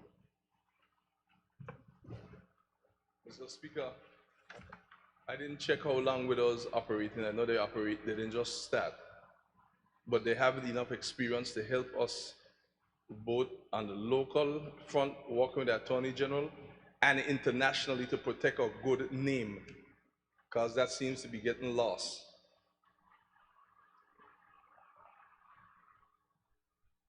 Question number 3. Mr. Speaker, question number 3. Mr. Speaker, could the Premier and Minister of Finance please tell this Honorable House what was the dollar amount of revenue and total expenditure for the BVI Ports Authority for the periods 1st January through 31st December 2018, 1st January through 31st December 2019, and 1st January through 31st December 2020, and 1st January through 10th May 2021, respectively, inclusive of the details of the revenue receipts and expenditure for the same periods. Thank you, Mr. Speaker. Mr. Speaker, it's important that for members to be aware that the information being sought and the responses I will provide are unaudited figures and may have adjustments made via journal entries that may not reflect the same figures once the audited financial statements are produced. Mr. Speaker, the dollar amount of revenue and total expenditure for the BVI Ports Authority for the periods 1st January through 31st December 2018, 1st January through 31st December 2019, 1st January through 31st December 2020, and 1st January through 10th May 2021, respectively, as summarized in the table below, Mr. Speaker, where the total revenue in 2018 is $21,607,792.93. 2019, $20,163,236.68. 2020, $10,892,029.28. 2021, $3 million so far, $96,535.98. Total expenditure in 2018, $16,445,476.87. Total expenditure in 2019, $19,136,643.99. Total expenditure in 2020, $17,463,633.17.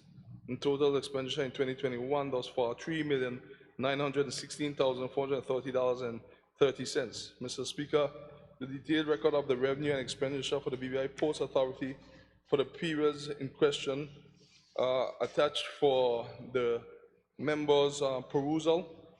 Mr. Speaker, I have them here so I can pass them all to the member. Thank you.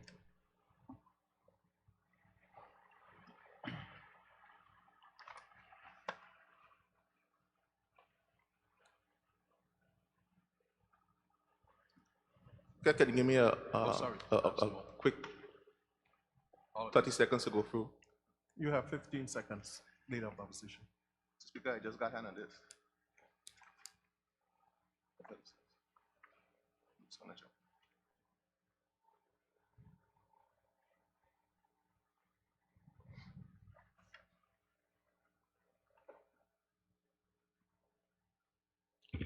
Mr. Speaker, my first follow-up.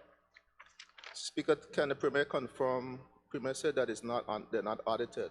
Can the Premier confirm if any of these years were audited? None of these years were audited, is what you're saying, Premier, at the BVI Airport? Mr. Speaker, they're in the process of being audited. The member would know that the last year and a half has been trying times with COVID-19. And Mr. Speaker, some of what he have asked were before time, so they're trying to get all of them audited now.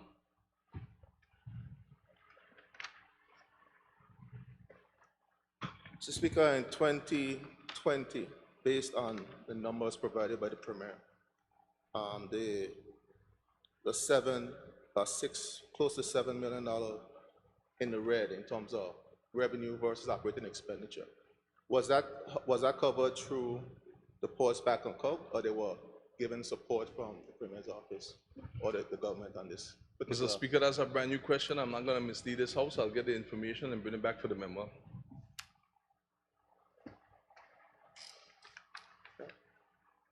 All right, Mr. Speaker, I'll bring it back.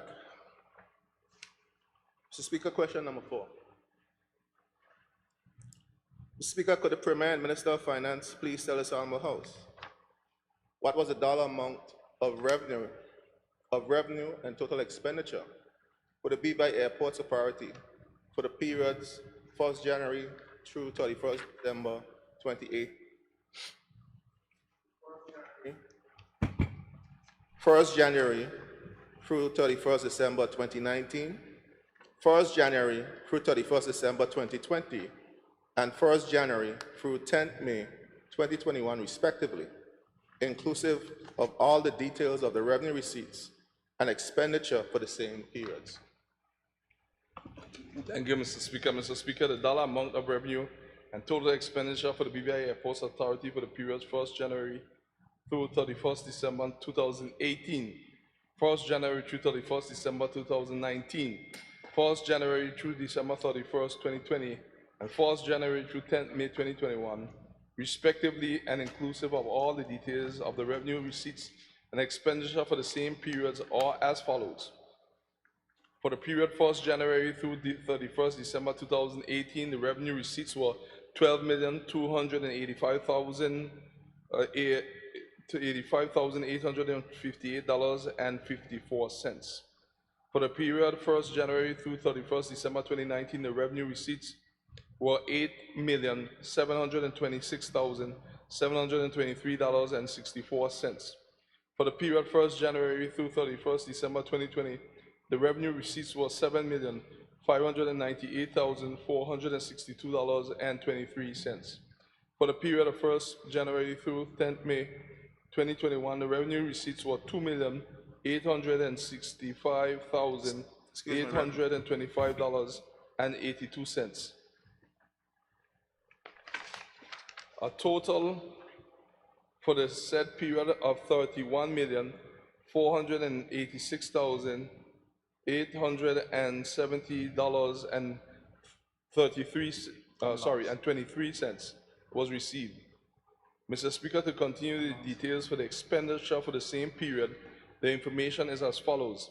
For the period 1st January through 31st December 2018, the expenditure was $10,316,010.05.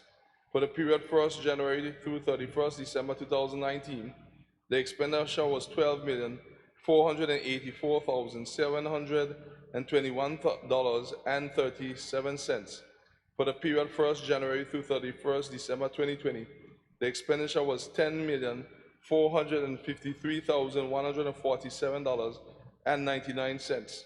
For the period of 1st January through 10th May 2021, the expenditure was $3,272,437.29.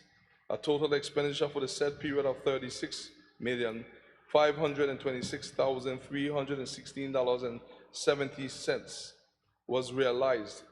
Mr. Speaker, at the end of each year, the BVI Airports Authority absorbed the following surplus and losses. The year 2018 surplus of $1,969,848.49. The year 2019 loss in the amount of $3,757,997.73. The year 2020 loss in the amount of $2,854,685.76. For the period 1st January through 31st May 2021, a loss of $396,611.47. Mr. Speaker, for the said periods, a total loss of $5,039,446.47. Finally, Mr. Speaker, for the members' ease of reference, attached is information outlining the itemized details of revenue and expenditures from January 1st, 2018 through May 10, 2021. But please bear in mind, Mr. Speaker, that from in 2020 and even coming on to late 2019 is when we started to experience COVID-19, which is a factor somehow that some persons want to leave out of the equation for anything dealing with finances or any work of this government. Listen.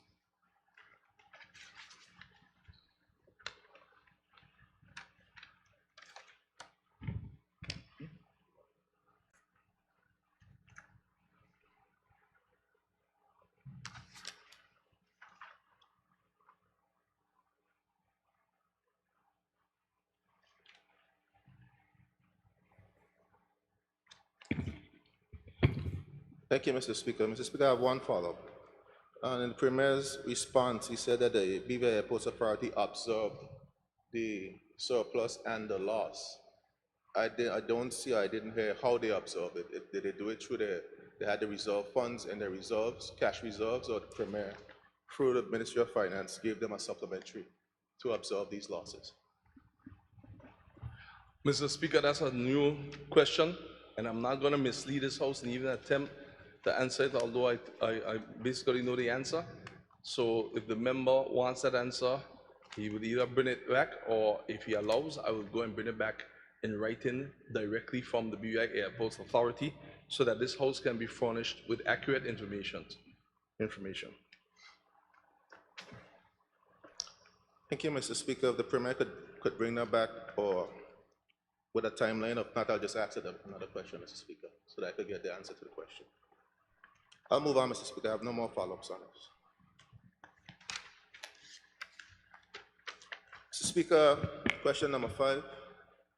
Speaker, could the Premier Minister of Finance please tell this honorable House what was the dollar amount of revenue and total expenditure for the BVI Electricity Corporation for the periods 1st January through 31st December 2018, 1st January through 31st December 2019, 1st January through 31st December 2020, and 1st January through 10th May 2021, respectively, inclusive of all the details of the revenue receipts and expenditure for the same periods?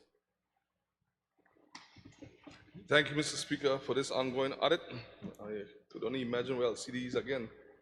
Mr. Speaker, the dollar amount of revenue and total expenditure for the BVI Electricity Corporation for the periods 1st January through 31st December 2018, 1st January through 31st December 2019, 1st January through 31st December 2020, and 1st January through 10th May 2021, respectively, are as follows. For the period 1st January through 31st December 2018, the audited revenue receipts were $46,297,458.00. For the period 1st January through 31st December 2019, the audited revenue receipts were $51,912,051.00. For the period 1st January through 31st December 2020, the unaudited revenue receipts were $44,390,452. For the period 1st January through 10th May 2021, the unaudited revenue receipts were $12,775,964.00. Mr. Speaker, expenditures for the same periods were as follows. For the period 1st January through 31st December 2018, the audited expenditures were $58,308,895.00. For the period 1st January through 31st December 2019, the audited expenditures were $58,195,351.00. For the period 1st January through 31st December 2020, the unaudited expenditures were $44,374,902.00. For the period 1st January through 10th May 2021, the unaudited expenditures were $13,322,535.00. Mr. Speaker, the details of the revenue and expenditure for the BVI Electricity Corporation for the dates in question are attached for the members' perusal. Again, I would remind this honorable House that in the last 2 years, just about, we have been going through COVID-19, so these have not been regular financial times for this country.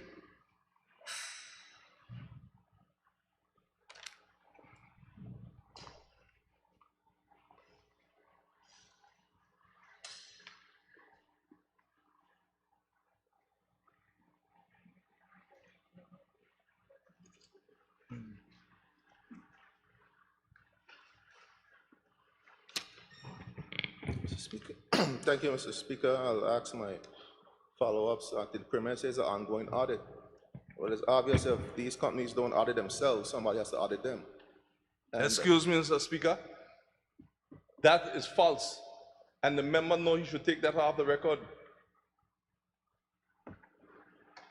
As I said, my statement stands. And Mr. Speaker, the member has said something in the House that is not accurate, and he has shown that he's insensitive to COVID-19. These questions and the auditing cannot be asked, and all that he's speaking about in absence of COVID-19. Some of the companies are only now doing their audits. Some of the national firms that were doing their audits can only now get the information. So, Mr. Speaker, that information is incorrect. And if the member goes there, then I'll bring the history when he was in government and how much auditing he did and didn't do. Mr. Speaker, if the Premier wants to answer and then tell me what questions to ask, he has a history of asking himself questions over there. So you could ask and you have a history of not telling the truth. Honorable members. Mr. Speaker. Honorable members. Mr. Speaker, you heard this. Honorable members. You heard this. Leader of the opposition, please have a seat. We have to be consistent in this House. Leader of the opposition. You consistent, that's for sure. Premier and leader of the opposition, we have agreed at the beginning of this process that questions will be asked and answered, and in keeping with convention, we will do two follow-up. This is not a pretext for a debate. This is not a pretext for editorial. This is not a pretext for other business. Please, I'm expecting both of you, two most senior positions in this honorable House, to conduct yourself with the dignity of your titles. Honorable Leader of Opposition, do you have a follow-up? Mr. Speaker, I am calm as cucumber. I'm good. Do you have a follow-up? You need to talk to the Leader of Government business. Honorable Leader of Opposition. And I will have my... Leader of Opposition. Give me a chance, Mr. Speaker. You're inciting Mr. Speaker, I hope the situation. That the same approach is taken to the Premier. But I'm just simply saying you're inciting the situation. I'm inciting it, you say? Yes, you are. Okay, all right. Do you have a follow-up, Leader of the Opposition? Mr. Speaker, I want to commend the Electricity Corporation for getting the audits in on time. That's my only follow-up. Thank you. Question number 6. Mr. Speaker, question number 6. Mr. Speaker, could the Premier and Minister of Finance please tell this honorable House what was the dollar amount of revenue and total expenditure for the Cyril B. Romney total pay pack for the periods 1st January through 31st December 2018, 1st January through 31st December 2019, 1st January through 31st December 2020, and 1st January through 10th May 2021, respectively, inclusive of all the details of the revenue receipts and expenditure for the same periods. Thank you, Mr. Speaker. Mr. Speaker, the dollar amount of revenue and total expenditure for the Cyril B. Romney Tatola Pay Pack for the periods 1st January through 31st December 2018, 1st January through 31st December 2019, 1st January through 31st December 2020, and 1st January through 10th May 2021, respectively, are as follows. For the period 1st January through 31st December 2018, the unaudited revenue receipts were $1,874,746.33. For the period 1st January through 31st December 2019, the unaudited revenue receipts were $2,958,596.97. For the period 1st January through 31st December 2020, the unaudited revenue receipts were $1,409,360.39. For the period 1st January through 10th May 2021, the unaudited revenue receipts was $711,336.43. Mr. Speaker, expenditures for the same period were as follows. For the period 1st January through 31st December 2018, the unaudited expenditures were $1,387,041.03. For the period 1st January through 31st December 2019, the unaudited expenditures were $2,015,491.36. For the period 1st January through 31st December 2020, the unaudited expenditures were $1,961,996.83. For the period 1st January through 10th May 2021, the unaudited expenditures were $445,551.94. Mr. Speaker, the details of the revenue and expenditure for the Cyril B. Romney Tatola Pear Pack for the dates in question are attached for the members' perusal. Mr. Speaker, I provided detailed information like I've been doing for all the other answers to the member.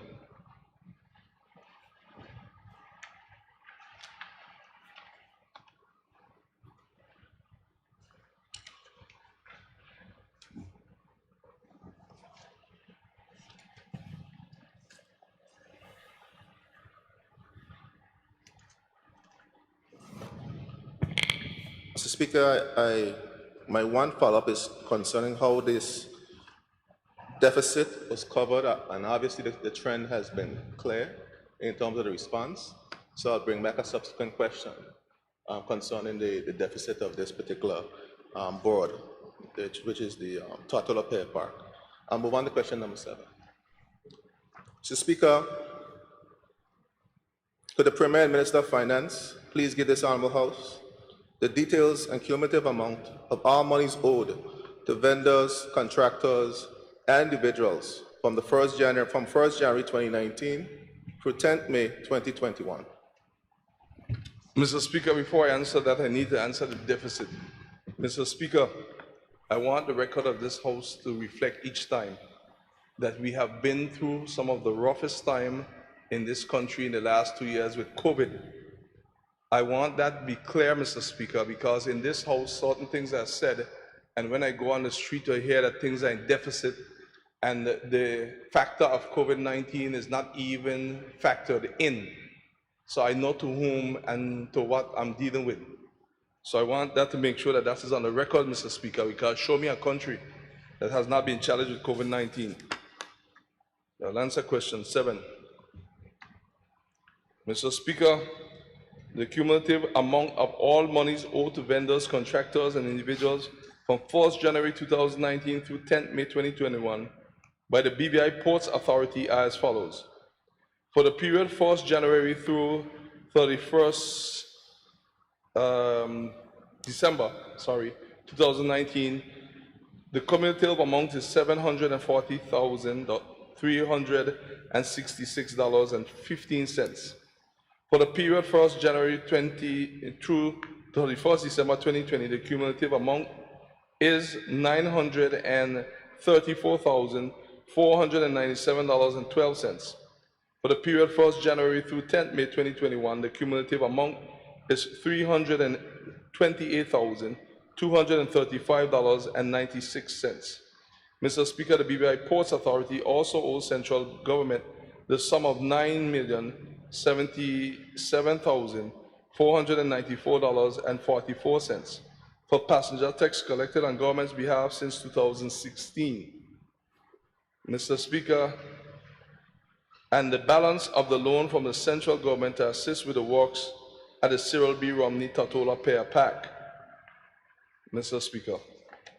So, Mr. Speaker, this information is here, but the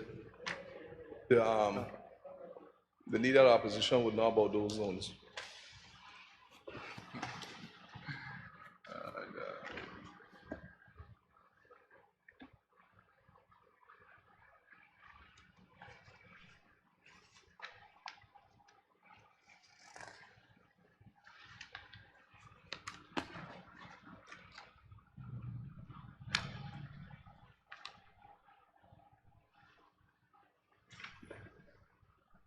Speaker, I just want a little clarity on the response. So for the period that's outlined for each year, is what is remaining, what's owed still, or that's what was owed at the end of the year? Mr. Speaker, from as far as what they're saying, it seems like that was what was owed at that time, but some of the debt has been taken care of, so each year absorbs some of it, although it rolled over with some of the deficits. So, but I can bring back all that information in detail for the member so that it can be clear, because I have learned with the leader of the opposition, do not attempt to answer these in this manner without getting it from the ministry and department that's doing it, so that he can have accurate answers, Mr. Speaker, and I do not mislead this honorable House. But, Mr. Speaker, I know about 2 of them he would be able to answer, so you wouldn't have to ask them, which is the money owed for 2016 and the money he took from the Eastern Landlocked Sewage to put down in the Pear Park project. Mr. Speaker. Honorable members. Mr. Speaker. Honorable members. Mr. Speaker. Oh, 1 second, Leader of Opposition. Honorable members, I think we're going down a little road that's undesirable. I'm going to ask both members to stick within the guidelines and the rules. Question asked, question answered, no editorial, no statements, no unnecessary comments unless it supplements or enhances the question or the answer. Thanks for agreeing to that, Premier and Leader of the Opposition. Mr. Speaker, I'm not surprised at all because seem to be consistent in the behavior. Mr. Speaker. Hot call, the kettle black. Yeah. I hear the frying pan over there. Yeah. Members, honorable members, I thought we just broken an agreement. Yeah. So we don't have an agreement. We have an agreement, Mr. Speaker, but once, Mr. Speaker, I just be here sitting and the member just hit those punches, and when you go on the street, it's stick in people's mind. And he knows it. That is why I've started to respond to clear them up. He knows what he's doing here in this house. And he knows there's certain keywords people on the street listen to in the house. Deficit, the O. So if you do not clear these up, the member knows what he's doing. He's an experienced member. But I'm too old a cat to get fooled by a kitten. Oh boy. Mr. Speaker, I don't know what misinformation I'm given, because if you make 10 million and you spend 12, that's a deficit. See, here we go again, not including COVID. That is what I'm talking about. It is intentional misleading, and there are other figures that be able to bear out some of what he's saying as not so. I can't sit and let that happen anymore, Mr. Speaker, because he's trying to brand this government in a wrong way on the street to the regular persons listening. Honorable members, let's take a 2 minutes recess. This honorable house is now in recess.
Please be seated.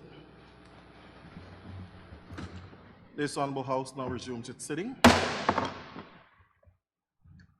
I think we were at question, was it 7, Leader of the Opposition?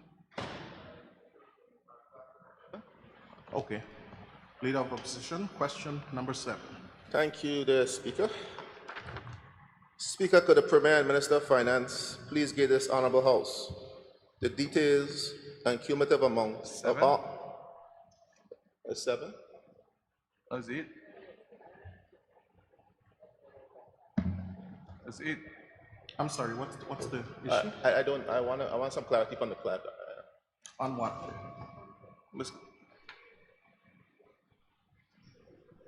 You answered. Which one? 7 was answered? 7 already? answered. Yeah, Premier answered this. Okay, so we're on question 8 then. Okay, that's my error. Okay. Yeah, man. We are on question 8. keep in Honorable track, man. Leader of the Opposition. All right, thank you, Mr. Speaker.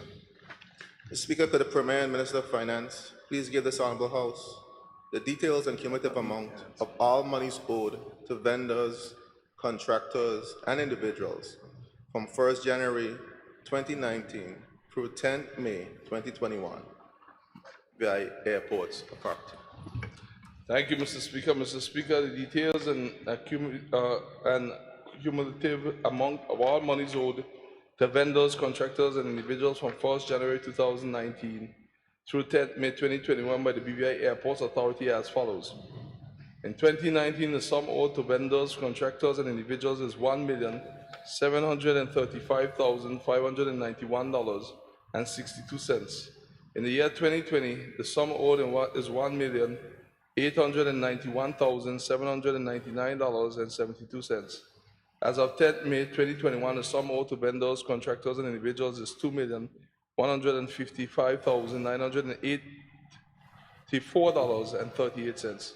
Mr. Speaker, it must be noted that the new board directors took up their assignments in mid-2019. Therefore, they would have met a number of unpaid bills to vendors, contractors, and individuals. In addition, Mr. Speaker, it should be noted that due to COVID-19 pandemic, the airports were closed for the periods 22nd March 2020 to 2nd June 2020, when it was reopened to allow the return of residents and belongers only in a phased reopening. Phase 2 of the reopening commenced on 1st September 2020 to allow for the return of work permit holders, and Phase 3 of the reopening process commenced on 1st December 2020 to visitors. The BVI Airports Authority, Mr. Speaker, is faced with the challenges of maintaining a suitable revenue stream to keep them afloat.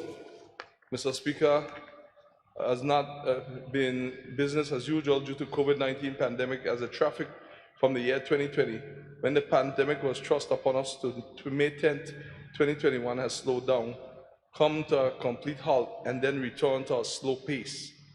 Mr. Speaker, I recognize that the Honorable Leader of the Opposition asked for details up to 10th May 2021, but I must report that we have seen significant increase in passenger arrivals at the Terence B. Lettsome International Airport in recent months, which is resulting in the return of increased revenues. We are not out of the woods yet, Mr. Speaker, but efforts are being made to keep our airports operational. Mr. Speaker, the information presented by the BVI Airports Authority contains information of business and individual names. Mr. Speaker, to release the information in its current format will be in violation of Standing Order 17.1b, which states, questions shall not include the names of persons, statements of fact, unless they're necessary to render the question intelligible. Mr. Speaker, I so move this as the answer.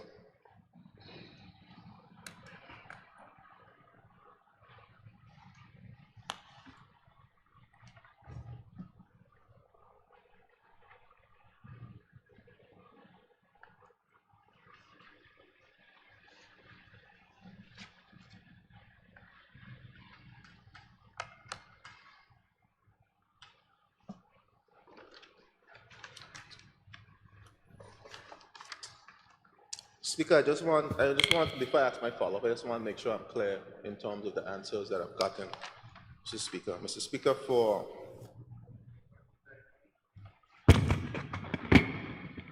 Mr. Speaker, for 2019, 2020, and 2021, 2019 is 1.7 million.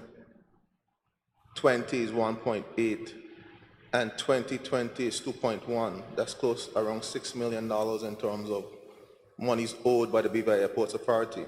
I just want to make sure that this is monies owed for the cumulatively owed by the Beaver Airports Authority. That's what I'm seeing here listed. I want to make sure that's cumulative monies that owed by the Beaver to vendors by Beaver Airports Authority.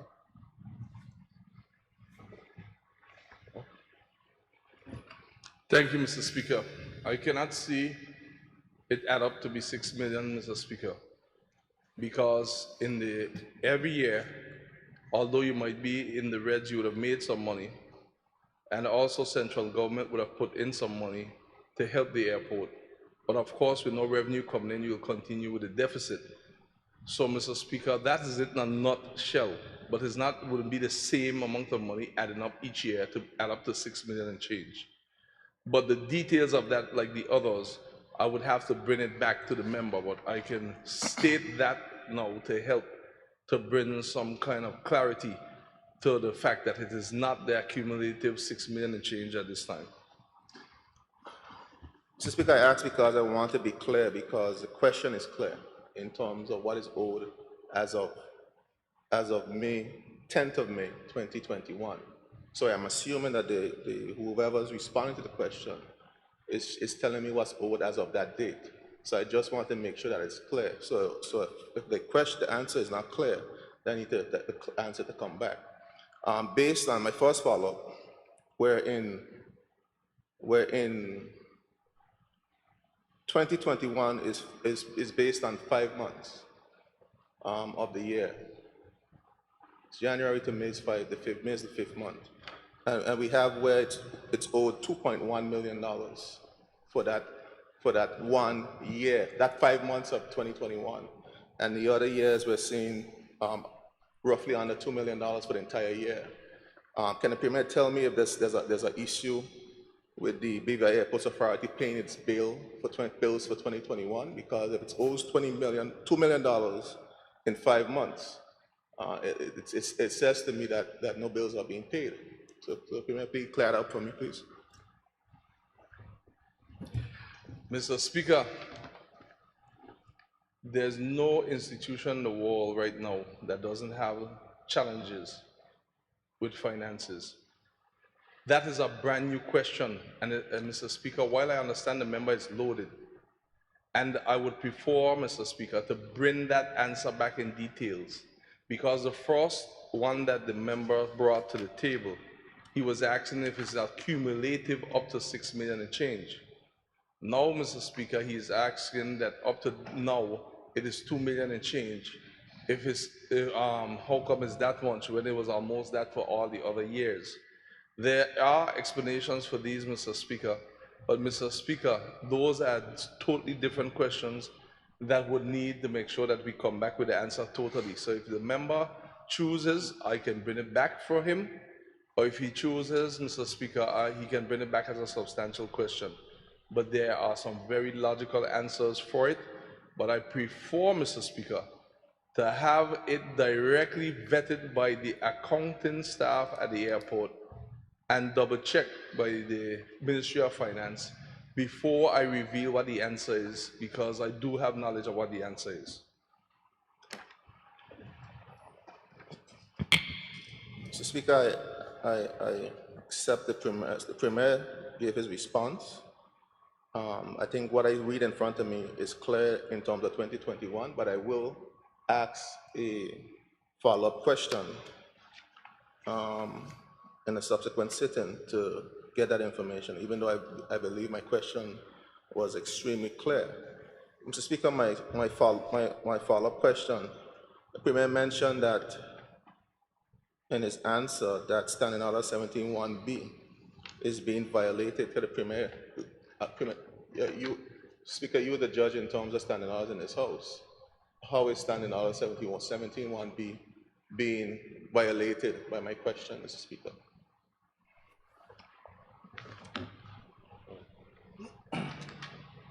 Well, I think this standing order is clear about names. And also, you recall, Leader of the Opposition, that we had a conversation in this House where it was a collective decision that we're not going. that we're not going to use persons' names in the house. We can use companies, but not their name. So I think that was a decision reached by this honorable house. So I agree with the Premier on this. But Mr. Speaker, if there are companies included in this, the companies should be known. If you claim, I can't remember where there was a collective decision, but if there's an issue with personal names, I have no issue with that. I'm not going to debate that at this time. But if there's a company, that information needs to be known. Well, you're free to bring it back as a substantive question, where we'll seek answers for companies, excluding persons' individual names. Mr. Speaker, all due respect, I believe that the information should come because I think that the question is extremely clear. So if you're claiming that the position of this House is that companies will be presented and not personal names, and if there are companies listed under my question that I asked, that information should be provided to this Honorable House. So I don't see why I need to ask another question to get information when the question for us is very clear. I'll defer to the Premier. Defer to me. What's your ruling, Mr. Speaker? The issue of companies. Mr. Speaker, I thought this was already covered. The information in terms of the amount of money owed is there. If the member wants me to bring it back in broad categories, I will do it. But I always have, for quite some years now, an issue with names being brought and company names being brought to this House and just being thrown around, and the company is not there to defend themselves. So this is something I keep saying that the standing orders was saying, and we heard about that ruling before and we heard about it again. So it's nothing that I don't want to do. It is something that I don't mind doing, but Mr. Speaker, yes, you have got some work from government in terms of the statutory bodies or central government, but Mr. Speaker, at the end of the day, I think that if we bring broad categories and it's clear, if the member wants to see some of them outside of the House, fair, but I don't think that people's names and business names should be tossed around in the House because we think that we have that privilege when we really don't, based on my interpretation of standing orders. Mr. Speaker, that's not what you just said. And you're the arbiter of this House, and you said that a consensus was made in terms of this particular position. Okay. And this is public funds, Mr. Speaker. Yeah, we're not going to beat. This is not my personal bank account. Any member here is personal bank account. We're not going to beat this around. All I will say is that this House has agreed no name shall be called. Companies can be called. So we will have to decide whether or not if the Premier is willing to come back with company's name, or you're willing to ask a substantive question. Mr. Speaker, it can't be based on the Premier, if the Premier is willing. Well, no. The standing orders is very clear on what should happen. No, I can't force a minister to answer a question. You will agree? Leader of the opposition. No, it's what the interpretation is. If the legal interpretation is what it is. I just need to know what the legal interpretation is. Well, it's the standing order says persons' names of persons. Okay, and I think we decided already a couple months ago, we faced the same issue. I think the Attorney General had weighed in on this, and we decided no persons' names. I don't think we made a determination on companies. Well, whatever the House decides, I would stand by and facilitate, so that it will be a set standard, no matter what or who. Okay, well, if it's the wish of the House that we ask the Attorney General to come back on the issue of companies, that I will so be guided. Well, let us get that settled once and for all. Whatever the interpretation is, it is. Mr. Speaker, we're making up the rules of the House on the fly here now, No, we're not doing that, Leader of the Opposition. I won't have you saying that. But that's what's happening, Mr. Speaker. No, how is that happening? Mr. Speaker, you just, before this, you made a statement saying that we're not allowing names, we're allowing companies. Now you're asking again if it's the wish of the House. You said it was unanimous that the House made a decision that we're not going to allow names, but allow companies. You're mischaracterizing what I said. But that's what you said. Let me repeat what I said. Can a stenographer Leader of the opposition, I'm speaking. We have a stenographer. Leader of the opposition, I'm speaking. What I said is that this House made an agreement that there's no names, and it's in keeping with the standing order. There was not a determination made on companies. And I also said, if it's the wish of the House to have the Attorney General do her research and come back with something on companies, I am so guided. That's what I said. How is that making up the rules on the fly? Leader of the opposition. Mr. Speaker, that's not what you just said. And the verbatim record would reflect that. Leader of the opposition. That's not you're what. Accusing me of telling untruths. I'm telling you that's not what I heard you said in this honorable House. Okay, what you want to characterize it as, that's up to you. People hear, some members hear what they wish to hear. Let me be crystal clear about the position on this matter. At this time, we will not entertain the company's names. I will write formally to the Honorable Attorney General to ask if there's any matter prohibiting companies' names from coming to this chamber. And we will be guided or discuss her findings. This House is compromised. Honorable Senior Member. This House is compromised. On a point of order, Mr. Speaker. Mr. Speaker, the issue of calling names, I think that it's being used so broad in this particular instance. I'm sure that if you read that section, they're talking in cases where the issue is questionable or is subjective, but we're talking here about a statement of fact. In an answer, if the minister comes to this honorable House and in his answers he has names and companies' names and people's names, you can't just tell him he can't do it. But if a member get up on other business and start talking about an individual, and that individual is not here to whether corroborate or refute the statement that the member is making in another business, I think that's what the section in the standing order is referring to, is speaking to.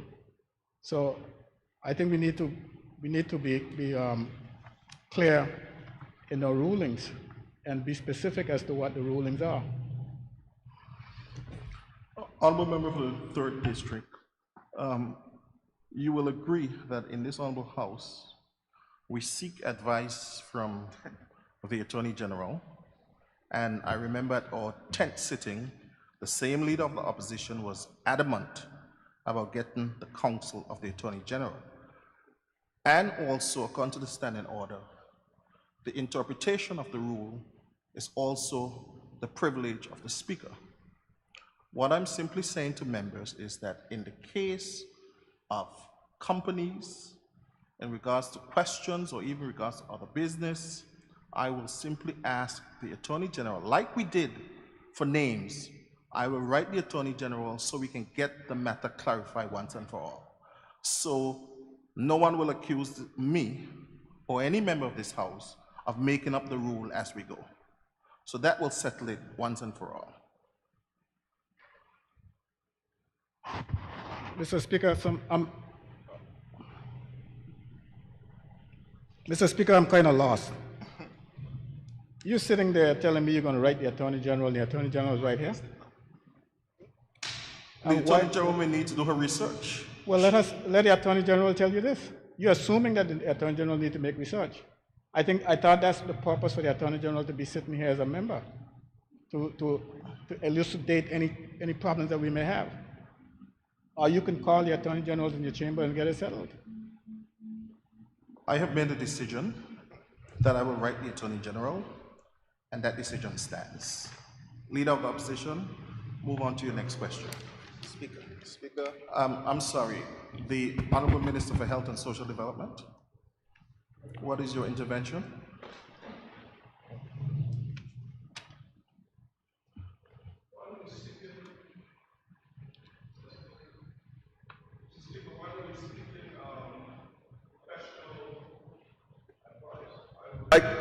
to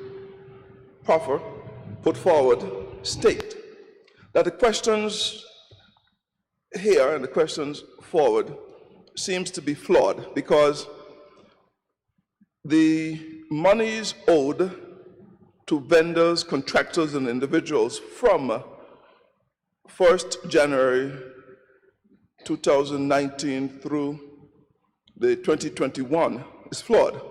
It has to be the monies owed as at January 2019 and as at 10th May 2019, because if you're seeking to introduce only invoices between that period, then you'll have to have another question, and the potential could then be mixed up. So if the member is seeking to find the balances as at, let's say for instance, February 25th, 2019 and May 10th, 2021, then there would be a more defined, definitive, and a question that could be answered. Over. Sorry, I think I'm Zoom now.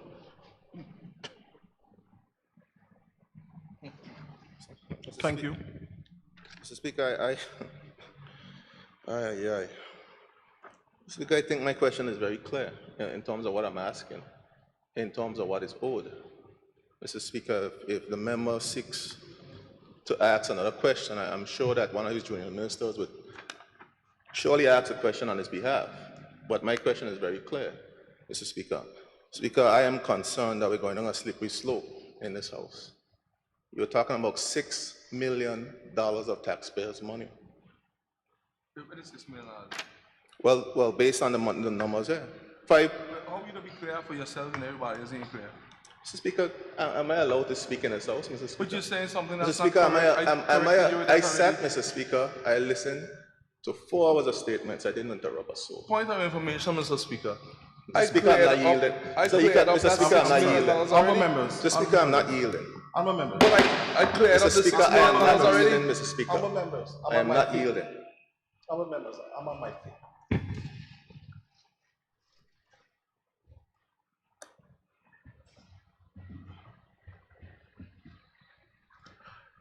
If we're going to continue with this back and forth, turning this session into a debate, then I'll be forced to recess this House until Monday.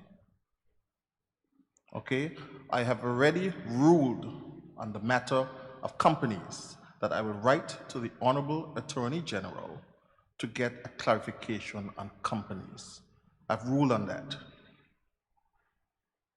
I'm appreciative of the senior member's intervention and also the Minister for Health, but I've made a ruling.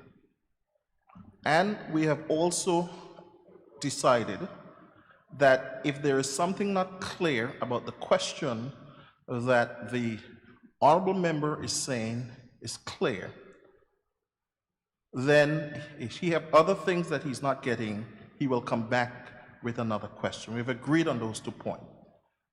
With that said, we're going to move on.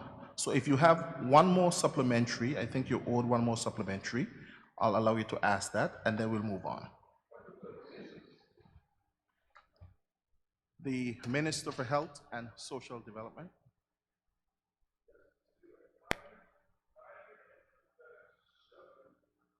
Had nothing to do with the subject that you were putting forward. What I'm saying is just like how a balance sheet is at a certain date, the question here is asking for the particular balances to these persons from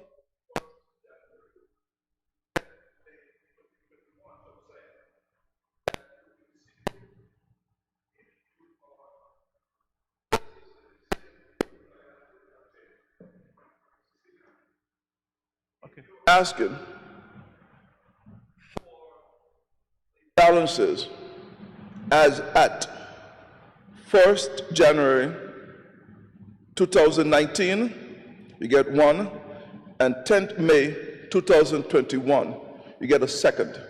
But to have it that you want it from 1st January 2019 and 20, then you're seeking in this question to forget everything before 1st January 2019. Now, if that is what is being sought, well, fine.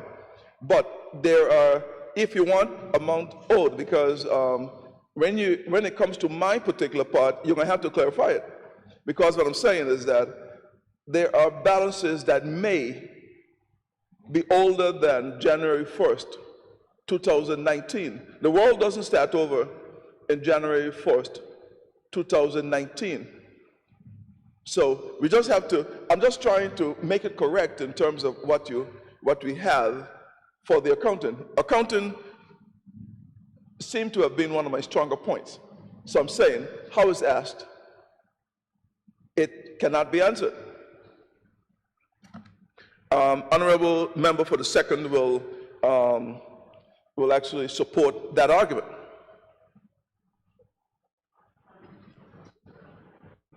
Leader of the opposition, your final supplementary on question 8.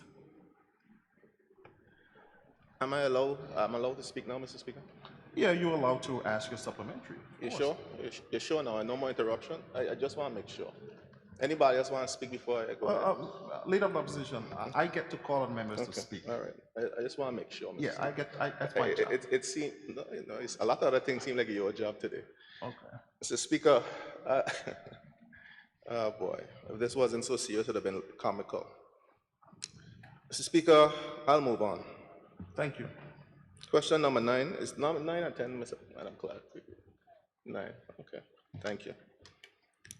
Mr. Speaker, could the Premier and Minister of Finance please give this Honorable House the details and cumulative amount of all monies owed to vendors, contractors, and individuals from 1st January 2019 through 10th May 2021 by the BVI Tourist Board?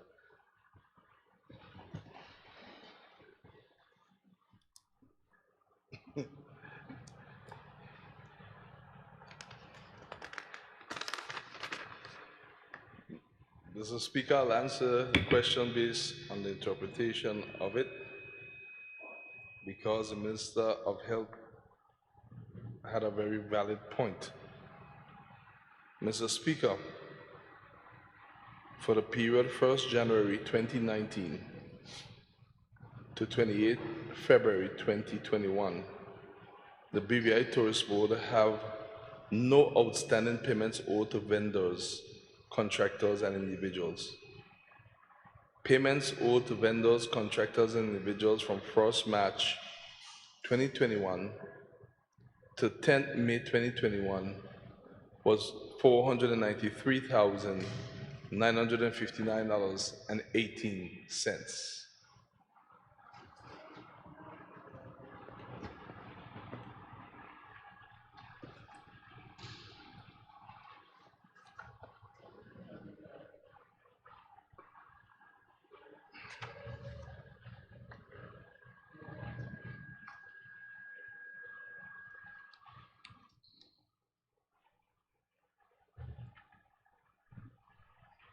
Thank you, Mr. Speaker. It seemed like the BVI Tourist Board got it.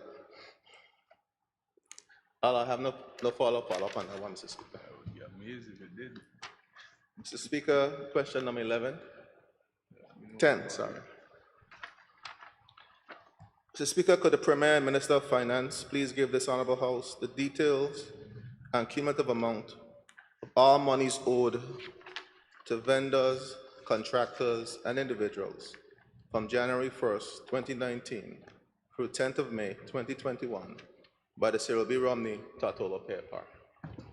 Thank you, Mr. Speaker. Mr. Speaker, the cumulative amount of all monies owed to vendors, contractors, and individuals from 1st January 2019 through 10th May 2021 by the Cyril B. Romney Tortola Pair Park was $41,427.11. Mr. Speaker, the information presented by the Pair Park contains information of businesses and individuals. Mr. Speaker, to release the information in its current format would be in violation of Standards Order 17.1b, which states a question shall not include the names of persons, statement of fact, unless they're necessary to render the question intelligible. Thank you, Mr. Speaker.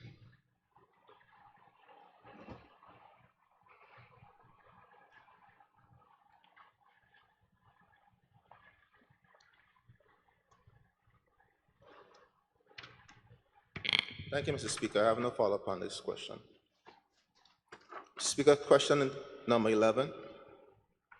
Mr. Speaker, could the Premier and Minister of Finance please provide this Honorable House with the following? A, the contract details and costs to develop and maintain the BVI Gateway portal that persons traveling to the BVI are required to register with. B, did this contract go out to tender? And C, if yes, please provide the details of the tender documents.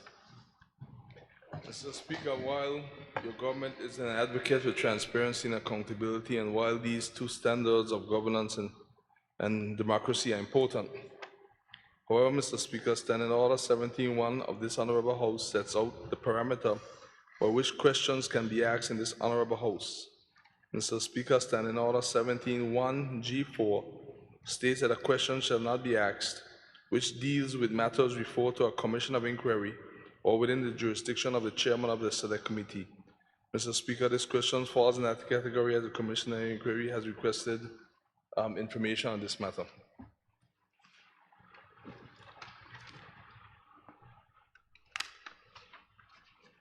Thank you, Mr. Speaker. I would not ask, I'll accept that response, Mr. Speaker. Mr. Speaker, question number 12. Mr. Speaker, could the Premier and Minister of Finance please provide this Honorable House with the following information? The contract details and name of the company engaged to provide geofencing equipment that persons traveling to the BVI must use while in quarantine. B, provide the name of the telecoms provider that was engaged to provide data service for aforementioned trafficking system. And C, please provide this Honorable House with the cost of each device. Thank you, Mr. Speaker. Mr. Speaker, I really want to state to the honorable member that the answer is the same for this also, that while government is an advocate for transparency and accountability, and while these two standards of governance and democracy are important, however, Mr. Speaker, Standing Order 17.1 of this Honorable House sets out the parameter by which questions can be asked in this Honorable House. Mr. Speaker, Standing Order 17.1 G4 states that a question shall not be asked which deals with matters referred to a commission of inquiry or within the jurisdiction of the chairman of the select committee. Mr. Speaker, this question falls into that category as a commission of inquiry has requested information on this matter, so I can submit all of these to the member.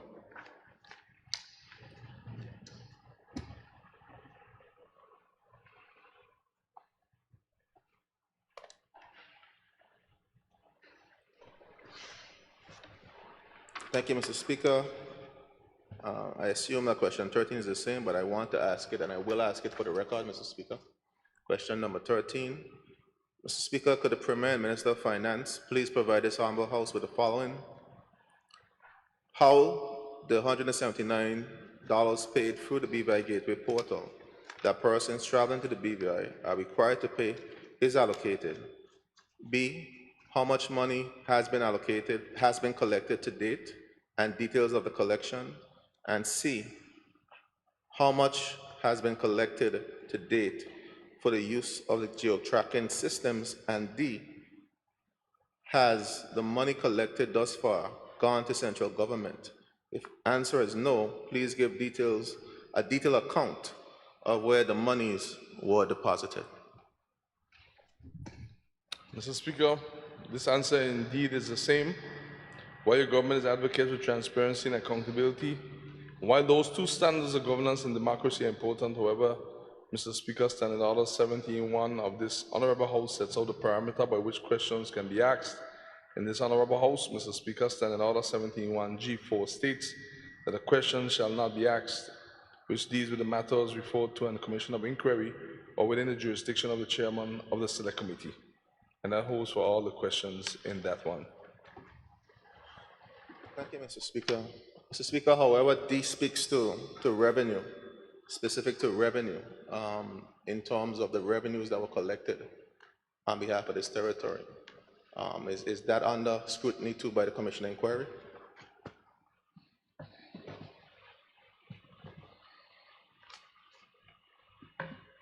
Speaker, I don't answer. The answer remains the same. Thank you, Honorable Premier, for answering the questions posed by the Leader of the Opposition. I now invite the Leader of the Opposition and member for the 8th District to pose his questions to the Deputy Premier and Minister of Education, Youth Affairs, Fisheries, and Agriculture. Thank you, Mr. Speaker. Mr. Speaker, first of all, I'd like to thank the Premier for answering the questions posed to him. Mr. Speaker, question number 1 for the Minister of Education.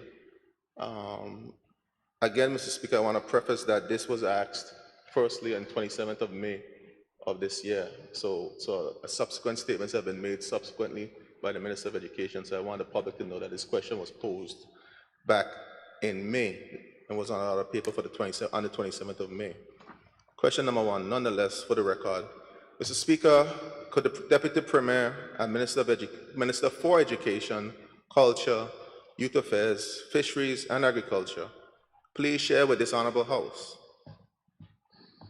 and the people of the Virgin Islands what is his ministry's plans to rebuild the Elmore Stout High School to accommodate full-time learning for both junior and senior schools? Thank you, Mr. Speaker. I thank the Leader of Opposition for his question. Just to say, Mr. Speaker, I sent my answers to questions electronically. If the Leader of the Opposition would accept it electronically, I'd be grateful. Yeah. I sent it to Deputy Clerk. Mr. Speaker,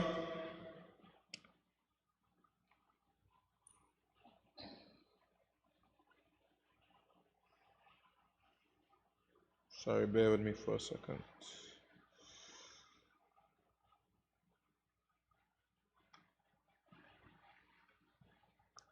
Mr. Speaker, the Ministry of Education, Culture, Youth Affairs, Fisheries, and Agriculture has been working with the team at the Recovery and Development Agency and Construction for Change, a US-based nonprofit organization, and its architectural design partner, Design for Others, to ensure the Elmore Stout High School redevelopment project is a priority in the scheme of rebuilding schools in the territory. D40 or D40 is the pro bono agency responsible for providing conceptual design services for the redevelopment project of the Elmore Stout High School campus. The redevelopment plan will be executed in a phased approach. Phase 1 will be the construction of the junior school with the capacity to house approximately 1,000 students in a 2-story building and an administrative wing. Phase 2 will be the redevelopment of the entire campus, indicating the placement of future buildings, including the Virgin Islands School of Technical Studies, green spaces, gardens, access pathways, and main entrances and exits. Mr. Speaker, the combined team and other stakeholders have met several times over the past months, both on-site and off-site, with varying discussions on the redevelopment.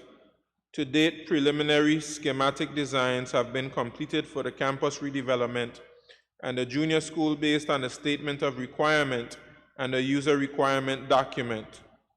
Mr. Speaker, to date, the team has been engaged in stakeholders' presentations that are primarily be conducted as a medium for receiving feedback on the schematic designs for the junior school and for campus redevelopment.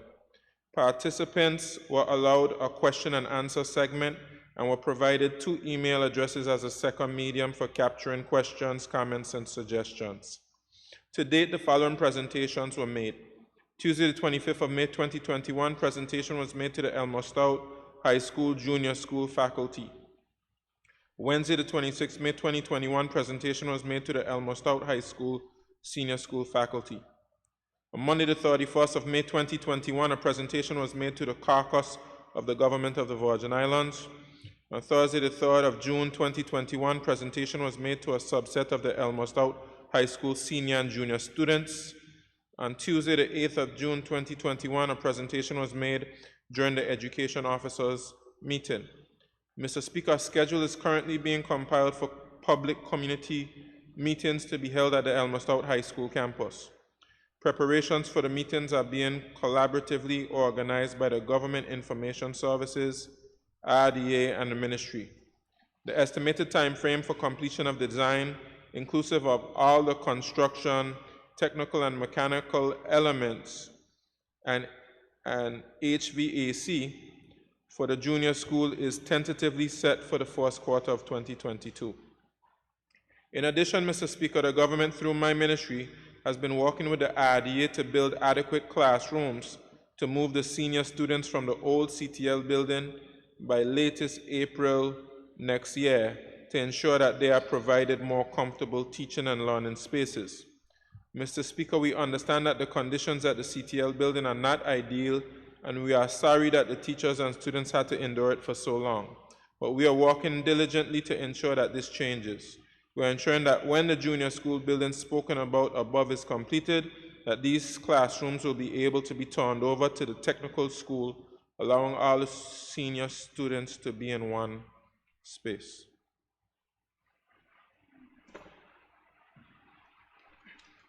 Thank you for that update, Minister. I just got your answer, your answer to the question, so it's going to take me a while to go through it. I just want some clarity. You mentioned about two different process. You mentioned about something with RDA and the D4, the nonprofit group. And you're saying that the RDA will be finished. I just want clarity first, Mr. Speaker, before I ask my follow-up question. You're saying that the RDA will be finished in April 2022, and the same thing will be finished in the same year. I'm trying to help me understand just that segment there in terms of what the RDA is doing and the nonprofit is doing, and how those two will work together. Thank you, Mr. Speaker. I'm happy to clarify for the Leader of the Opposition. Yes, we have two separate processes. One is the redevelopment of a new junior school on the Elmer Stout High School campus. The RDA, in combination with Construction for Change and Design for Others, is in the process of designing the building. And we've had various stakeholder consultations on the building. We do not have a timeline on that yet. We're going through the design phase right now, and then we'll move to procurement after the design phase. We have another process which will help us to move students, currently our senior students, from the Clarence Thomas building at Passer Estate onto the Elmer Stout High School campus with some buildings that we will construct. This is separate from the junior school that we're developing. Some buildings we're going to construct on the campus to get persons off the Passer Estate campus. And when we build the junior school, and those new buildings will be empty, we're going to move the technical school students into those buildings. I hope that helps. Thank you, Mr. Speaker. Thank you, Mr. Speaker. That certainly helps in terms of me asking my follow-up questions, Mr. Speaker. I thank the Minister for that clarity. Mr. Speaker, first follow-up. Mr. Speaker, can the Minister for Education please tell me or tell this Honorable House and the people of the territory if the designs for the buildings that the RDA is going to do for the students to move back on campus have been finalized and shared publicly or with the stakeholders, And if so, what is the cost of those buildings that are going to be built, and how are they going to be built? A three-part question.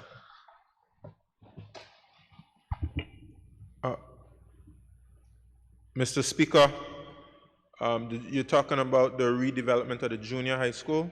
No, you said that. Just clarity, Mr. Speaker. You mentioned that RD is doing a project so that the students could move back to the campus, and once the junior school is finished, the technical students will go into those buildings. I'm speaking about those buildings in question. Do you have designs for those buildings? What are the costs? What is the cost for that, and what style of development is that? Does it fits into the overall goal of the redevelopment of the campus?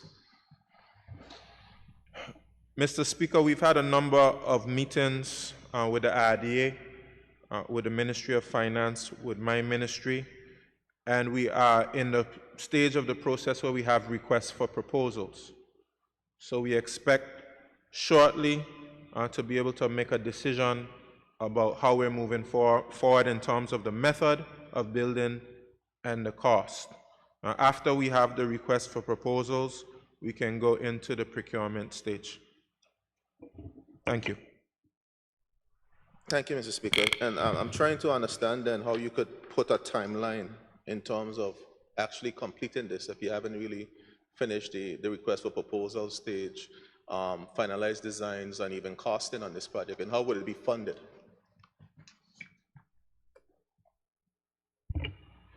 Mr. Speaker, the RDA, who's been engaged in these processes for a while now, they have a matrix in terms of how long the request for proposal stage takes, how long the procurement takes for the designs, how long the designs will take, how long the procurement process will take in terms of awarding, or the tender process will take. They have a whole matrix where they can tell you how long a project will take to complete. And it will be the Minister of Finance's job to identify the funds, and he's already made a commitment to the project. So he will have to, I'll let him answer questions about funding for the project. Thank you, Mr. Speaker. All right, thank you, Mr. Speaker. I think I exhausted my follow-ups. I just want, it's like, okay, I'll come back with a subsequent question. Question number 2. Mr. Speaker, could the Deputy Premier and Minister of Education, Culture, Youth Affairs, Fisheries, Agriculture please share with this Honorable House and the people of the Virgin Islands the cumulative number of absence of all public high school students over the past 13 months? Mr. Speaker, I hope the Leader of the Opposition doesn't take this the wrong way, but I'm a little disappointed at the question. I would have preferred he asked us about how many honor students and how many students who have excelled in many activities, but however, I will provide the information requested. Presenting the cumulative number of absences. I will also present a breakdown by grade and by school to give a clearer picture of what transpired during the review period. I have also prepared an appendix for the Honorable Member which presents the information in a spreadsheet for ease of reference. I think I may still have to send that. Mr. Speaker, attendance is recorded for every class, so at the end of one day, a child should have a total of 5 attendance entries. For the Brigado Flax Educational Center, grade 7, the total attendance was 85,666, and absences amounted to 6,835. Claudia Cricky Educational Center, attendance was 8,862, and absences were 36. And the Elmer Stout High School attendance was 386,130, and absences were 28,150. For Brigado Flax Educational Center, grade 8, the total attendance was 81,235, and absences amounted to 8,928. Claudia Cricky Educational Center's attendance was 4,431, and absences were 24. Elmer Stout High School's attendance was 313,968, and absences were 23,976. For Brigada Flax Educational Center Grade 9, the total attendance was 69,419, and absences amounted to 8,420. Claudia Cricky Educational Center's attendance was 5,908, and absences were 44. Elmer Stout High School attendance was 279,786, and absences were 20,247.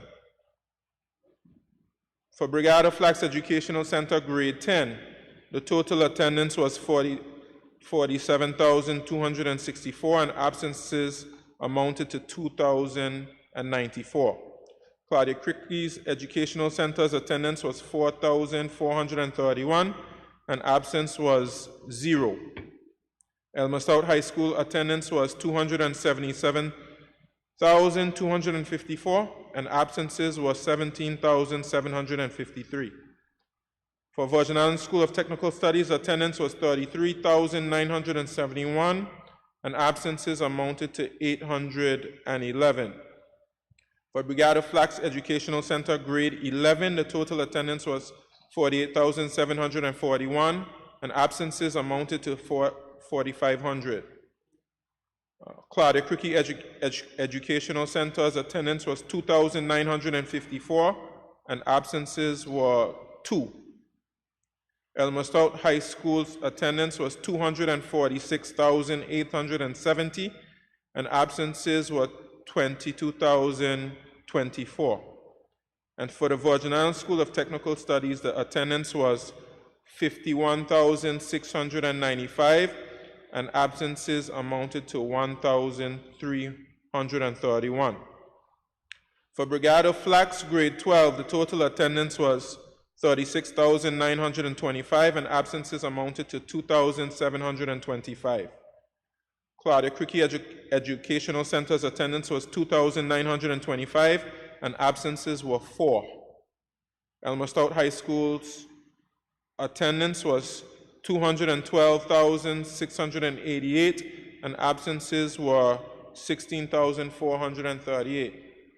For Vista, attendance was 20,256, and absences amounted to 782. Of the overall attendance of 369,250 for Brigada Flax Educational Center, there were 33,502 absences. Claudia Cricky Educational Center had attendance of 29,540 and 110 absences. Elmer Stout High School had an attendance of 1,716,696, and absences were 128,588. At VIS, there were 105,922 in attendance, and absences amounted to 2,924. Mr. Speaker, in summary, for grade 7, there's an overall 7% absent rate. Grade 8, 8% absent rate. Grade 9, 8% absent rate. Grade 10, 6% absent rate. Grade 11, 8% absent rate. Grade 12, 7% absent rate for the period of April 2020 to May 2021. Therefore, Mr. Speaker, there's an overall 7% absentee rate among all public secondary schools.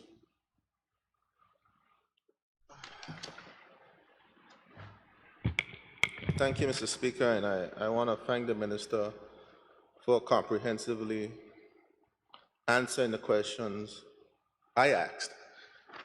Specifically, I'll assure the Minister I'm not thin-skinned, so he doesn't have to worry about that. What I will say is that the objective is try to understand that persons don't fall between the cracks, Minister. And those students that we were doing a different form of learning that was new to a lot of students, ensure that those persons, what have we done, Mrs. Speaker? The Minister outlined the percentages in terms of persons who are absent from classes during this period of online learning / hybrid learning. How have you handled that, Minister, in terms of those students? How are we dealing with those students who, for whatever reason, might maybe not have a device, maybe don't have internet, don't have, I don't know, whatever the reasons are. How are we handling those students who might have fallen by the wayside during this period of this very difficult period of COVID-19? Mr. Speaker, it's a good question. The truancy officers are engaged with online students like any other student or any other situation, whether online or in person. So if the children are not signing on, the truancy officers have to investigate. Certainly, we do have situations where you have persons who have challenges with the online methodology, whether they have poor internet and whether they have another challenge that would interrupt their ability to attend classes. And we have put measures in place, including bringing some of those students on campus to be able to receive face-to-face instruction. So it's not an easy situation, and that's why we're pleased, Mr. Speaker, that this school year we'll be able to bring more of our students on campus, because we recognize the online methodology. While it provided continuity in education system, there were some persons who were disadvantaged, and we want to get those students on campus, even if it's just for half of the day. So I thank the Leader of the Opposition for his follow-up. All right, thank you for that, Mr. Speaker, and I'm happy to hear that there's a system in place to address those students that may fall between the cracks. Mr. Speaker, and I want to thank the Minister for that response, and if possible, Minister, if you could share that with us so that we could understand what's happening, so that when we ourselves come in contact with some issues that we are aware of in all corners of the world, we could sort of direct the families into the right direction to get some support that they need. All right. Additional, Mr. Speaker, Minister made a point in terms of now, I hope he could answer this question, in terms of face-to-face learning. I heard his statement all 20-something times he read it. So I know the Minister, if they have good academic achievements, he'll read that as well. In terms of, and it's good that students are coming back in front of the classroom and having face-to-face learning. In terms of, in the unfortunate, and God forbid, we have a situation at the schools in a spike occurs, is there a defined plan, Minister, in terms of levels in which we're going to kick in terms of some type of alternative process for learning, so that it's an easy transition and parents wouldn't have to be scrambling and they know what the process is in the case of any unforeseen spikes within any particular school or institution? Mr. Speaker, I thank the Leader of Opposition for his follow-up. The answer to the question is there is a plan as it pertains to COVID-19 in our schools. The plan focuses on protocols, but I've asked the Chief Education Officer to consult with the Chief Medical Officer and the Public Health team to update the plan to provide more detail for what happens in the event of COVID-19 positive cases in the school. As instructed by the Chief Medical Officer, as it stands now, if a child is found to be COVID-19 positive in a particular class, or if a child has interacted with someone who is COVID-19 positive, let's say a parent, etc. The first thing that will take place is that the public health team must be notified, and then they will start contact tracing. They will gather enough information to make a determination as to whether the entire class should be sent home, or whether the entire school should be shut down. But it's unlikely, Mr. Speaker, that they will shut down an entire school for a COVID-19 class. But of course, the information gathered by the public health officials would be important in being able to determine what the next steps are.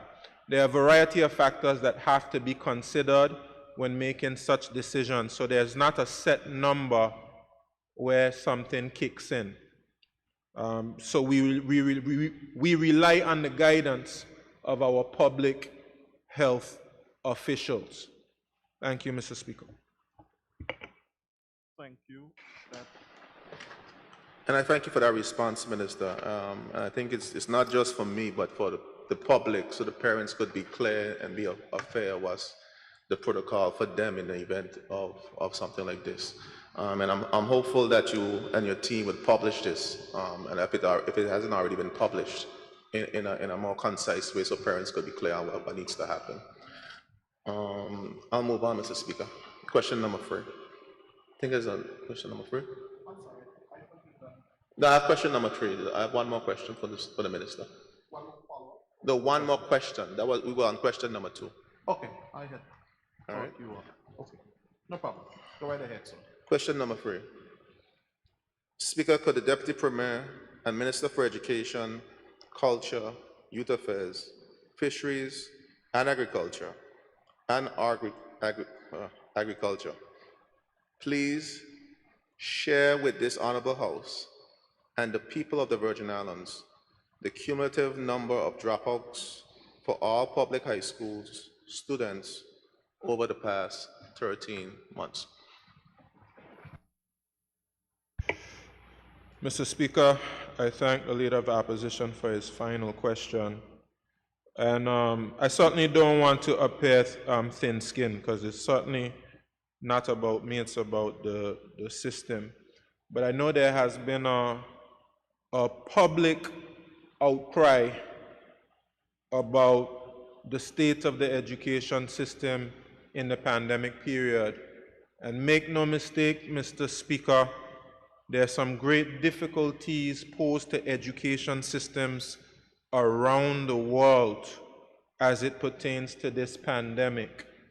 But I have been highly impressed with the dedication and commitment of our administrators, our teachers, our parents, and our students in continuing to do what they have to do.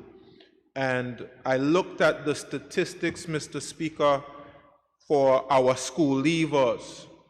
And in some cases, we had just about 90% of persons on a roll. And so, Mr. Speaker, there is, I would say, the facts, and then there's the perception that doesn't necessarily match the reality.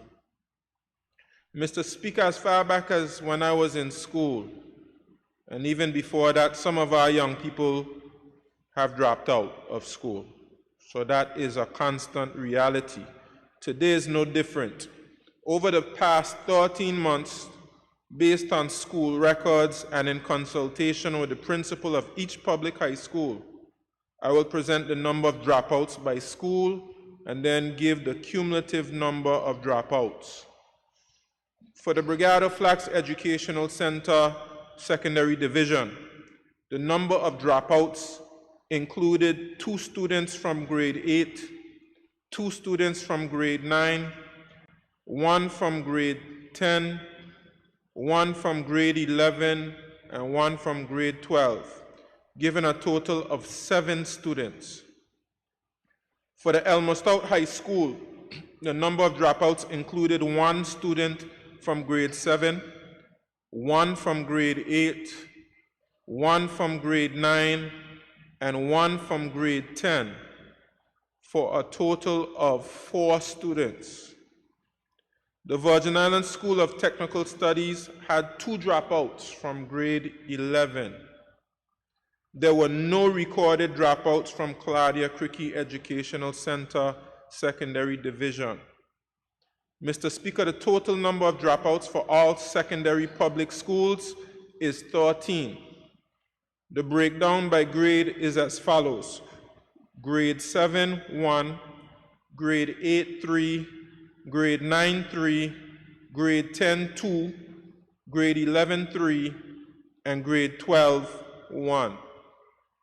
We will continue to plead with our young people who have lost their way that education is the key to their success.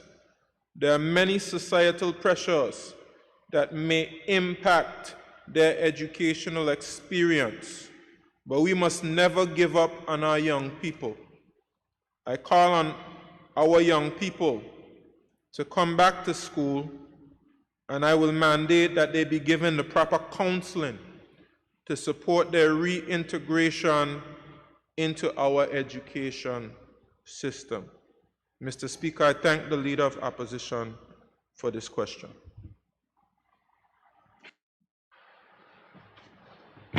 Thank you, Mr. Speaker, and I thank the Minister for his response. Minister, I want to make sure I get it clearly that you cumulatively was 13 students.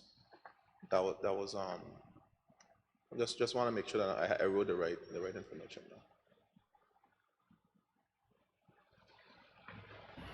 Yes, Mr. Speaker, that's a total of 13 students.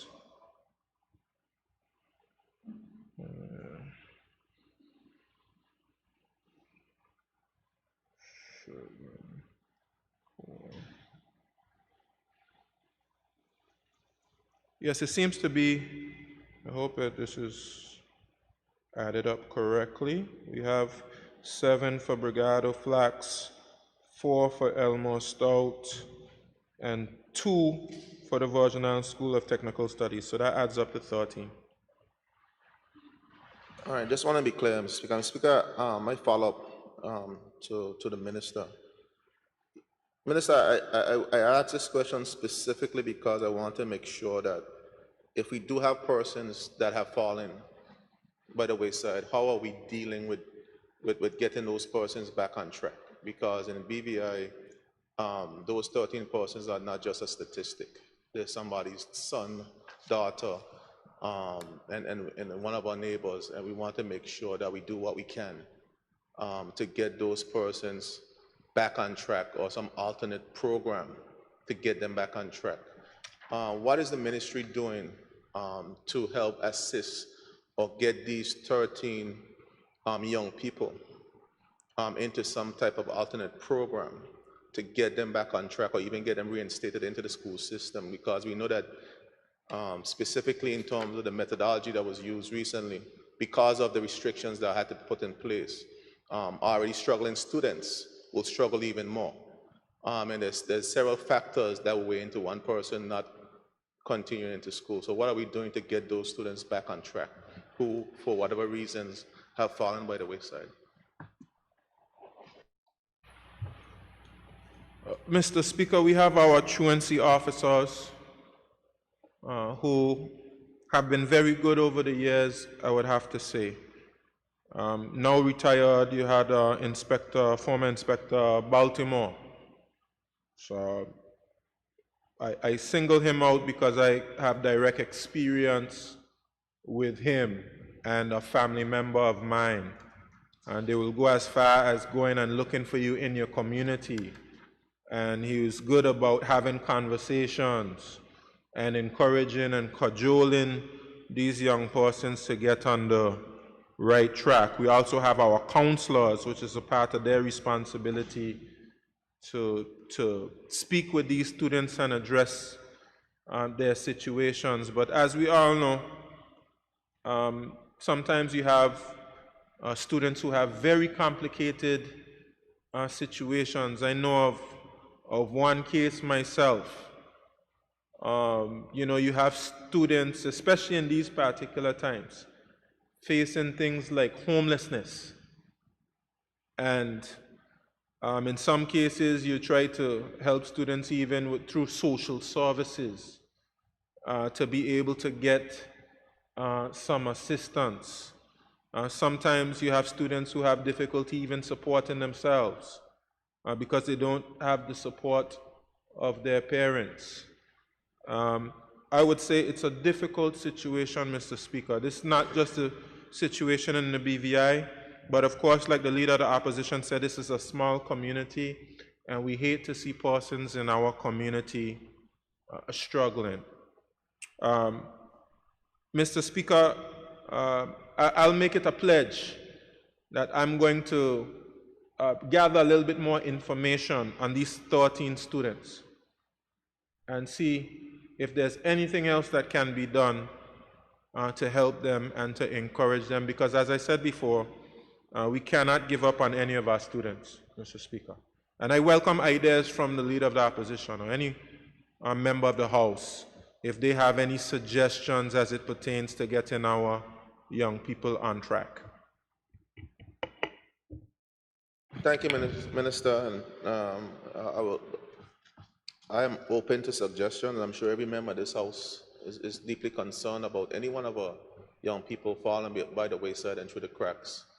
That this type of situation tends to lean in a different direction, in a direction of crime, and that's the last place that we want our young people to go.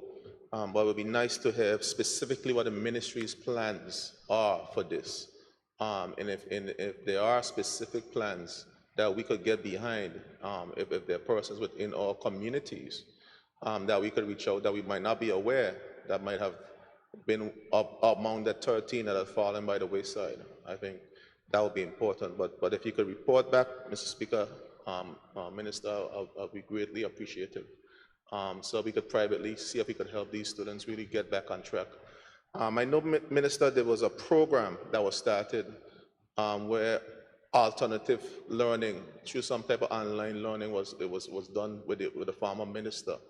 I don't know if is that program still in play, and can those persons have access to that same program where you could get some level of certification to the level of a GED or so forth?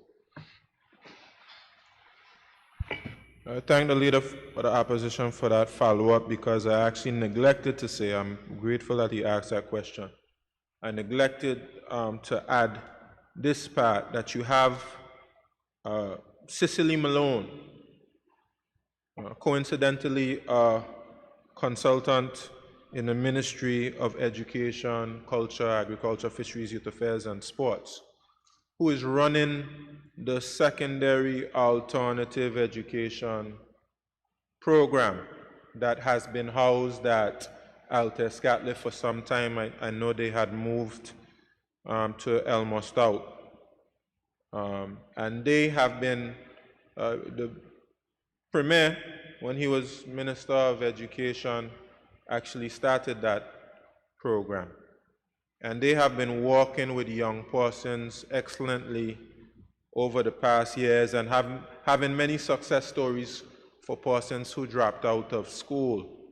Now the program, the online program that the former Minister of Education initiated, some of the technocrats in the ministry believed it would sit better under Cicely Malone and the alternative secondary education program, because it is more for independent learners, and many of the persons who dropped out benefited from having some supervision.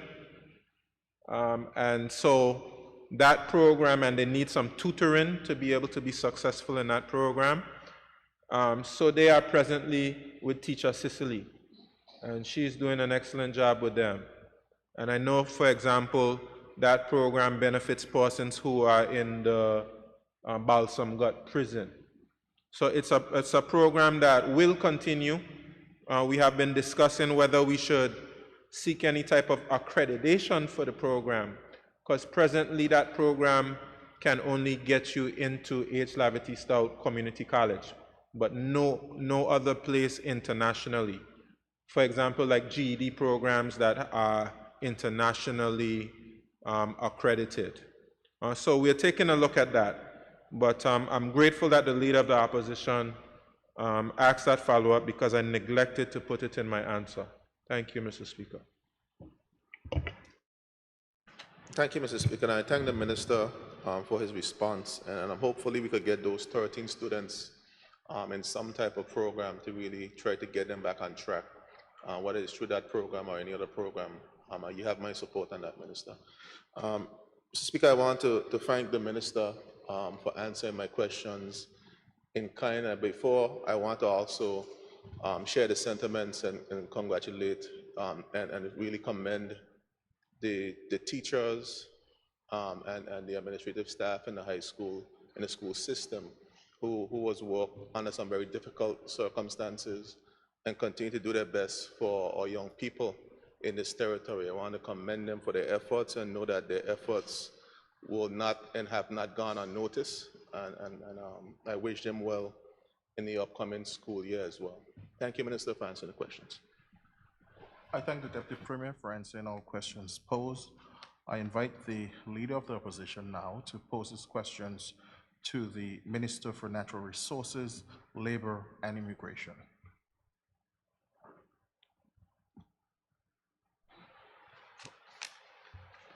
One second, Mr. Speaker. I want to make sure I ask the right question, Minister. It seems like I'm missing one of my... Page 8. Page 8, okay. Okay, good. All right, page 8. Amendment 4. Yeah, I have it. Okay. Thank you, Mr. Speaker. Question number 1 for the Minister of Natural Resources and Labor.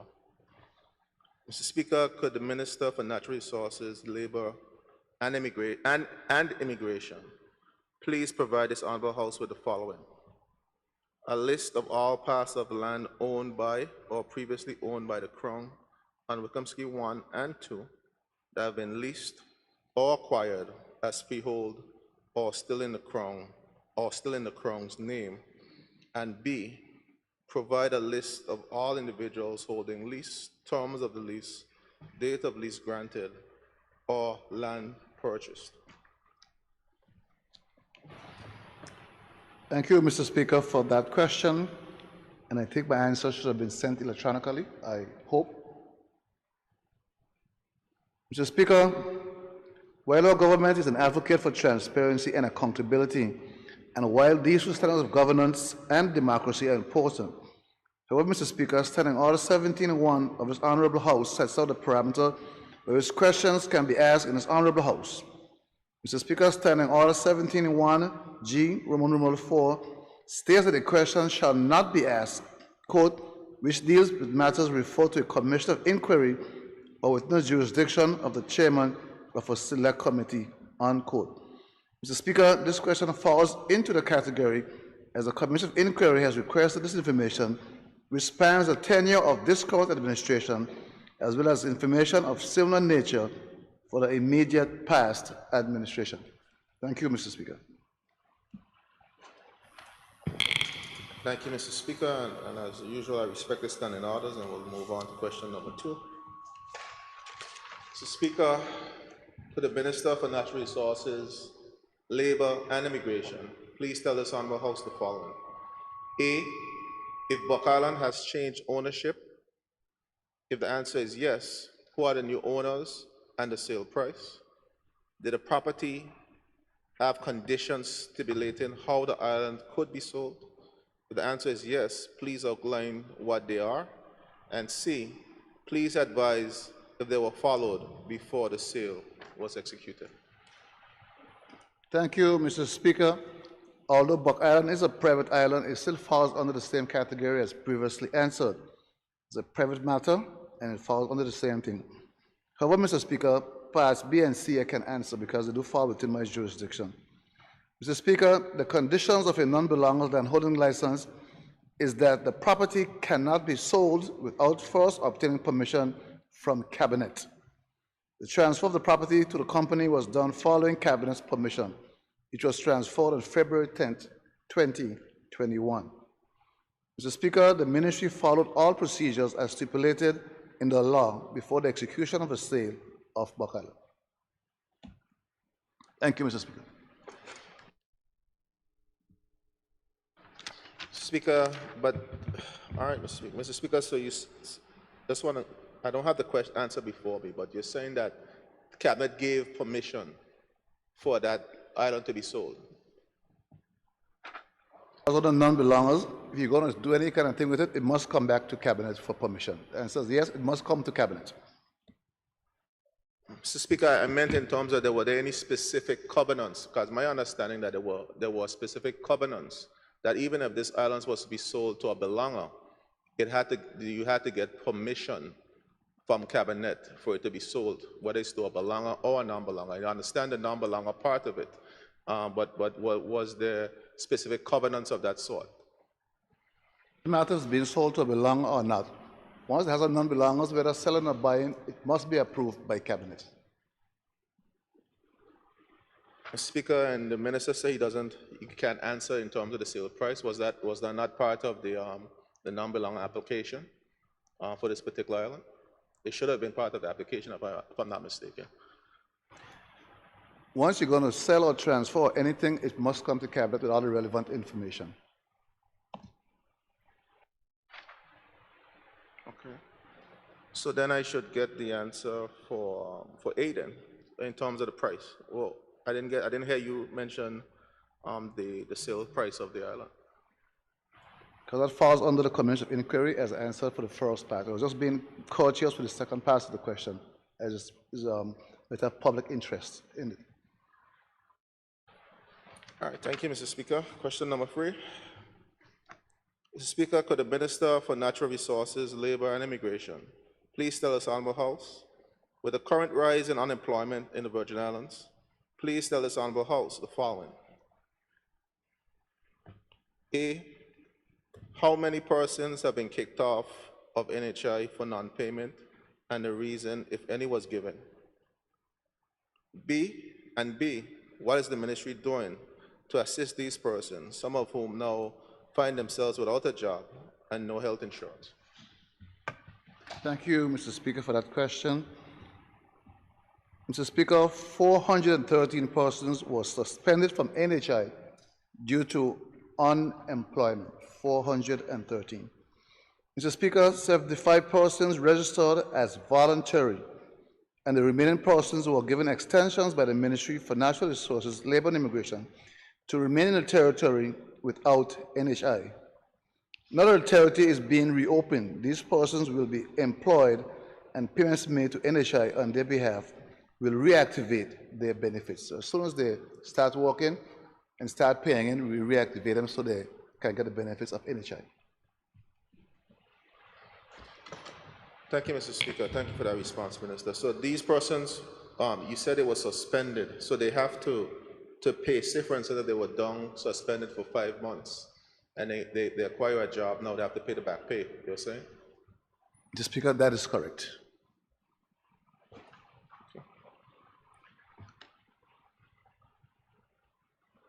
I'm done here, Mr. Speaker. Question number 4, I'll move on. Speaker, could the Minister of Natural Resources, Labor and Immigration please tell us, Honorable House, what has his ministry done to date with the $1 million allocated from the stimulus funds to revamp the NHI system? Thank you, Mr. Speaker. I wish I had a better answer, but Mr. Speaker, the $1 million has since been transferred to NHI. Thus far, request for expressions of interest was prepared, and interested persons or companies were invited to submit an expression of interest to undertake the development of a comprehensive request for proposal. The intention is to undertake a comprehensive review of the NHI system and accompany recommendations for improvement, viability, and sustainability. It's a work in progress. Thank you, Mr. Speaker. Thank you, Mr. Speaker. So the RFP, I think I didn't quite get the answer, Minister. I apologize. So the RFP had already gone out, and you have a response on the RFP already? That's my understanding. Mr. Speaker, that's my understanding. It was already sent out. I don't have a copy of it, but I can try and get one. The expression of interest, yes, was sent out.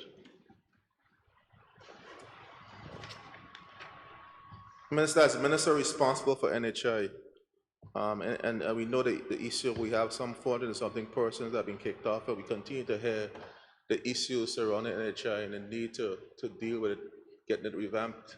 Is there any timeline in terms of pushing this particular matter forward? It's been almost now, I think 6, 7 months since that money was allocated, if thereabouts, if I'm not mistaken.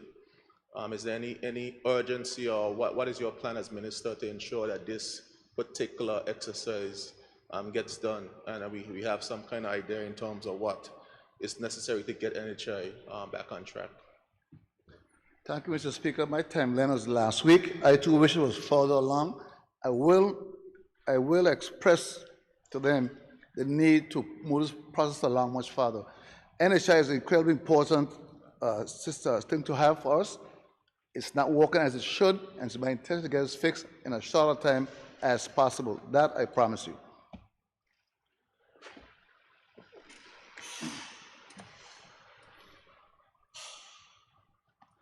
All right, thank you, Minister, for your response. Question number 5. Mr. Speaker, could the Minister for Natural Resources, Labor, and Immigration please tell this Honorable House how many work permit exemptions are pending at his ministry since February 2019 to date, and the various categories? Thank you, Mr. Speaker. Since February 2019 to present, 125 work permit exemptions applications are pending. The following categories comprise the 125: marriage, 24; residing, 63; minister's discretion, 22; awaiting status from immigration, 17. 125. Thank you, Minister. Thank you for that response. Minister, in terms of specifically the ones concerning marriage that are pending, how are we handling persons who are married to belongers or Beaverlanders, and are they still being put on work permit while this is being addressed, or what is the process in terms of the status while the ministry is working to handle these outstanding matters? Thank you, Mr. Speaker. If you apply for status, until you get it, you keep the one you have. So whatever they currently have, they would keep that until they get the snow one here once we start processing again. Thank you. So even if the ministry takes a whole 2 or 3 years for a married person, you'll have a person's spouse on work permit, even if his delinquency is not of that individual's doing, if the ministry is taking an exorbitant long time with the process? That's what you're saying to me, Mr. Speaker? Let me make it clear that an exemption is not a status. It is not something that is a right, so to speak. It's not like belonger or residency. So a timeline is not necessarily applicable here to it.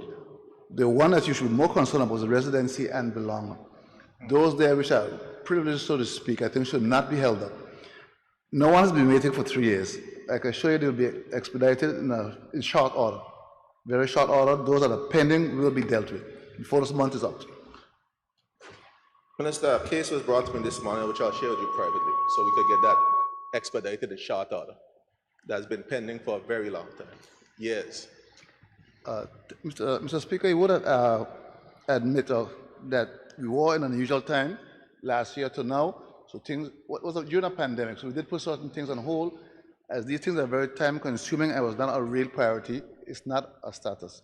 They will be taken care of in very short order. I did get some calls myself, so I understand persons may be anxious for various reasons. But again, an exemption is not a status. I'm not sure it's given this high statue in this country. It's not a status. For some persons, maybe ease is actually nothing really. The ones that people should be concerned about is status. Exemption is not a status. Thank you. Appreciate your response, Minister. I think the concern for persons who are married to belongers is the fact that they have to wait for this long period and have to pay work permit fees when they're married to a belonger living in this country for X amount of years. So you have to understand the concerned persons are expressing concerning this. And I can say offline we'll speak about the particular issues that I have. Understood.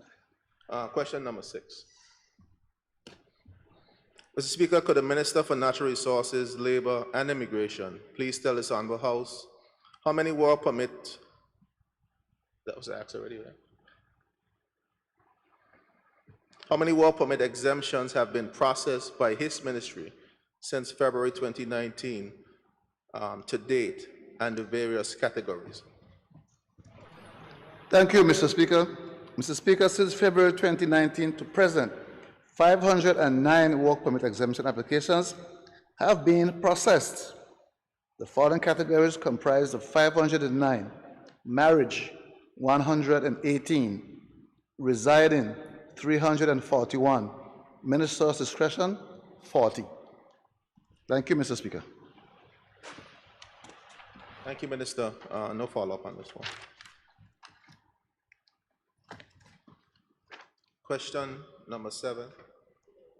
Mr. Speaker, could the Minister for Natural Resources, Labor, and Immigration please advise this honorable House what is the status of repairs to the restroom facilities in Josiah's Bay? Thank you, Mr. Speaker.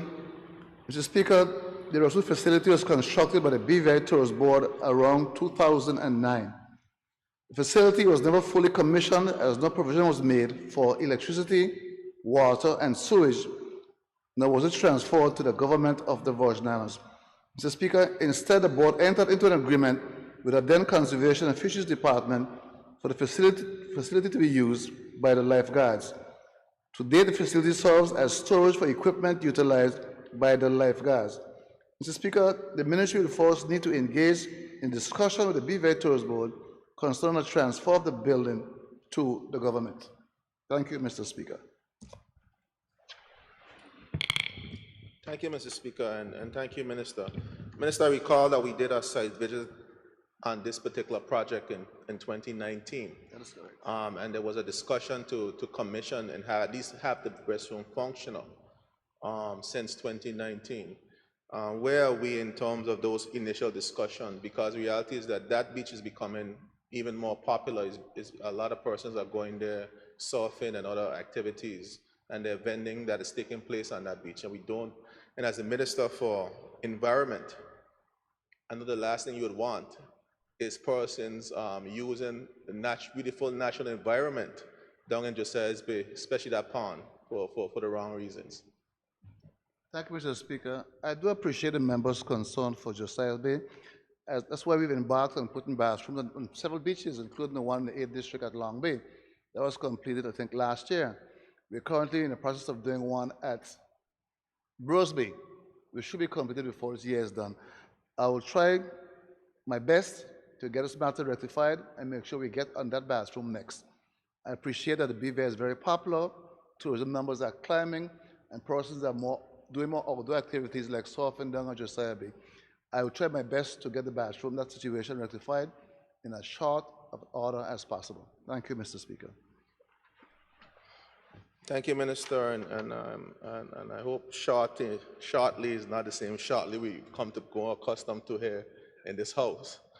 But Minister, you brought up Be Silent, and I want to thank you for following through on that project and making sure that project happens. There's a concern. One of my follow-up, there's a concern with that particular beach. It's very popular, particularly in the early mornings, by our residents who go there in high numbers to utilize that facility, to utilize the beach. And the restroom facilities need to be opened earlier, and we need to have a better scheduling in terms of how the beach is open and the restrooms are being opened so that the visitors and all residents who use that beach on a regular basis could have somewhere to go to relieve themselves during the early morning hours. Thank you, Mr. Speaker, for bringing that up. I did receive a few phone calls a few days ago. I'll get the office to make sure that problem is rectified right away. Thank you for bringing that up.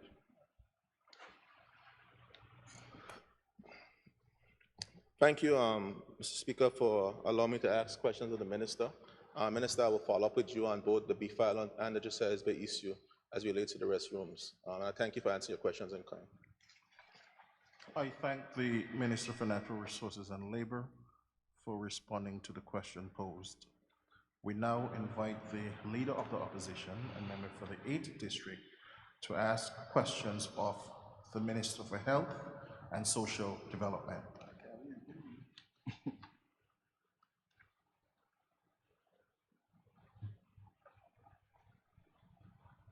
Question.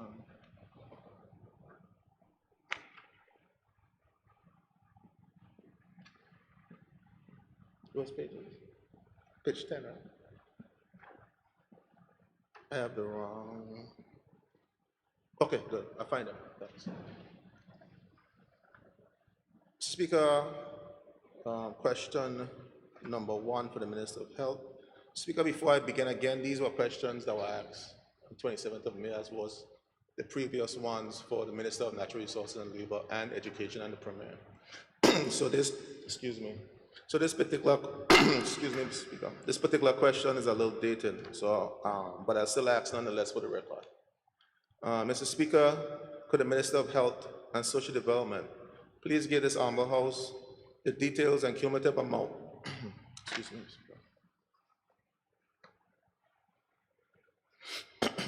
The details and cumulative amount of all monies owed to vendors, contractors, and individuals from 1st January 2019 through 10th of May 2021 by the BVI Health Services Authority.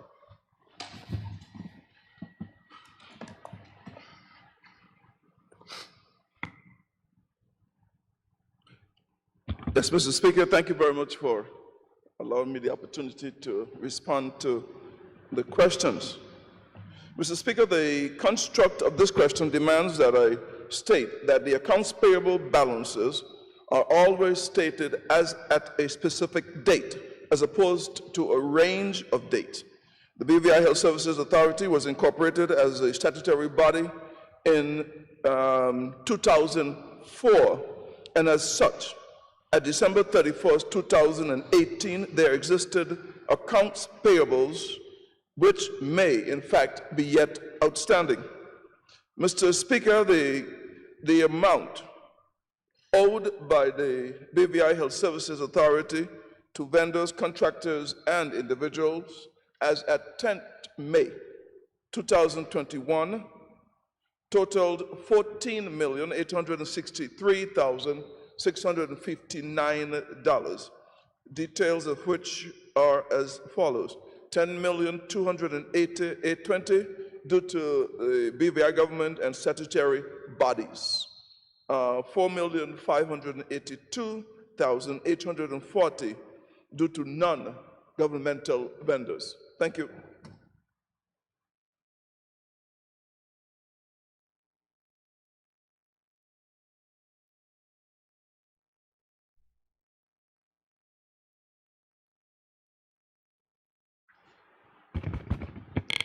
Thank you, Mr. Speaker, and thank you, Minister, for your response. Minister, in terms of, I just want to make, it's 14 million, you said, with an M? Yes, 14 million. Okay. What are we doing in terms of that particular debt? How are we handling paying on that debt that is owed, particularly the $4 million that's owed to contractors and suppliers, many of whom themselves having a difficult time right now in terms of paying their own bills, would need every dime they could get to be able to pay down their expenditures and deal with this very difficult period as well. And I take it that the bulk of the monies owed to government, statutory, is to electricity. Am I correct in that assessment?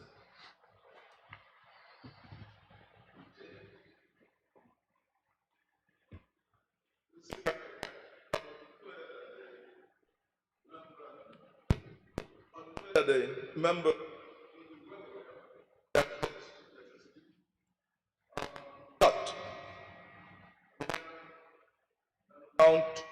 Can't hear you, Minister. We can't hear you. Minister, there's some challenge with your mic. Yes. I want to ask again that we.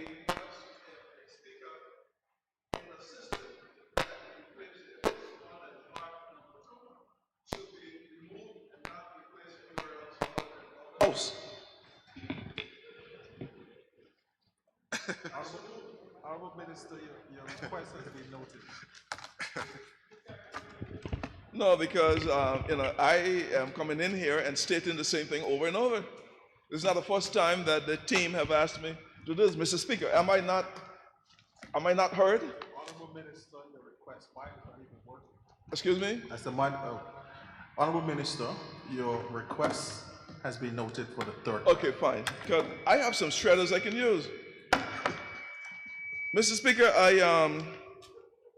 I thought we would look at this question in its entirety. So, in anticipation, I asked for the amounts to be put in terms of aging. So the current amount owing, those from 1 to 30 days is $626,000. The 31 to 60 days, $598,000. 61 to 90, $188,000, and I'm rounding these off. And no, sorry, I would start over.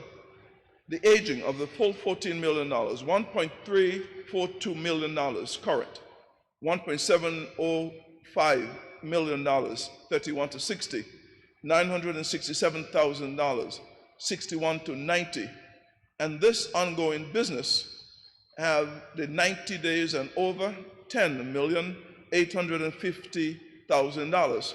This is why I say that it is a sum total of all of the particular periods. And yes, as at the 10th of May, the Electricity Corporation is being owed some 2.8, the payroll taxes another 6.5, and you have NHI, Social Security, and some other ongoing concerns that would account for the amounts owed. All right, thank you for that, Minister. You raised an alarm there for me. You said NHI and Social Security. That's for employees' contribution that is owed?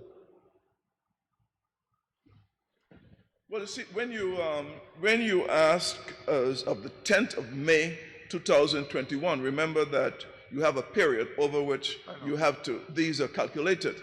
So these amounts are in there, and they don't happen, thank God, to be in the 90 days over column. Okay. So they're within the range in terms of what is collected from the employees and paid into the system. Okay. All right, I just want to be clear, so the Social Security and the NHI is not in that 90 days and above category? No. Okay. That I met in order.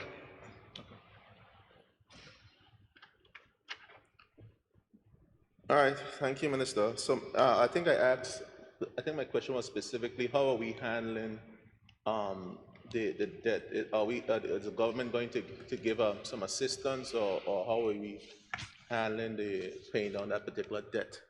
It's quite high in terms of the number. Well, I was wishing I didn't have to answer that right now. We have a new board going in, and we'll see how we can do this. I came into office on February 25th, 2019, and as I said, this ongoing concern has some ongoing issues. Accounts receivable is one, accounts payable is another, and cash flow is the third. We're trying to get all of those handled so we can get all of these bills paid. All right, thank you, Minister. I'll move on to question number 2. Again, this is a dated question, but I'll answer nonetheless for the records of this House. Mr. Speaker, could the Minister of Health and Social Development please tell this Honorable House if there's a concierge service for COVID-19 testing for visitors coming into the Virgin Islands? If the answer is yes, what is the charge per test? And B, what is paid to the BVI Health Services Authority?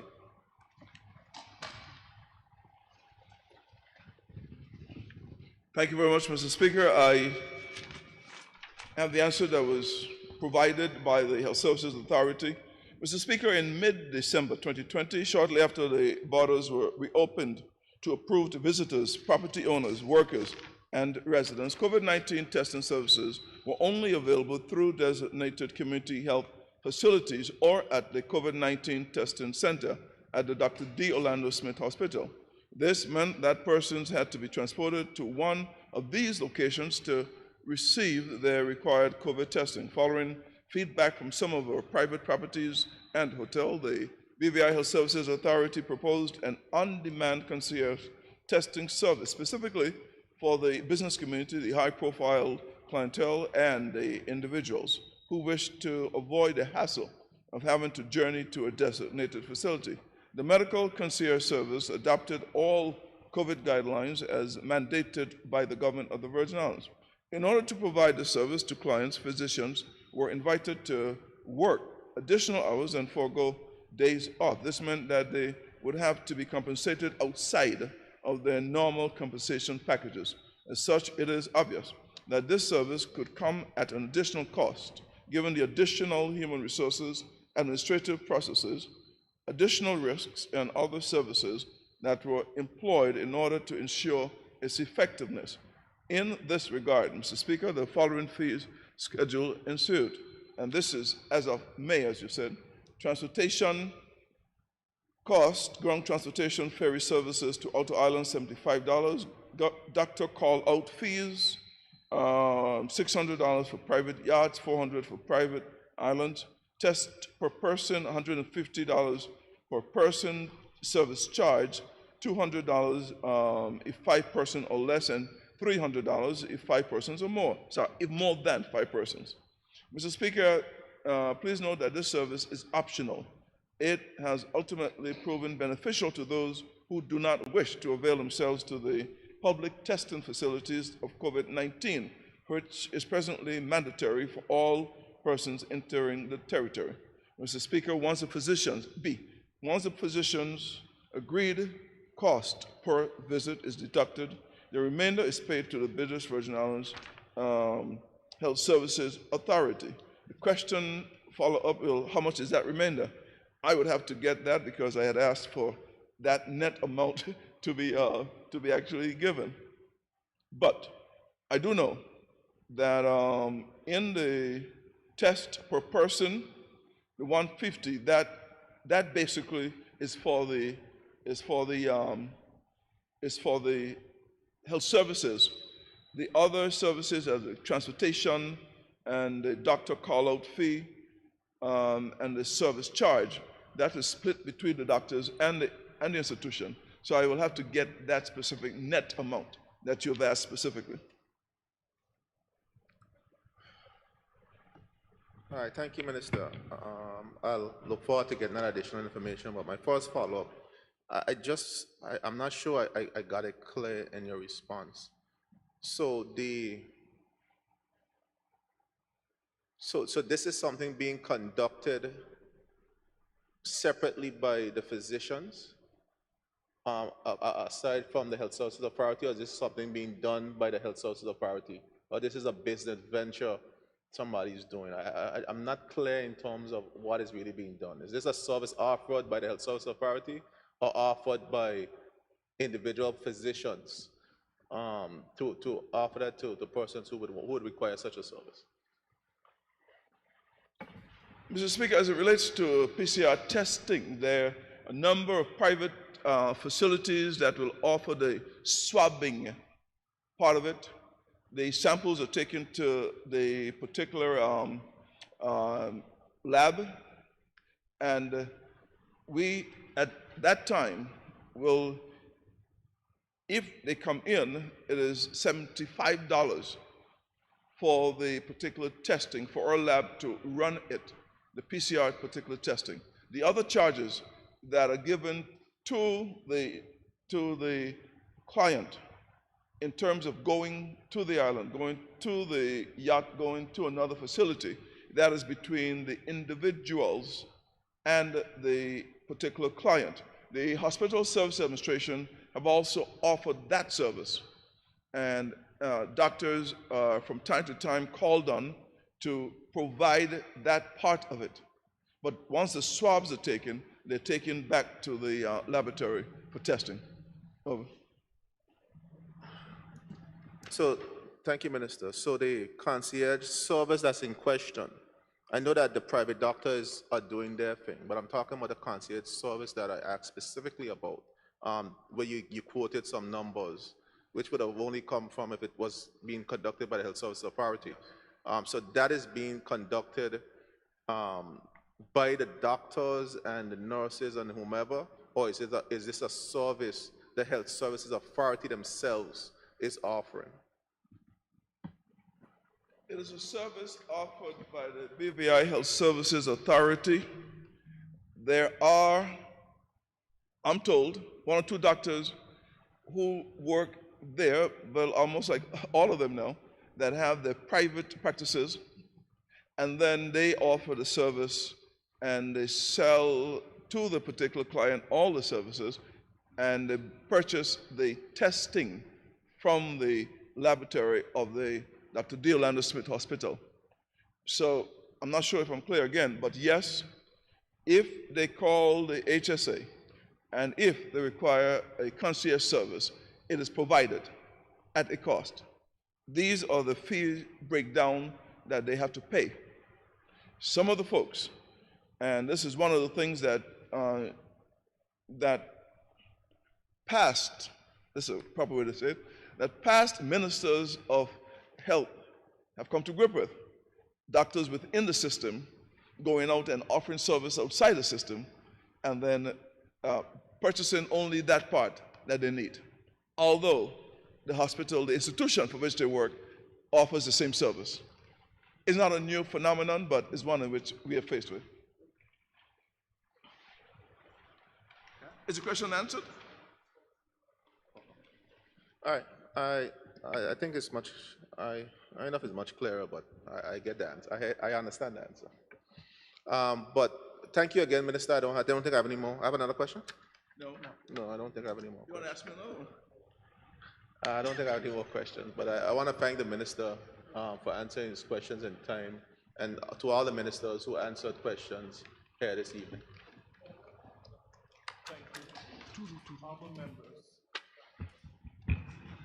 Thank you, ministers, for responding. Honorable members, at this time, we're going to recess the House, and when we come back, we will start off with the senior member with his questions to the Honorable Premier. So we'll place the House in recess until the 16th, Monday, 16th of August, 2021 at 10 a.m. This Honorable House now stands in recess until Monday, 16 August, 2021 at 10 a.m.